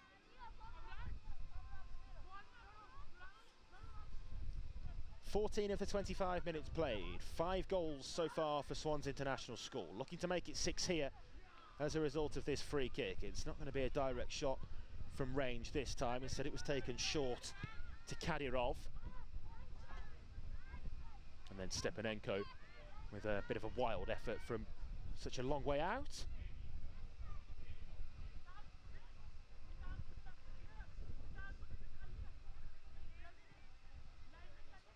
Have they changed the goalkeeper there? They have, haven't they, Strawberry Fields, which I wonder whether that was the reason as to the stoppage that we witnessed earlier. No, I think they've just changed him then, to be honest. I think the young man who started the game in goal was still in until that latest restart, if I'm not mistaken. Definitely a change in goal now, so that is further sort of evidence that they are indeed without a regular goalkeeper. That's going to be a foul, and the penalty got to be. Had to be, didn't it, really? Was inside the penalty box for sure. And the referee will bring the ball to the penalty spot. And well, this is actually the first penalty we've seen today, would you believe it or not, across all of the games.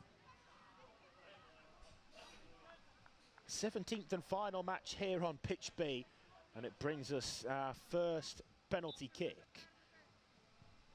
Taken right-footed and slotted away coolly by Winston Bashuzewski to get in on the goal-scoring act as well. That's 6 now for Swans International School. We might see more penalties tomorrow if we go the distance in any of our cup finals to shootouts. So maybe a little taster of what's to come for you tomorrow if you are back with us on our YouTube live streams. But Bashurevsky there, keeping his cool, keeping his composure. Had his eyes on the goalkeeper, I think. He wasn't even looking at the ball. Sent it right-footed to the goalkeeper's left. And Bashurevsky makes it 6.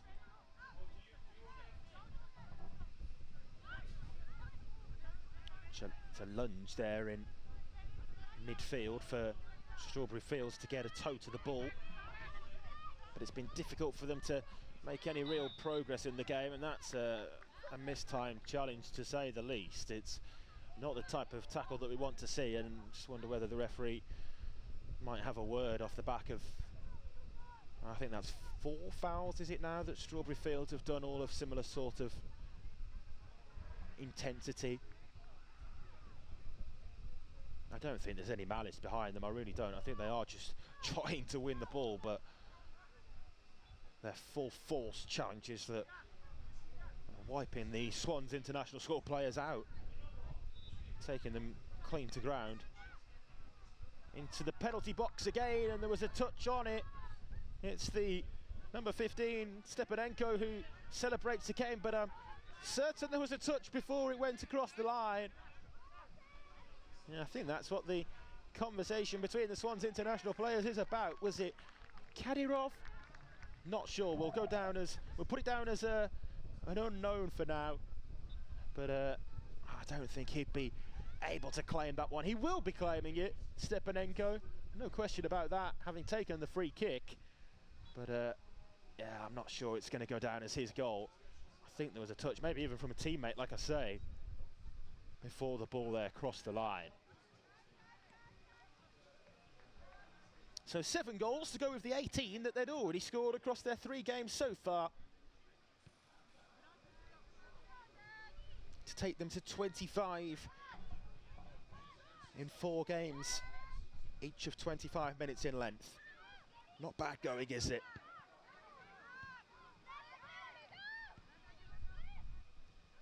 And Obermare must have a very solid defence if they limited this Swans International School to just 1 goal as well, included in those goal scoring stats that I just read out there for you as well. Would you be surprised to see those 2 in the final tomorrow? Of course, there's the teams from Group A to contend with as well, that those 2, Swans and Obermare, will likely come up against in the semi-finals. There is the possibility for the two of them to then meet again in the main showpiece event.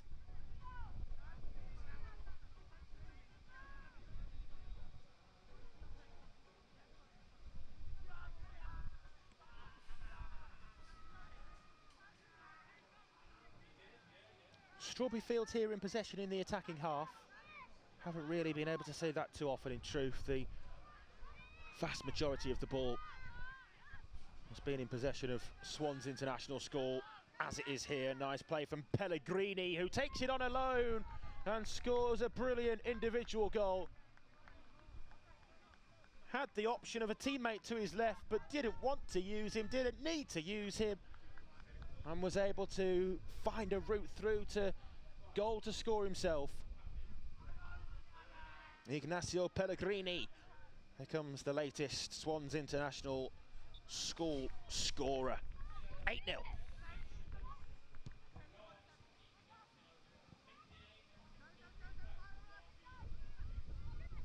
It's another foul, and just worry that one of the Swans International School players is going to pick up an injury here. They've been very fair in getting back to their feet quickly every time, really, that they've been fouled, but it's persistent fouling, isn't it now, which is not what we want to see.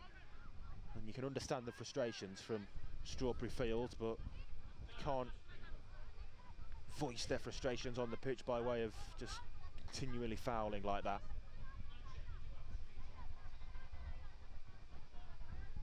Well, a couple of Swans players wanted to take that, but he's actually come back on off the bench here, Sasha Ramchandani, to take that free kick, having scored before. That one was a good 10 yards or so further back, maybe even more than that as well, and therefore didn't reach the goal before bouncing and therefore being blocked. But Ramchandani back on nonetheless.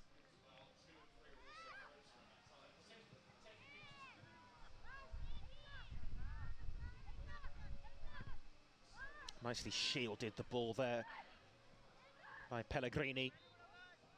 It's a good challenge that time. I think the ball was taken.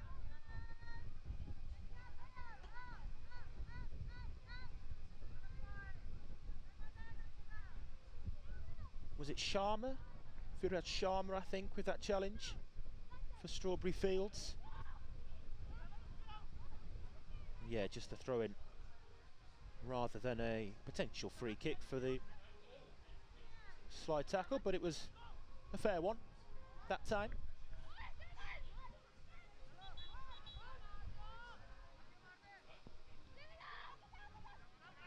Last 2.5 minutes then, as Strawberry Fields look for a consolation goal. Up over the halfway line, but unable to pick out a white shirt, and just those yellow shirts which have swarmed the game every time there's a loose ball, or indeed a Strawberry Fields player has managed to take possession. That's again a lunging tackle. Fortunate to still come out unscathed here, Swans. Takes a touch off the defender before the goalkeeper, I think otherwise would have got to the ball himself. Again, look at that. It's a fair tackle, but only just. Needs to be put in on the line. I say needs to because it was such a golden quality chance. And then the pass misplaced by Ramchandani. And he's back to his feet, but moving a little worse for wear there, Pellegrini. I know it's the last game of the day. I know it's been a long day for the referees, the match officials as well, but we certainly don't want a serious injury late on, do we? So, yeah, I think a word of advice, word of warning, and a stern warning that might not go amiss for the Strawberry Fields players with the intensity of these tackles, to be honest.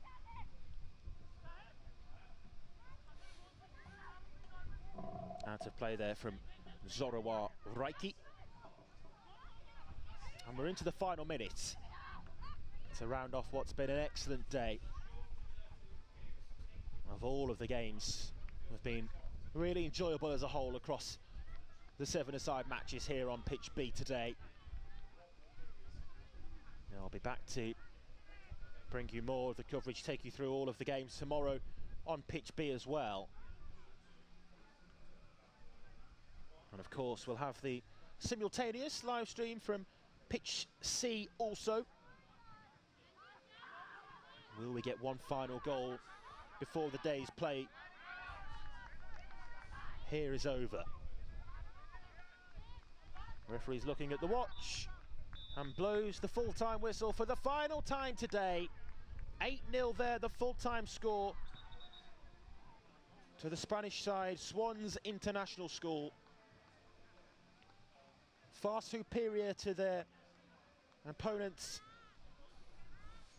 here in this one. Strawberry Fields struggled without a proper goalkeeper. They were able to only have standing players from their outfield contingent in goal. Nonetheless, Swans International School the better of the two sides right across the 25 minutes, and it finishes in our final game of the day here on Pitch B.